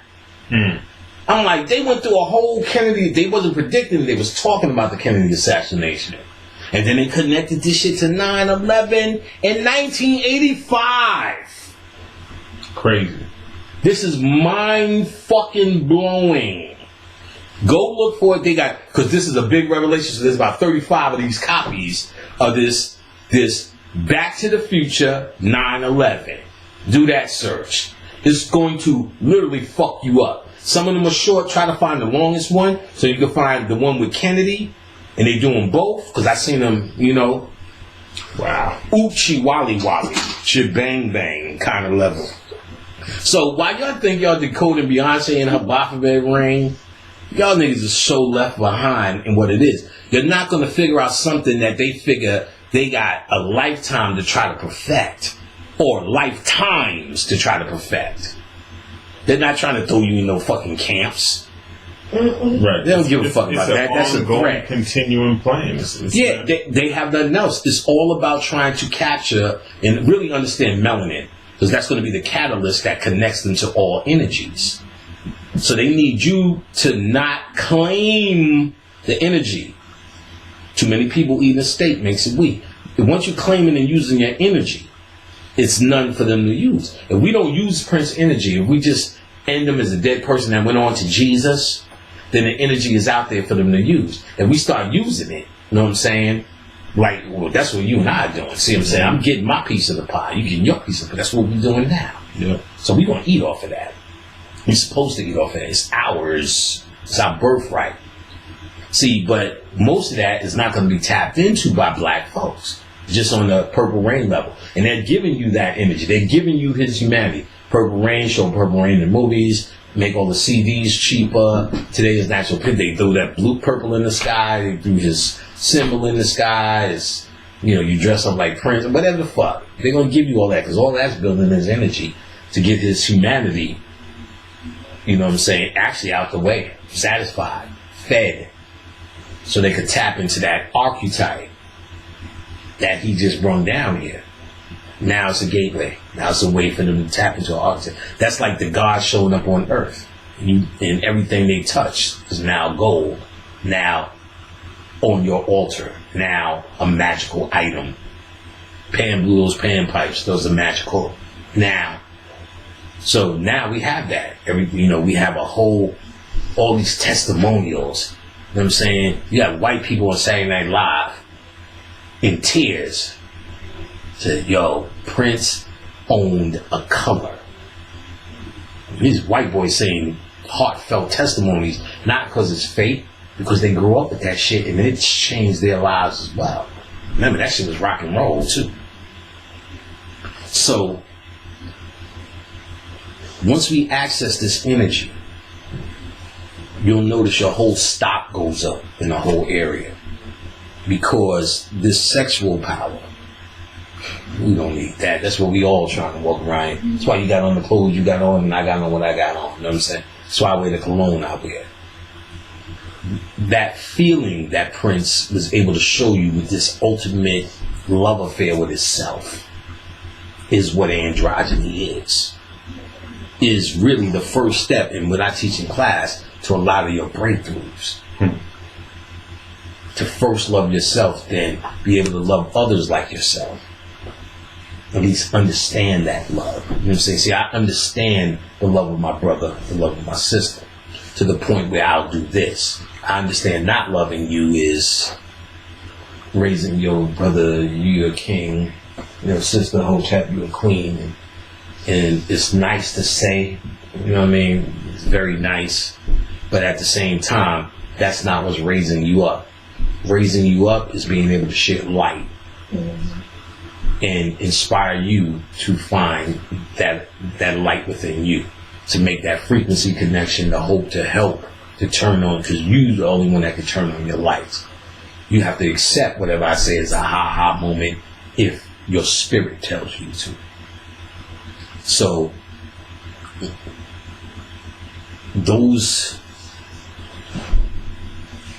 this idea is where we stay in lack. This is what is actually killing us. We're trying to figure out something that is so diabolical in its making. If for no other reason, not because of genius, because of desperation. They're on a desperate level, which we theorize with. They ain't got no melanin, they came from the caves, but somehow they're in this heavyweight fight with us. But the reality is they're not even in contention with us. The problem is we don't understand that anymore. And we keep trying to contend with them on their level. We're trying to fight their fight. Once you fight your own fight, which is spiritual warfare, and you first begin by developing an understanding with these entities for the sake of empowerment, for the sake of ancient prowess, for the sake of ancient control of your reality, to see the reality of your opponent, and that emperor has no clothes. You need to see the aspect of your ego that's made manifest, that you can't let go of. And really, that's their lesson, to be able to let go of them. They are that thorn in your ass that you refuse to pull out. You need it in your ass because it's now starting to define you as a human. What you need to do, and I need a revolution and an economic plan and a goddamn way to. Without them, what the fuck would you do? You know what I'm saying? Well, now you own economics. You own there's nothing to revolutionize from. Then there's not a face around. Now what? We just live in bliss. We did that before when they showed up. You know what I'm saying? You know, one person, yeah, we need to do this and do that. And I said, why? Well, we need to do this and we need to do that. Why?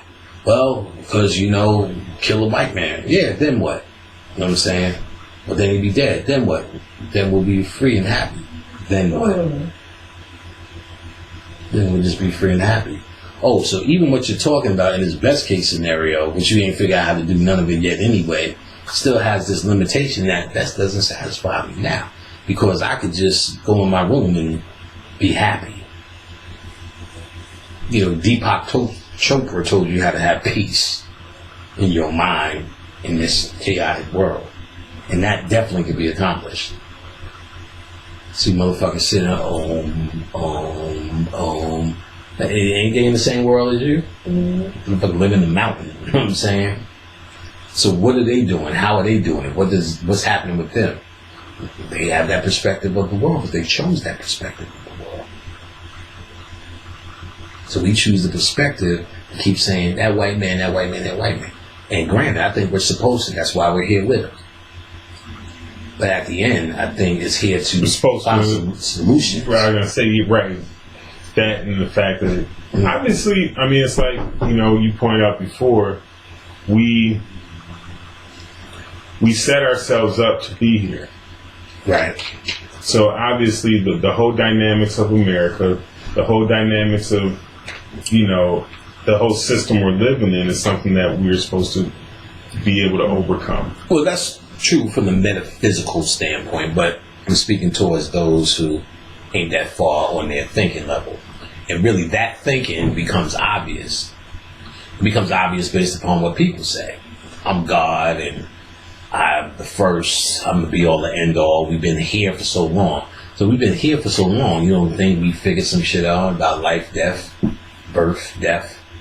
Or if you're the God of everything, you don't think there's a certain intelligence that we're working with? If you're the God of everything, how could you just, or if somebody's Lord over you, Oshun, then why would they put you in this situation? If Ogun is your boss, why has he got you down here with this shit? Why he ain't down here handling it? If you're down here serving him, why isn't he making this easy in the paradise for you to serve? So what lesson are they teaching us? And are you comfortable with anything teaching you a lesson that you have no fucking idea of what you're supposed to be learning? You got your theories, but we're pretending we're going along with how niggas actually think about this. So with this particular line of thinking, with this particular mentality, is if you follow it to its end, to the course, it always runs into a dead end. Like, this is what I want, because people are so much saying what they're fighting for. I'm fighting for this is the way to think, this is how you do it. No, you're not a this, you're a that, you're really a this, you should do it that way. If you follow your victories, all the way to their end, to their logical end, in the best case scenario, you win every time. Starting from whatever system you're in. Ask yourself, are you satisfied with that outcome? So you pretty much join the system and then you join in the struggle. So you join in that system and say, well, we understand that this is how you do this is how you get out of court cases, this is how you do that. So you're so busy fighting to prove that point, you rarely feel like, what if you get out of every court case? What if, let's even go crazy, there's no more white man and none of this exists. How do you, as niggas, and I'm sure we always will find a way, but immediately carry on? So you say, well, we've been paying all this rent to white people, there's no more, so we should stop. Well, Shalonda goes, but I own my buildings and I'm black, so they're going to stop paying me too? The trains, do we still keep running the trains? Like, what do we, you know what I'm saying? Now, I'm sure we'll figure it out. This is our world, you know what I'm saying? But we're a little bit more attached to that shit than we give them credit for. And that attachment, I hate to say it, I don't think it's going to be broken by a revolutionary act. Things can change over a revolutionary act. It's going to have to be an evolutionary act. That's why this name of this tape is Prince in the Evolution, not Prince in the Revolution. Prince in the Evolution, and he told me to name it that. Nice. Because now on Earth it's a revolution, let's just say, and your cosmic is evolution, and that's what's real. Sorry, that's who you are. Dig it, because people have this idea, I want to deal with what's happening on Earth. Their head should be in the cosmos. No, my head should be exactly in the cosmos. If you should be on Earth, by all means, go get your machete.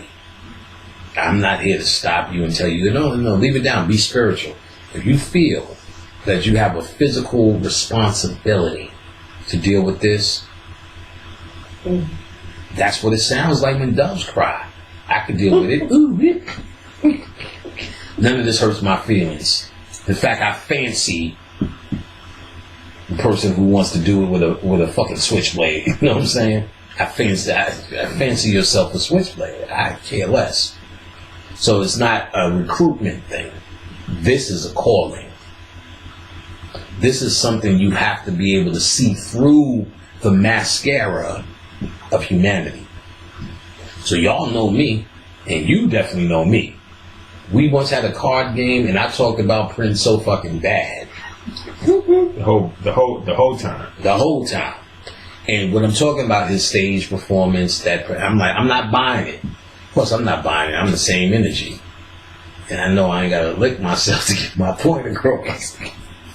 But sometimes you never know. You might just be in the forest at an orgia. You know what I'm saying? You got to do your thing. But the point is that I know how to separate spirituality and that reality from how I personally feel about human. I just buy not one print, not even Purple Rain. I like the movie, you know what I'm saying, because I guess Apollonia, like everybody else, appreciated it more because the album now is iconic. And even if you didn't like it then, you heard it so much. Oh no, let's go. You know what I'm saying? And so you appreciate it more now. But personally, and you know, as soon as you bring up Prince, we was arguing basically. You know what I'm saying? But motherfucker, who the fuck and who the fuck and who the fuck? Mm-hmm. And of course, Kamani's not going to give him up because he paid personally for Kamani's little scholarship thing. Yeah, you know that's shit. That's hood. You know what I'm saying? Yeah. That's hood to hood. That's love. Not only that, but you know, he's Prince. Prince, right. You know, and I just knew too many stories. You know, like my dad would be like, "Yeah, I met Prince." Like, okay, right. You know what I'm saying? Right. He'd be like, "Hey, he's a cool dude." Yeah, that's your hood, dog. Right. That's like me hating on Nas. Right. Prince is Nas. Like Mars Day is Cormega. You know what I'm saying? AZ. Mm-hmm.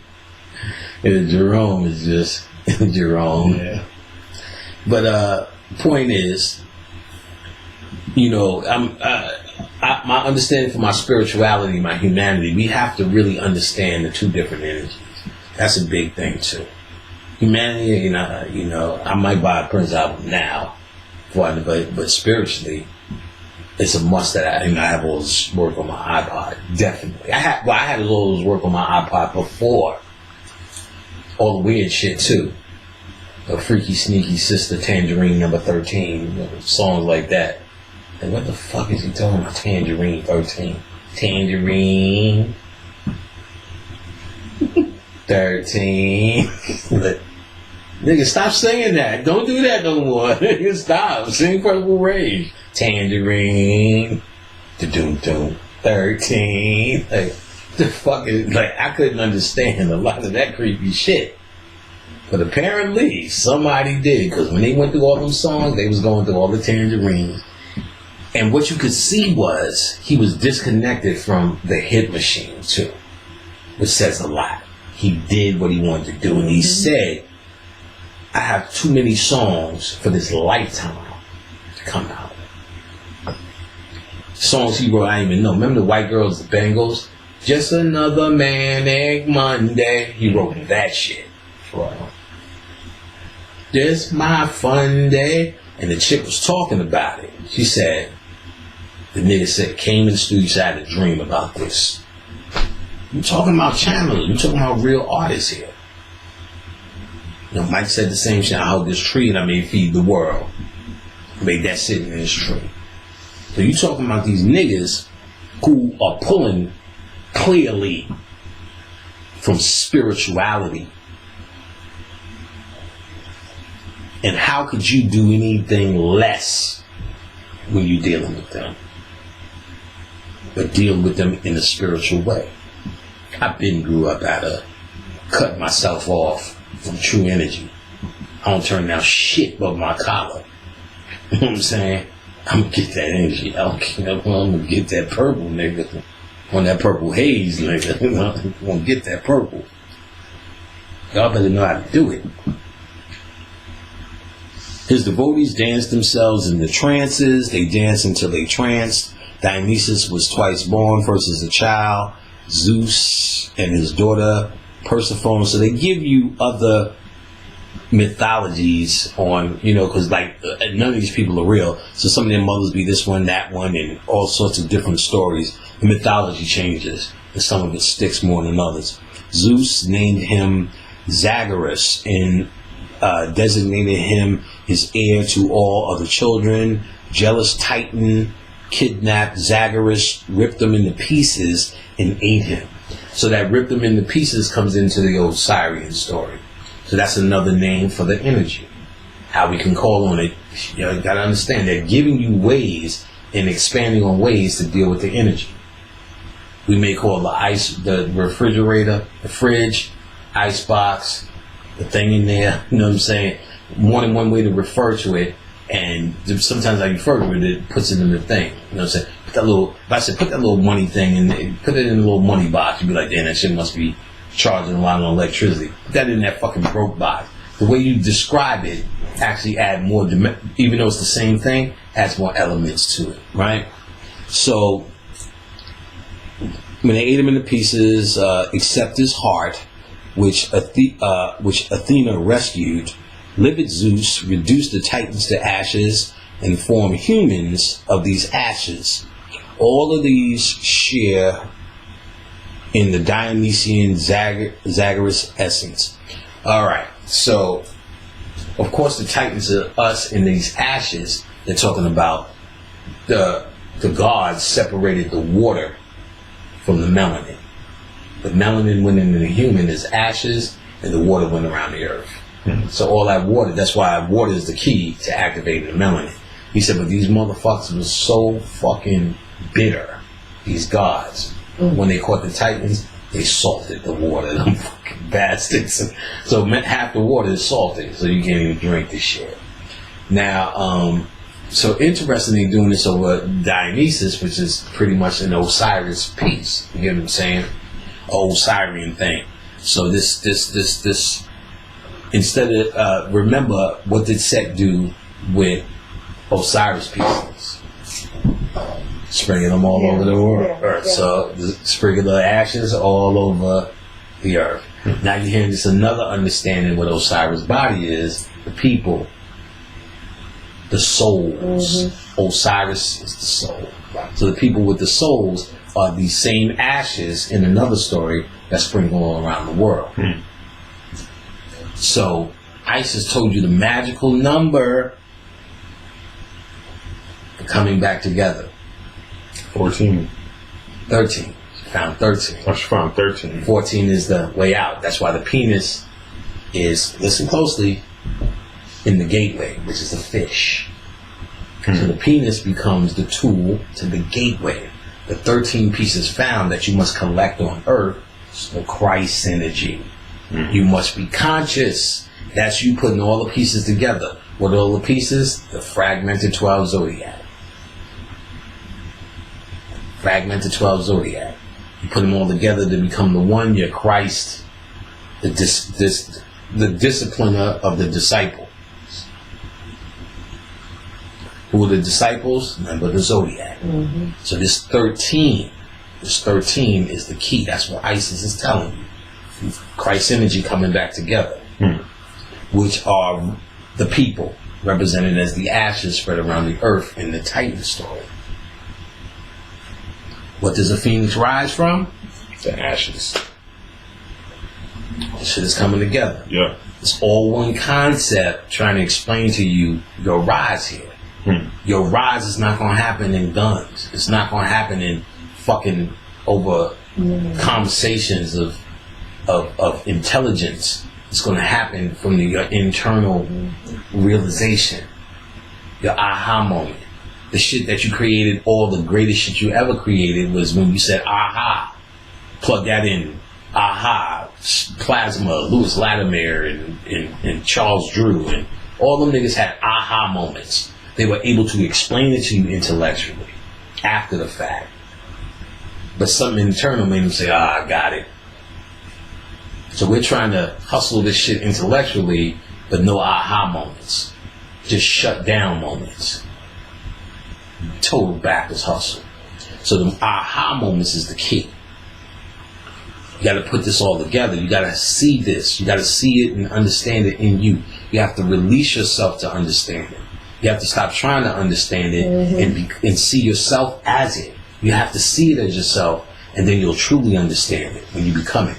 If I keep seeing myself as fucking Minute Mouse, after a while, I got this. If I keep seeing myself as Batman, I'm sure I'll be the one to be able to tell you every fucking detail about Batman. No, he doesn't eat that. He's allergic to mayonnaise. Like, how the fuck you know that? Because I keep seeing myself as Batman. I always wanted to be him. So you see yourself as these great deities, which are being described to you as actually a description of your great self, your true self.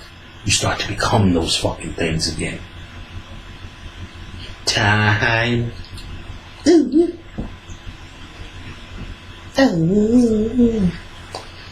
Alright, let's see. Let me just pick up. Zeus brewed a love potion from Zagreus' heart and fed it to Princess Semele. In other mythologies, Semele is the mortal woman. She conceived Dionysus but died before giving birth. Zeus rescued his unborn child, removing him from his mother's body, sewing him up in his own thigh to incubate him until ripe and ready to be born. And in his thigh, this funny because the Big Dipper, they used to call it the thigh of Osiris. No, I'm sorry, the thigh of Set. Then it became the chest of Osiris in the Osiris, but in pre-dynastic it was the thigh of Set. So there's something they're saying with that thigh and him being born in the thigh of Zeus. I bet you it could be either Big Dipper related, but I guarantee there's something related to that. Or you could say from the thigh, like they say from the hip, is a virgin birth, but that's your twin or something coming out of you in the same thing. This is it's God force, whatever you want to call it. I guess you can pick on the symbol, and there's somebody who can always tell you something smarter than I can. Zeus will sew him up in his own leg, incubate to ripe to his born. Dionysus was hidden away for his own safety. He grew up in the wilderness of Thrace, nursed by goats. So now they got you connected to the goat, which is Baphomet or Pan, even better by Pan, nursed by goats. So they're showing you that it is the Pan energy. You know what I'm saying? They're not going to call it Pan, but they're trying to show you, because once you get past these characters as only characters, you understand they're just different versions of energies that's inside of you. You get it. You get it more. So Dionysus was persecuted. Various spirits attempted to prevent him from achieving his full power. Most notably Hera, who struck him mad. Cable or Sybil, I think Kybele. So Kybele healed and then initiated him. Reaching maturity, Dionysus led a caravan through Egypt, through the Levantine coast of Asia and India, accompanied with a parade of Maenads. So now the Maenads are his hoes. So his hoes, Sheila E., Apollonia, Carmen Electra, Vanity, and Vanity was a soulmate. And spiritually, I think she had to make the transition just to make preparations, because they're one. Because that's what I was getting at with her Christianity, and I might have forgot. They raised up Aaliyah, as I was talking about, as Akasha, and then they killed her, so they have to raise them up. They also did that with Sana Lathan. Sana Lathan was in all of these black movies.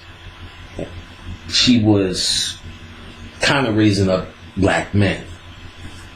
And she even got with Omar Epps in real life. They were together after Loving Basketball. But at the same time, they used to put her in movies where she was shitting on black men. Blade, shit on Weston. That other movie that was, what's her name's movie? The girl who wrote How Stella Got Her Groove Back. She did an HBO movie. Wesley and her was on it. Wesley was kicking her ass and all sorts of shit in the movie. She flipped on Denzel in that movie Out of Time. She flipped on Martin in Life. Got with his cousin, remember? She was with him, got with his cousin. There's one more I'm missing. So she was doing hood movies, and then I noticed they deified in the movie Alien. I did a whole breakdown of Alien, Yin Yang Androgyny Force, and basically turned it into a goddess. So I said, they're going to get her. Sure enough, something new. Got it. So they turned her into a goddess, put her energy with the white boy, and spent it out. The next, after something new, she did a TV show called Nip and Tuck, which she was Larry Hagman. He was dying, which died later in real life. He was getting a balls transplant. And she was in there, she was this girl. And I can't remember the whole exploitation, but she was just used. And it was just... Her role sucked. I remember something about that. It really sucked. I saw some of it, and I was like, this is garbage. You know, those five. Absolutely garbage. Yeah, it was terrible. Absolutely garbage, kid. But it was all in ritualistic form. It took a while to come back out of that. Because she didn't get work for a while. Yeah, because she's been doing the voice on the Cleveland show. She was the girl, the white on the Cleveland show. The black dude came. That's a comeback. It was a spin-off. No, that's some money. And she's never really had a movie come back that's been significant. But she's actually had a lot of voiceover. Has a lot of good money, actually. For them, all they have to do is sit there and talk. That's actually better money, I consider. She was also doing plays. And there was a couple of movies she was in that, became significant again. But never really to come back. So what they do is deify you, eat the energy. Vanity was already deified as a sex goddess. In the movies I just watched, I forgot she passed, and this was before Prince passed. Something made me buy and watch the movie 52 Pickup. Okay. Terrible movie now. It was excellent back in the 80s. But Vanity's in it, she's naked a lot. Along with Action Jackson is another one. So she was an 80s sex Ayatollah of rock and roller. Yeah. Without question. But then she turned into a Christian retard. You know what I'm saying? She said she was getting so high. But let me tell you how ill she was. Timok from The Last Dragon. He lived in New York. Probably still does. I used to see him in his old age. But when the movie came out, there was a kung fu nigga in our neighborhood named Moose. A Moose trainer. So when the movie's out, in the height of this shit, he came to Queensbridge in the hood. We had a jam in the center. So he got on, he said, time off from the movie Last Dragon. So he got up, said some corny shit. I remember the nigga ran and jumped and did a kick off the stage. He said, was the kick too much? And, we laughed. It was me and my nigga Hot Day Moose. We in the back, time off, we just asked him, how was Vanity? He said, I was in my trailer. He said, I heard a knock at the door. She came in, walked in, didn't say a word. Took off her shit and fucked the shit out of me. And put on that shit and left. So I always remember that story, and the way he was saying it was like, this bitch wasn't playing. You know what I'm saying? This bitch was a fucking, get that name right. I don't want to say a Maynard. Yeah, she was a fucking Maynard. You know what I'm saying? You should look up the fucking Maynads. What is it? M-A-E. You see if they're in here. See if they're in here. Give a quick idea who these hoes really is. M-A-E. Okay, we almost there. Maynard. I think we here. The Maynads. Lama Dama. Oh, they may not have it. No Maynads. Remind me to look. How's it spelled? M-A-E-N-A-D-S.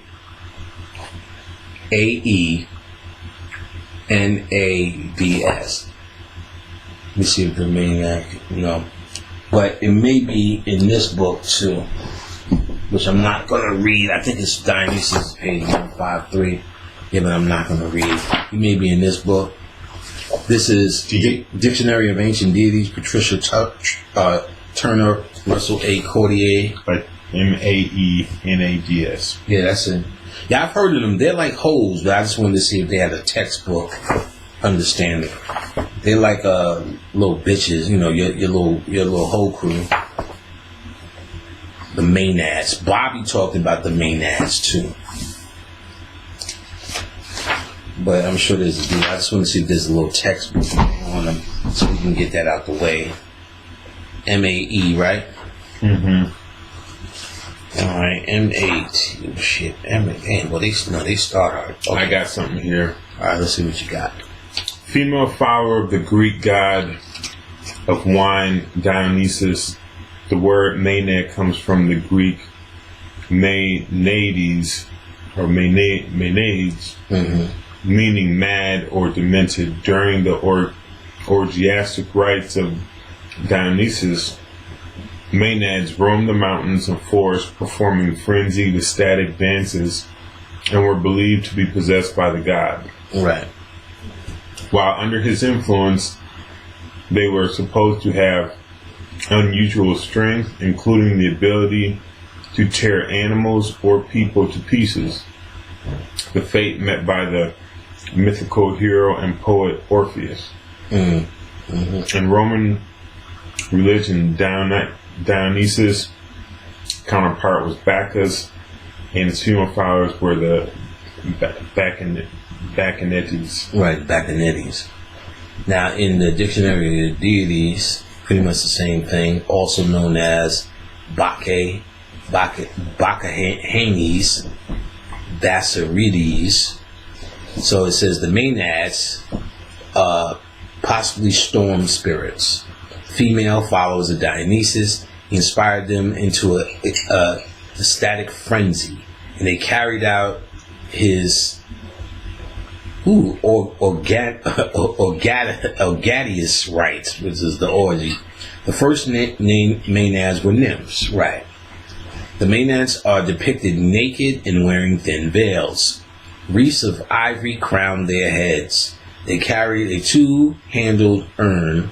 Sometimes they are playing a flute or a tambourine as they frenetically dance.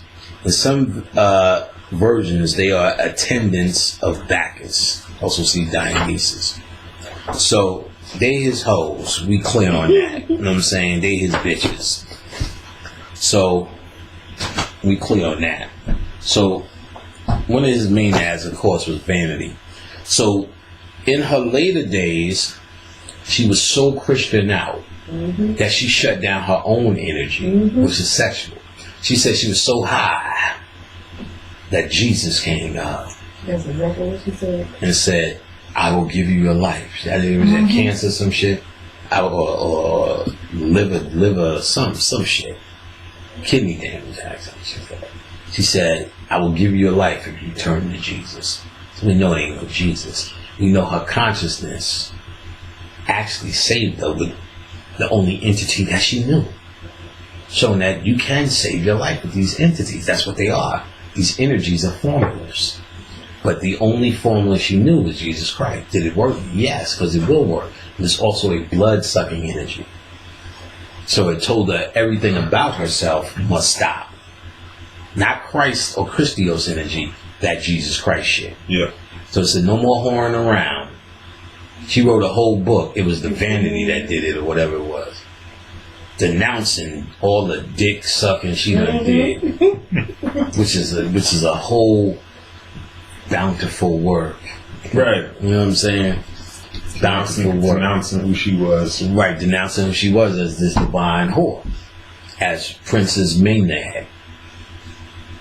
You know that was Princess, bitch. Like, I think it was you. Was it you? Or somebody. I didn't even know Apollonia was different from Vanity. Oh, for real? Yeah, somebody. Then it wasn't you. Somebody just told me. Oh, it was two different. Yeah, motherfucker, they was two different people. But I remember at the time, I didn't know they were different. I thought Vanity and Vanity 6, which was a group, was the same one as Apollonia. They had to keep saying, no, that's Apollonia. So he tried to get somebody that looked like his soulmate. Then they got that picture with Blue and with Vanity and him. And it's all in the blue hue. The Blue Katrina. Where he really meets with his soulmate. Now, the soulmate piece, did he say that was a soulmate? You could tell. Well, he told me spiritually. Okay. But you could see from his actions that, or if we don't want to do that, you don't want to take my word for it, you can see with your own eyes their union was a little bit different. And that's what I was getting into. Even when he chose Apollonia, which everyone knows that was supposed to be Vanity 6 instead of Apollonia 6. And it was supposed to be Vanity. She, for whatever reason, didn't take the role. I think they was having to fall it out. And he got Apollonia to sit right in with that same look. That's saying something. Shit, they look fucking alike. So a lot of signs that point to what we would call soulmates obvious. But let's even say they was, because he told me they was. I got that spiritual. But let's say you don't believe, because I don't want you just to take what I say. When he's saying he's opening up that purple gateway, and that blue Katrina, what is it? It's not Katrina, Katrina is coming through, of the Hopi prophecy, which he made a clear connection to in the song 1999. Is actually, because the Hopi prophecy was supposed to be 2016. But I ain't falling into no dates no more. You know what I'm saying? Yeah, we coming, nigga. 2012, nigga. We gonna be sitting around going, what you want to do? Wonder Bread? You want to go get a burger? Nothing happened. Like, when we, what was I talking about? Apollonia, soulmate. Yeah, so if you could look at that blue Katrina, he said that union, that's why she had to go. He had to unite with her, same age. And he was showing you when they're the same age. See, we're going to say it's the Illuminati ritual, but they're showing the same age, that they're the same. They're the same. He's showing you that. Or that's an indication when he's telling you. You get what I'm saying? When he's telling you. Or what I'm picking up on. Let's just say that. Or you could take that for what it's worth. But this person, you definitely know, held something from the first motherfucker you heard about was her. You know what I'm saying? And all them other bitches became, tartar sauce on the shit. Sheila E. and all them. Sheila E. and all them had the same look as Apollonia. As Vanity. So you kind of knew something was there. But she shut her own energy down with that Christianity. Mm-hmm. You know what I'm saying? So they can't use it. You know what I'm saying? Because they don't know how, they can't access it through her now. The energy exists. See, we can, because that energy that she was representing, we know the real Vanity. Because see, when we look at Christianity, we say, she's a Christian now, but we know that she's under mind control. So we know that's not real. We know it's not real. White people say they have to go with it, even though they know it's not real because they invented it. They know because that person thought it was real, they don't have a way to access the real Vanity no more. But we, because we are that energy and we know niggas and we know ourselves and we know when a nigga's front, we still can get it. But what they can't understand, because they don't understand love, is when the union comes together as more powerful. So Prince was a display of androgyny on Earth, but he still must get with that. He still had a penis, so he's got to get with that woman. All bets are on Vanity, who just died at the same age. Spiritually, I know that's a soulmate. But see, niggas want you to put it up on a goddamn chalkboard to make it real. You understand what I'm saying? So I'm not going to ask people to say what I say. See it for yourself. If that makes sense to me spiritually, she makes the transition early this year, same age. He makes the transition. Oh no, they definitely together. At the very, even if they friends, they definitely together. And then I keep seeing this picture come up of them covered in that blue hue together. And that union, and they're probably still uniting Blue Katrina, or I think connected to the Blue Katrina, because you see this blue hue of them. Just look for a picture of Prince and Vanity together. So when they say he led a caravan through Egypt and the Leviathan coast of Asia, India, accompanied by a parade of Maenads, they're not sayers and panthers. I'll tell you, he's connected to the panthers. It's a myth. It didn't happen. They're telling you that information or the cult or the idea of that energy was in all these places as well. And we know we got orgies on the wall in India. And there's orgies on the wall in Canada. If you go to the Brooklyn Museum, they got some of the pictures of motherfuckers in doggy style, Egyptian, your beloved African, fucking and sucking. And they make the point of there's a lot of this. We just don't show, we're trying to keep it a there's a lot of fucking and sucking on the walls. And why wouldn't it be? There's niggas. And boy, oh boy, do we love a chocolate ass. I don't care if you got a droid. I'll be right back. All right. So Dionysus is not a fighter and does not usually harm anyone directly. Instead, he strikes them temporarily insane so that they harm themselves, sometimes fatally. Dionysus also liberates from madness and heals mental illness among the punishment. So that tells you can listen to Prince's music and heal yourself. There's a lot of motherfuckers that ask me to the herb pack solve mental illness. That's a lot of pressure. I'm saying on the herb pack. So, you may want to get into some Purple Rain and get into that Dionysian energy because he heals madness. What else? And liberates from mental illness. Among the punishments he inflicts may be alcoholism. That's interesting because they show Prince's father as an alcoholic. Mm-hmm. And Vanity took a sip of the liquor in the movie. What do you need that for? And I think he might have smacked it out of her hand. If he didn't get that violent, he was about to smack it out of her hand. She said, "Go ahead, hit me." And then he turned around and said, "No, bitch, I'm Dionysus. Dionysus, bitch." So this possession, he may be understood as armies of spirits, animals, musicians, a woman exuding in her sexuality, which he was. He would show you himself exuding in his own sexuality. That's Dionysus. Dionysus has dominion of all theatrical and dance performances. I say it one more time. Dionysus has dominion over all theatrical and dance performances. Nothing is going to let the elevator break us down. Oh no, let's go. That nigga licked himself for an hour in the movie and dance. We already know he's the dancer. The theatrical performance.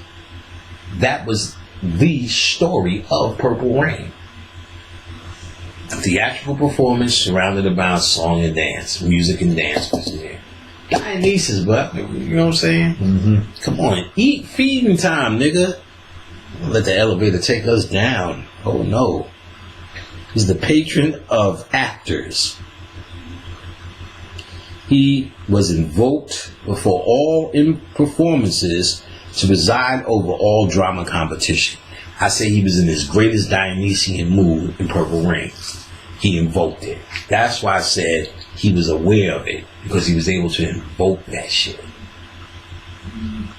They said Dionysus is invoked before all performances. He was doing that shit, man.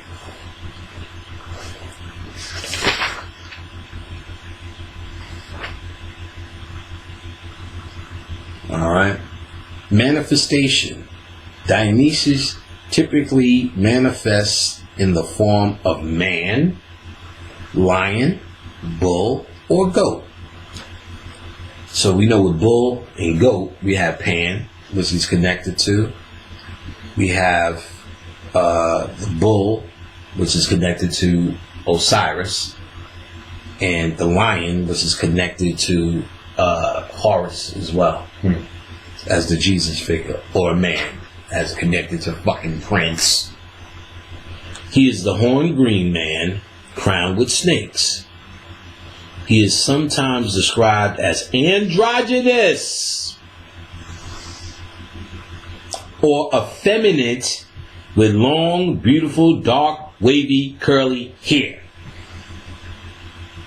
That's him. Let me go back and describe Prince one more time for you. He's sometimes described as androgynous or effeminate with long, beautiful, dark, wavy, or curly hair. Dionysus is wine.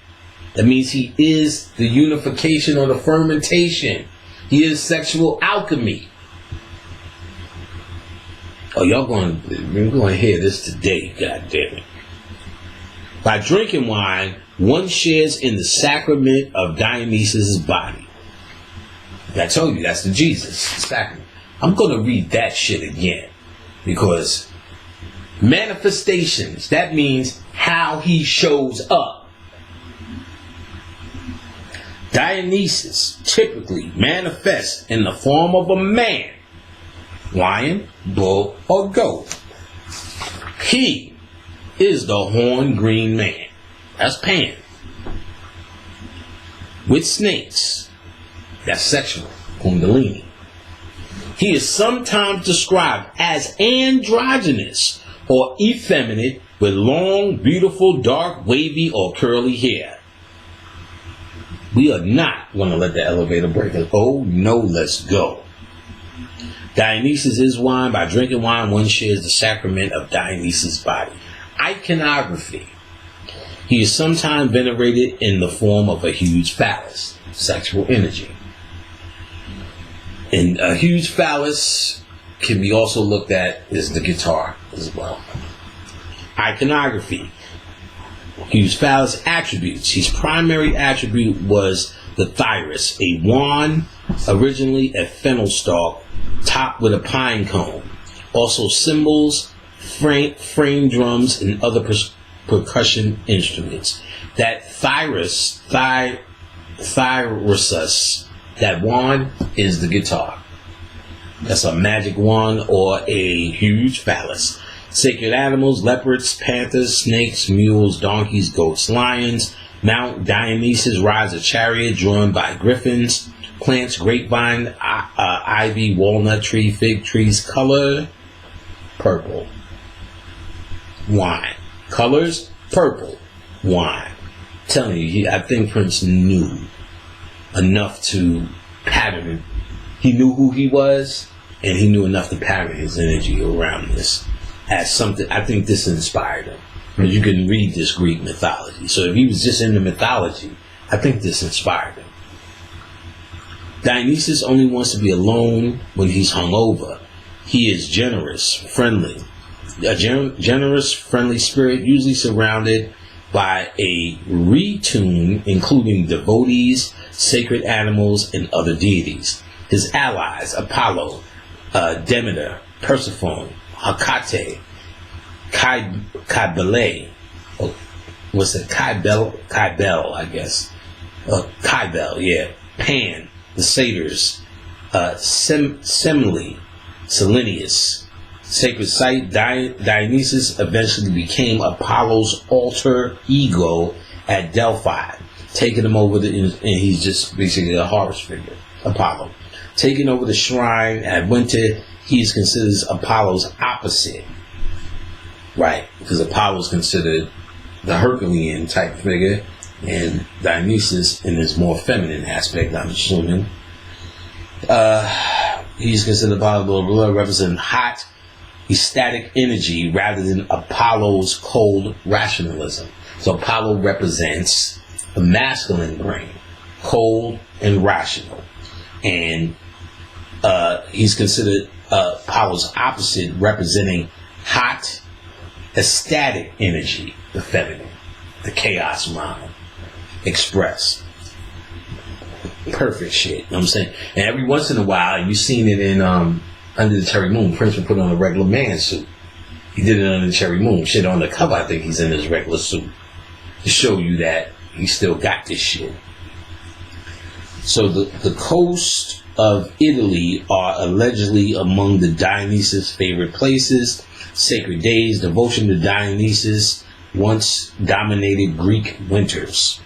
Remember I told you his day was the 25th. In Athens, he was honored with 4 festivals. Dionysia, end of November, beginning of December. Lena, approximately 1 month later, and Anthesiteria, end of January, Great Dionysia, end of February, January 6th, now celebrated as the Feast of Epiphany, is the day celebrated by Eastern Christians and the anniversary of Jesus' baptism in the Jordan River, but was once known as the Theodicea, the gift of God, the day the water in the sacred spring of Dionysus' temple in Andros. Greeks tasted it like wine. Clement of Alexandria, 140 to 215 CE. Early church father wrote that January was Dionysus' birthday. Also see Apollo, Adrian, Bendis, Demeter, Green Man, Hera, Kybele, Leto, Olympian spirits, Persephone, Semele, Shiva, Selenius, Titan, Zemli, Zeus. So Shiva, and they don't put Osiris in this other book. They do put Osiris as a C also, because they're telling you and the Green Man, which is another Pan, the grown-up Pan as well, the bearded Green Man. So they tell you, you can look up those to find out, because they really trying to show you these connections. And what time are we at? We almost at that time, baby Paul. So we there. We 4:50. We went through this quick. So to access this energy, we're going to have to really understand, as I just shared a particular understanding with how we need to think of this thing. So the sky is the limit to what your imagination can bring.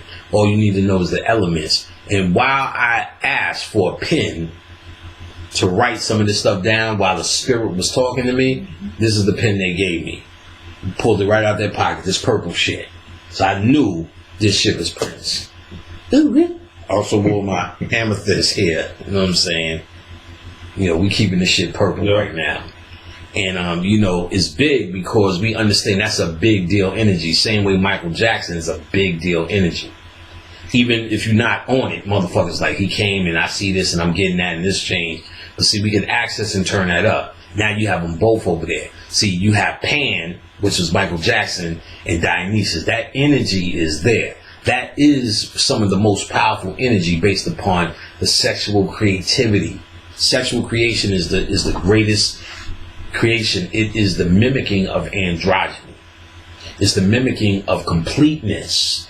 It's the mimicking of non-lack. It's the mimicking of a balance, all that Mayat shit. No, it's the mimicking of an inner balance in a completeness in your thinking, if you could tap into it. So now you got a gateway that can help you. A way because we can't tap into it. As soon as you start thinking, how do I love myself? That's homosexuality. You shut it down. You don't think about rubbing your own nipples when you fucking. You know what I'm saying? Making love because really he's making love to himself. Mm-hmm. While he's making love with somebody else. Yeah, the Dionysus, that was amazing, seeing how much he was a man. And I'm not even going hard. If I went in this book, and I didn't read from these books, these two that I held up earlier, and that was the Gods of Love and Ecstasy Traditions of Shiva and Dionysus by Alan Dandalou, Alain, last name Danielou, or Dionysus, because it's pronounced Dionysus sometimes and Dionysus. The Dionysus Myth and Cult by Walter F. Otto, OTTO, where they're actually doing an intellectual undertaking or scholarly undertaking on the subject. So if you get that, they're going to tell you, I'll give you the table of contents so you get an idea where they go in this. In Walter F. Otto's book, The Birthplace and the Cult of Dionysus, because they make a whole thing about the cult of Dionysus. That's a big deal. You'll see that come up a lot. Son of Zeus and Semele, so that's the biggest and most known about his mother and father. She was the human. The myths of his epiphany, the god who comes, the symbol of the mask. So there was a big thing to be masked, and that was Prince's shit. When you watch the Saturday Night Live presentation, they also put all the skits of Prince where they made fun of him too. And they have a funny one. One white guy does Prince, and it's funny. And they had this little joke going. But they would have where he wears this mask where they could see, they put that with the handle and that old fancy pad shit. So the mask that they were wearing in that's also Dionysian as well. The movie Stanley Kubrick did. Eyes Wide Shut, where they all had to wear those masks and have this orgy. Dionysian cult. Dionysian cult right there. They did a whole season 2 or 3 on True Blood about raising up Dionysus, the cult of Dionysus. Excellent shit. Halfway through the season, it didn't reveal what it was that was happening. They were eating hearts. And they said the Titans ate his heart for love. She would take out human hearts. People were losing their hearts in this, and she was putting it in pies, and then they would lose it, and people would go into these wild ecstasies on the show. And she was doing some shit, turning into a minotaur. He was calling her, she was a maenad. She was calling herself a maenad of Dionysus. And she kept turning into this beast, shaking, people's eyes going black, and everybody started fucking. High off the grate. Shows too. High off the grate. You know what I'm saying? And halfway through the show, I said, oh, they're doing Dionysus. Then this white bull appeared. I said, oh, they're doing Dionysus. So I knew the punchline based upon understanding the mythology. So this mask thing, we've seen it before under that Dionysian thing, under that. And those same masks are in Purple Rain. They scanned his room and they got masks all over the room. And something stood out about that. And then I seen, as I opened this book, the symbol of the mask. I didn't even read it. Pandemonium in silence, the world bewitched, the somber masses, modern theories, the mad god, the vine, Dionysus revealed in vegetative nature, Dionysus and the element of moisture, Dionysus and the woman, Adrian. So I guess the fate of Dionysus and Apollo, as we just found out, they were opposites, including remarks on tragedy. Now, you can see how much stuff they cover. And in this, they're going to give you some science. They actually do what I do, or I guess what everybody would do when you deal with a mythology. You just actually decode the science, and you show how it shows up in elements, nature, and what it means other than what the story is. So that's what you get out of books like this, and it's the author's interpretation. You just have to read more than one to make sure his shit is on point. You don't take it for face value, you take it for what it is. No, it's the white man doing it. No, he's only repeating out shit, and since you think you're a white man anyway, you might as well listen to him, because you're going to hear it. You know what I'm saying? And stop just judging that shit and understand he's trying diligently to decode your shit. So in him trying to decode it for himself, he's trying to put himself in there, but it's not really there. All this is going to remind you of, oh shit, yeah, all right, let me show it, let me get to it. You know what I'm saying? And then you bring what you learn under the line above the line. So these books now feed my spirit. My spirit is not fed by this. I do the work and then come down and intellectualize it so we can speak it and talk it and teach it. This is secondary. This doesn't initiate the party. The party's already going down. In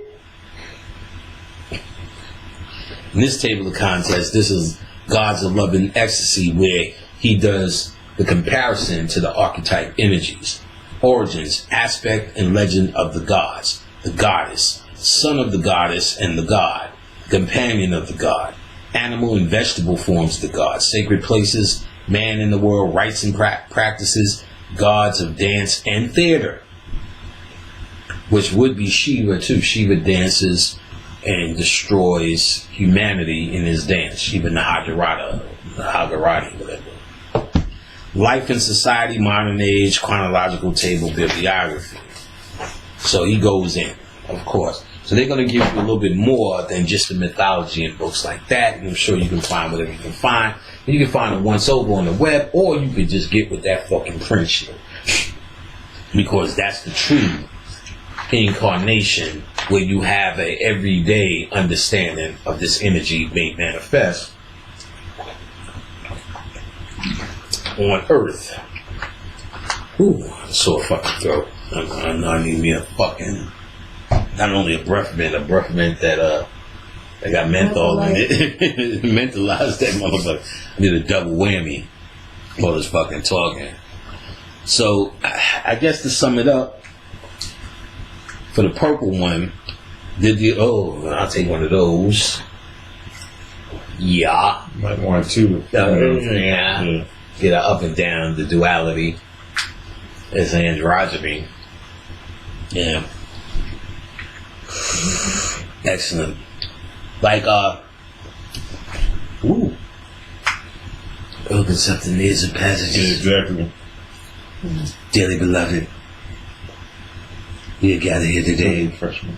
This thing called life.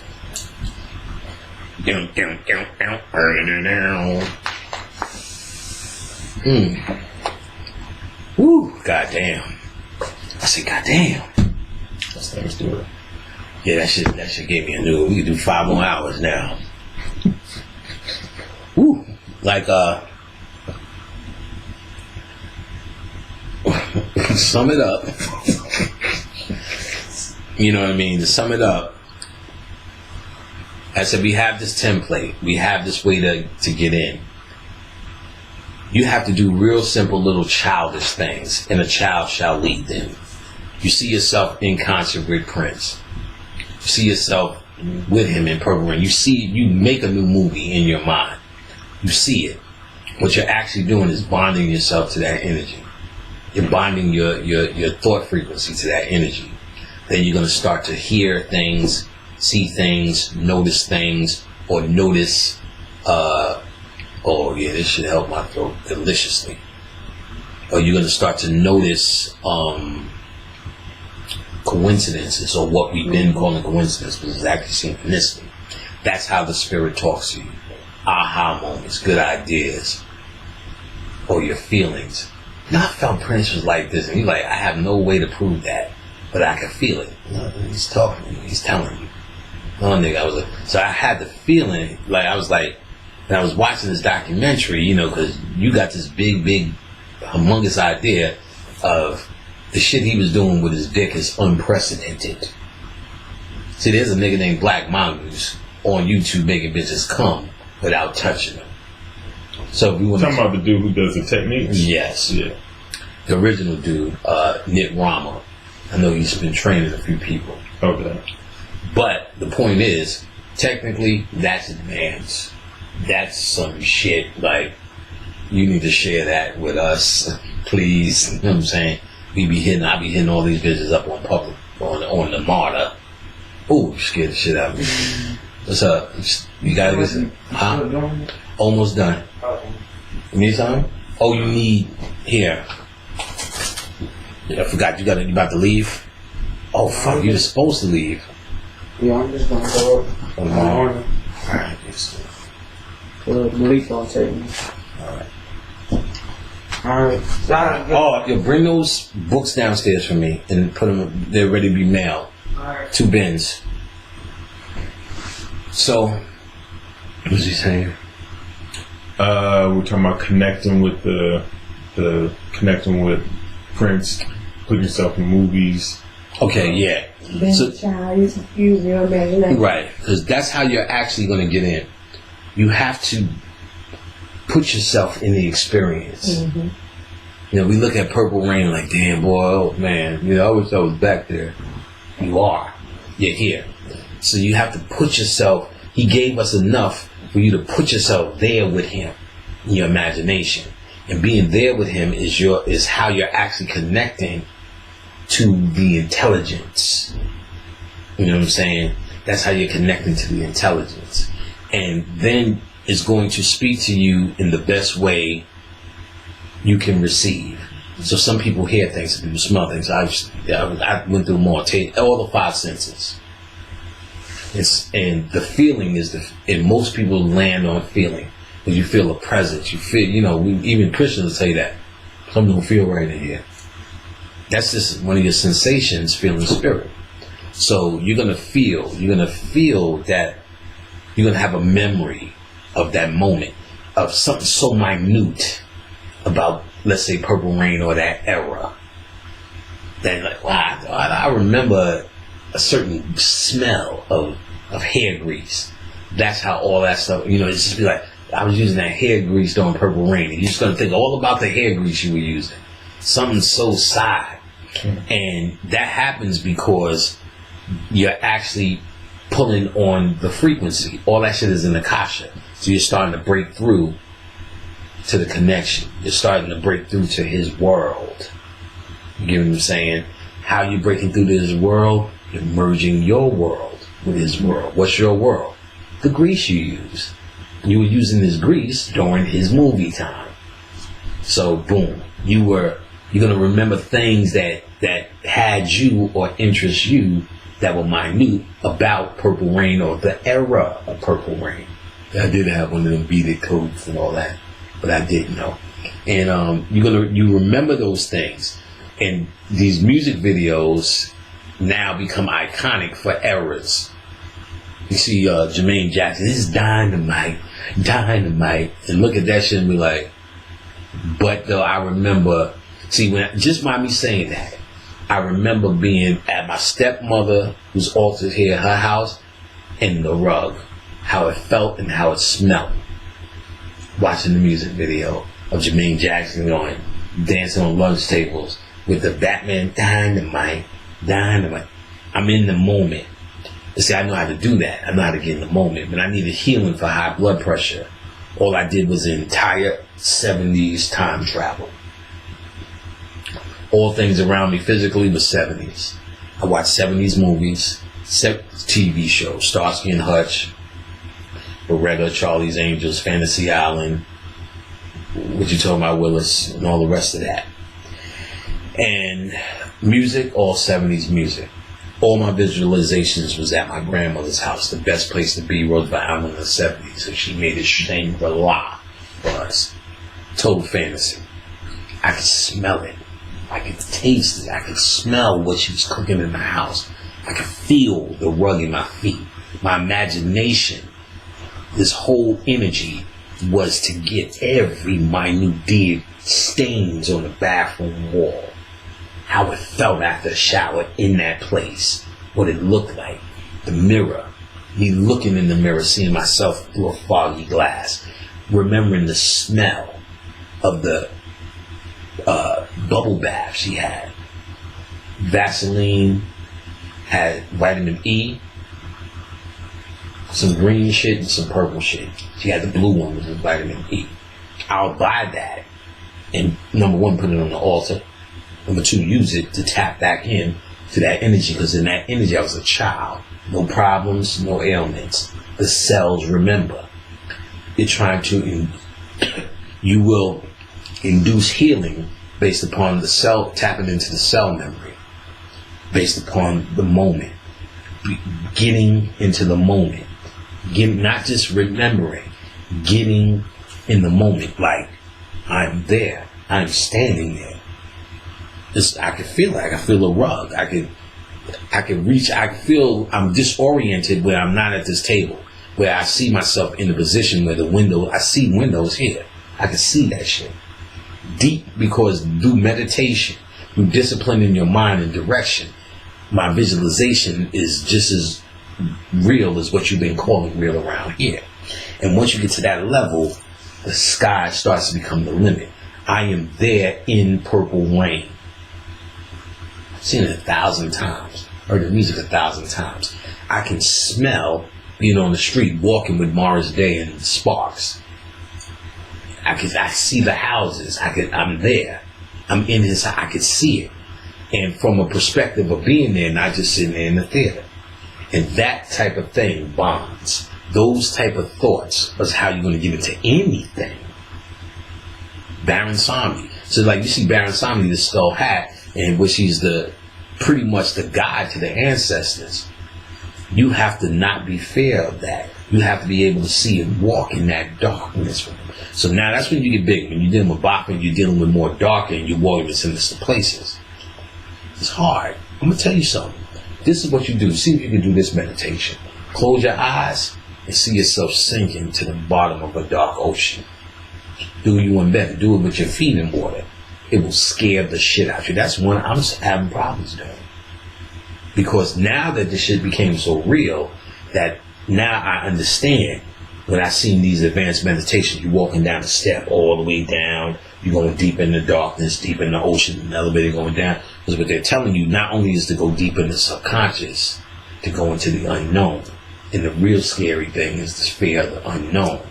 You will have a problem once you get to that level of visualization of just swimming in the dark ocean. In darkness. Where you know there's creatures known and unknown. Just in a thought process, it becomes real. Not to mention they did studies, I don't know the name of the study, where they tested someone who's a runner, and then they told somebody to think about running. The changes in the body of the man thinking about it and the actual runner were 100%. You could do a marathon and lose your gut by sitting there and thinking about your ass jogging. Think of the feeling without having the feeling of jogging, that, you know, that feeling when that lactic acid kick in and you like that, that's how you jogging. At the hardest point of the jog, feel it all around you. But it's not happening, so you have to do it more. It's happening here. It said you will actually change physically based upon that. That's how powerful the thoughts are. So we need to understand, that's the whole, I think that's the thing that Prince has been, when he came through, whatever this message is, I feel content that I got it out. So if I feel personally content I got it out, whatever's said, because I hardly remember, it seemed like we did it yesterday, whatever is said and whatever's going on is what it is. That's the message. You know what I'm saying? That's the message. That's a damn good message. Like, yeah, I mean, this is one, I mean, I'm definitely going to have to go back through. Cause, good. All right. You know, because I never know if it's deep or just whatever, but I know I got the point out. And I know, because why I talk hard on the people, there's still a lot of people who are on this shit. We don't want to take it. I'm not just crying wolf on about the spirituality, because I have to say this as well. I got thousands of niggas who are on this shit as well. But I want billions. Because with billions, we've done it, my niggas. Not telling you how to think and what to think, but knowing I'm just telling you the science of activating yourself. So I want people to be activated, billions to be activated to become whatever the fuck we're supposed to become. Not to become a way to think and a way to act. Just be whoever you are. But understand to use your power. I'd rather you do it from a power position. That's my perspective. So I don't want to sleep on the motherfuckers who hearing this shit and sucking this up and on it. You ain't say nothing but a word. That's people like y'all. If y'all was watching this, I'm saying I haven't talked to the sister for a while, about 6-7 months or so, to come over for card games. But I guarantee you, she's listening to all the shit that's being come this way if she so desires. But she doesn't need me to trigger this no more. Which I'm so comfortable to say. To lose somebody that's sitting there, I ain't been watching the lectures you've been doing. It's actually an honor for me. Because you fucking graduated. And that's what's real. My ego don't need you to sit around going panic. You drop it again. You the nigga for you. They just tune in because they like hearing it. They entertain and they want to at least be entertained by something intelligent. But at the end of the day, when they call me, I hear stories. Ain't got nothing to do with me. Nigga, I've been doing this, nigga, I've been doing that, I've been doing that, I've been getting lawsuits, I've been doing whatever the fuck I'm doing. Alright, you know what I'm saying? That's my perfection, you know what I'm saying? So I'm not trying to make motherfuckers feel I'm the greatest. I'm saying, once you tap into this, you'll be the greatest whatever you are. And there's only one motherfucker that needs to see you as the greatest. Prince showed us that. Prince was his whole life was a carnival by itself. Nigga just knew where all the rides were. You know what I'm saying? Yep. Boy, oh boy, that nigga sure knew how to get the bitch up in Lake Minnetonka. Oh, bitch, that's not Lake Minnetonka. You about to suck some dick. So, you know, you about to suck some dick. That's Lake Minnetonka, bitch. You still had to jump in. Don't get my seat wet, ho. You know what I'm saying? It's a gangster nigga, you know what I'm saying? Little magical nigga. Little gangster pump ass action nigga. So, you know what I'm saying? I guess one other thing worth honorable mention is Bobby told me, man, he introduced Satan to the black community. They ate that shit up with a spoon. As soon as he talked about sexual alchemy and Shiva, his old motherfucker stopped calling him. So we tend to have a problem with sex. That ain't us. They wild with orgies. We want to get over that shit. Yep. We can do a whole lecture about how fucking stuck we are in that area. But if you're stuck in that area, my answer to you is fucking congratulations. Please stay stuck. But all you fuckers out there, you dick slinging motherfuckers. You know what I'm saying? You know, you twerking ass hoes. Get it on. You know what I'm saying? And all you mildly conservative motherfuckers that only fuck your man, so be it. But fuck him with the intensity in the ecstasy of that Dionysian energy. Do it to him. And if you by yourself, make your fingers purple rain, nigga. You know what I'm saying? Do whatever you gotta do. But free yourself with yourself. So whatever it is you do, and which way you fuck, take that to the next level. You ain't gotta say, well, honey, we need to get into this goddamn Dionysian cult and go orgies. Not even my recommendation. If you were doing orgies, continue. Carry on. If you were with your man, and that's your man, and only your man, carry the fuck on. But carry on with him, you know what I'm saying, under the cherry moon. If you masturbating and ain't got nobody, shit, nigga, turn it up. Get some whipped cream and lick it off your own self and just romantic, put petals on the bed. Put petals on your own bed, you know what I'm saying? You're like, oh, you want me in the tub too? oh, the shower, nigga? Hey, you freaky. You freaky, Panic. I know, Panic. Sounds weird, but better get into it, nigga. You know what I'm saying? Tap into that gateway. You know what I'm saying? It's cool. You ain't getting no more free shit because ain't no more superstars on the planet. Ain't no more free shit. You know what I'm saying? You done missed it. You know niggas is at the base of the mountain talking about we worship the bull. You know what I'm saying? No, nigga. We done blew the Rams horn. You better come up on this mountain. You know what I'm saying? Come with me if you want to live. Because this shit is on. You know what I'm saying? This shit is on. So, you know what I'm saying? I hate to see, and that was one of Bobby's biggest thing, all this energy he used to talk about that we missing out on. Mm-hmm. That was, you could hear the frustration in him, and I don't think people even knew it was a frustration. But you could hear him like, oh, we got this and this is coming in. We just had, and I just told you, this energy, you would hear him say that. Well, like, I remember, he did all this Baron Samedi shit. He said, how could we access the good skulls, you know, not the bad skulls like the Illuminati? Bobby said, what the fuck did you just say? And it's like frustrating after you sat there for fucking 5 hours and said all the shit and you get a question like that. He said, bad skull. There's no fucking such thing as a bad skull. Where's the skull? You carrying a skull on the top of your shoulders. There's no such thing as that. The fact that you think there's a such thing as that makes a such thing as that. Makes a such thing as that. The word skull is derived from skill. And anyone holding a skull up was a symbol of your skill and your illumination.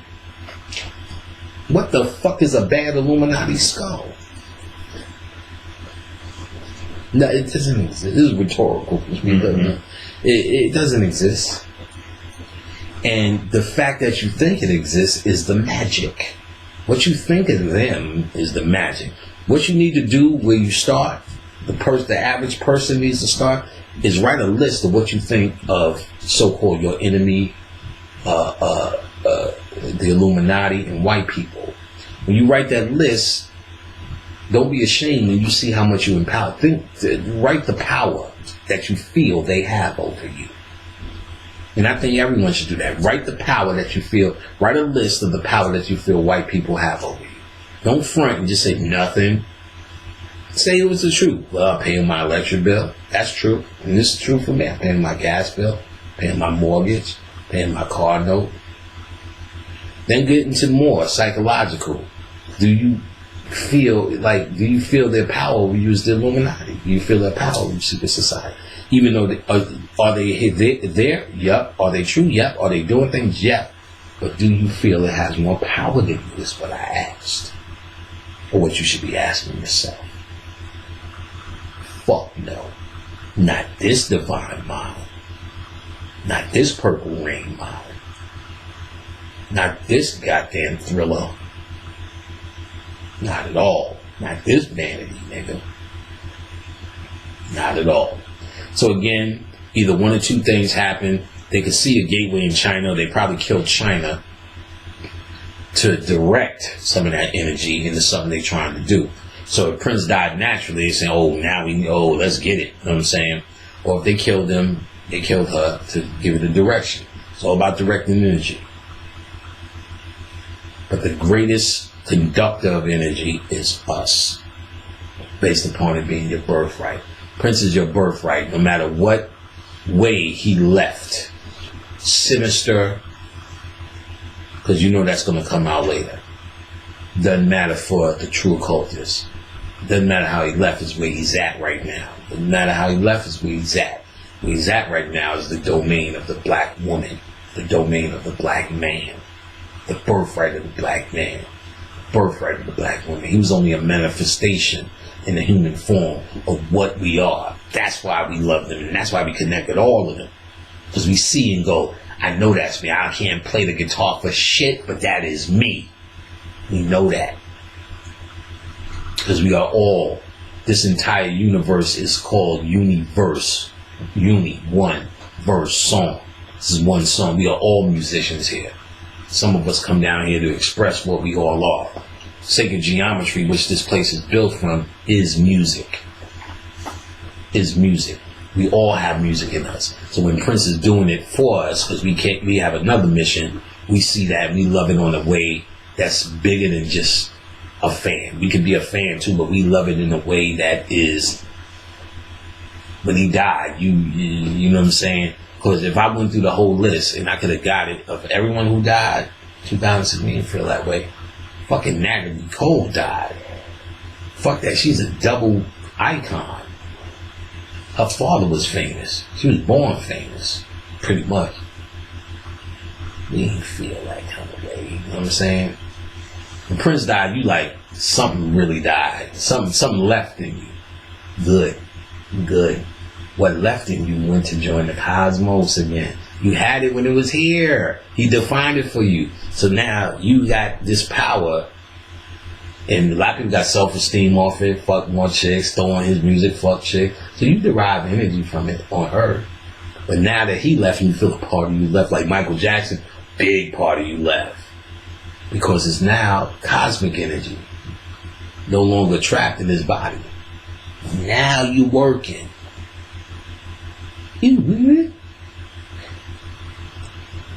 So I guess we got the point of this. We're going to end it at 5:22.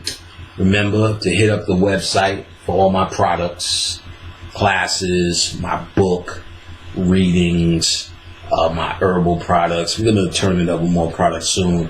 I'm going to have a t-shirt company that my friend's going to run that I'm going to link soon. Khadijah's going to have her own website. She's going to link that soon. Kamani, Nicole, Danielle, the radio show, which will be linked there soon. So you'll get all the information on TalkShoe, and we'll be able to, give you more easier, same kind of format, Q&A though for the public. And we're gonna, make doves cry. That's how we do it under the cherry moon. You know what I'm saying? Record store. Make it rain purple. No, yeah, rain purple shit. Shit, if you wanted to buy a Sam Cooke album, where would you go? You know what I'm saying? All right, so peace. We'll be back soon.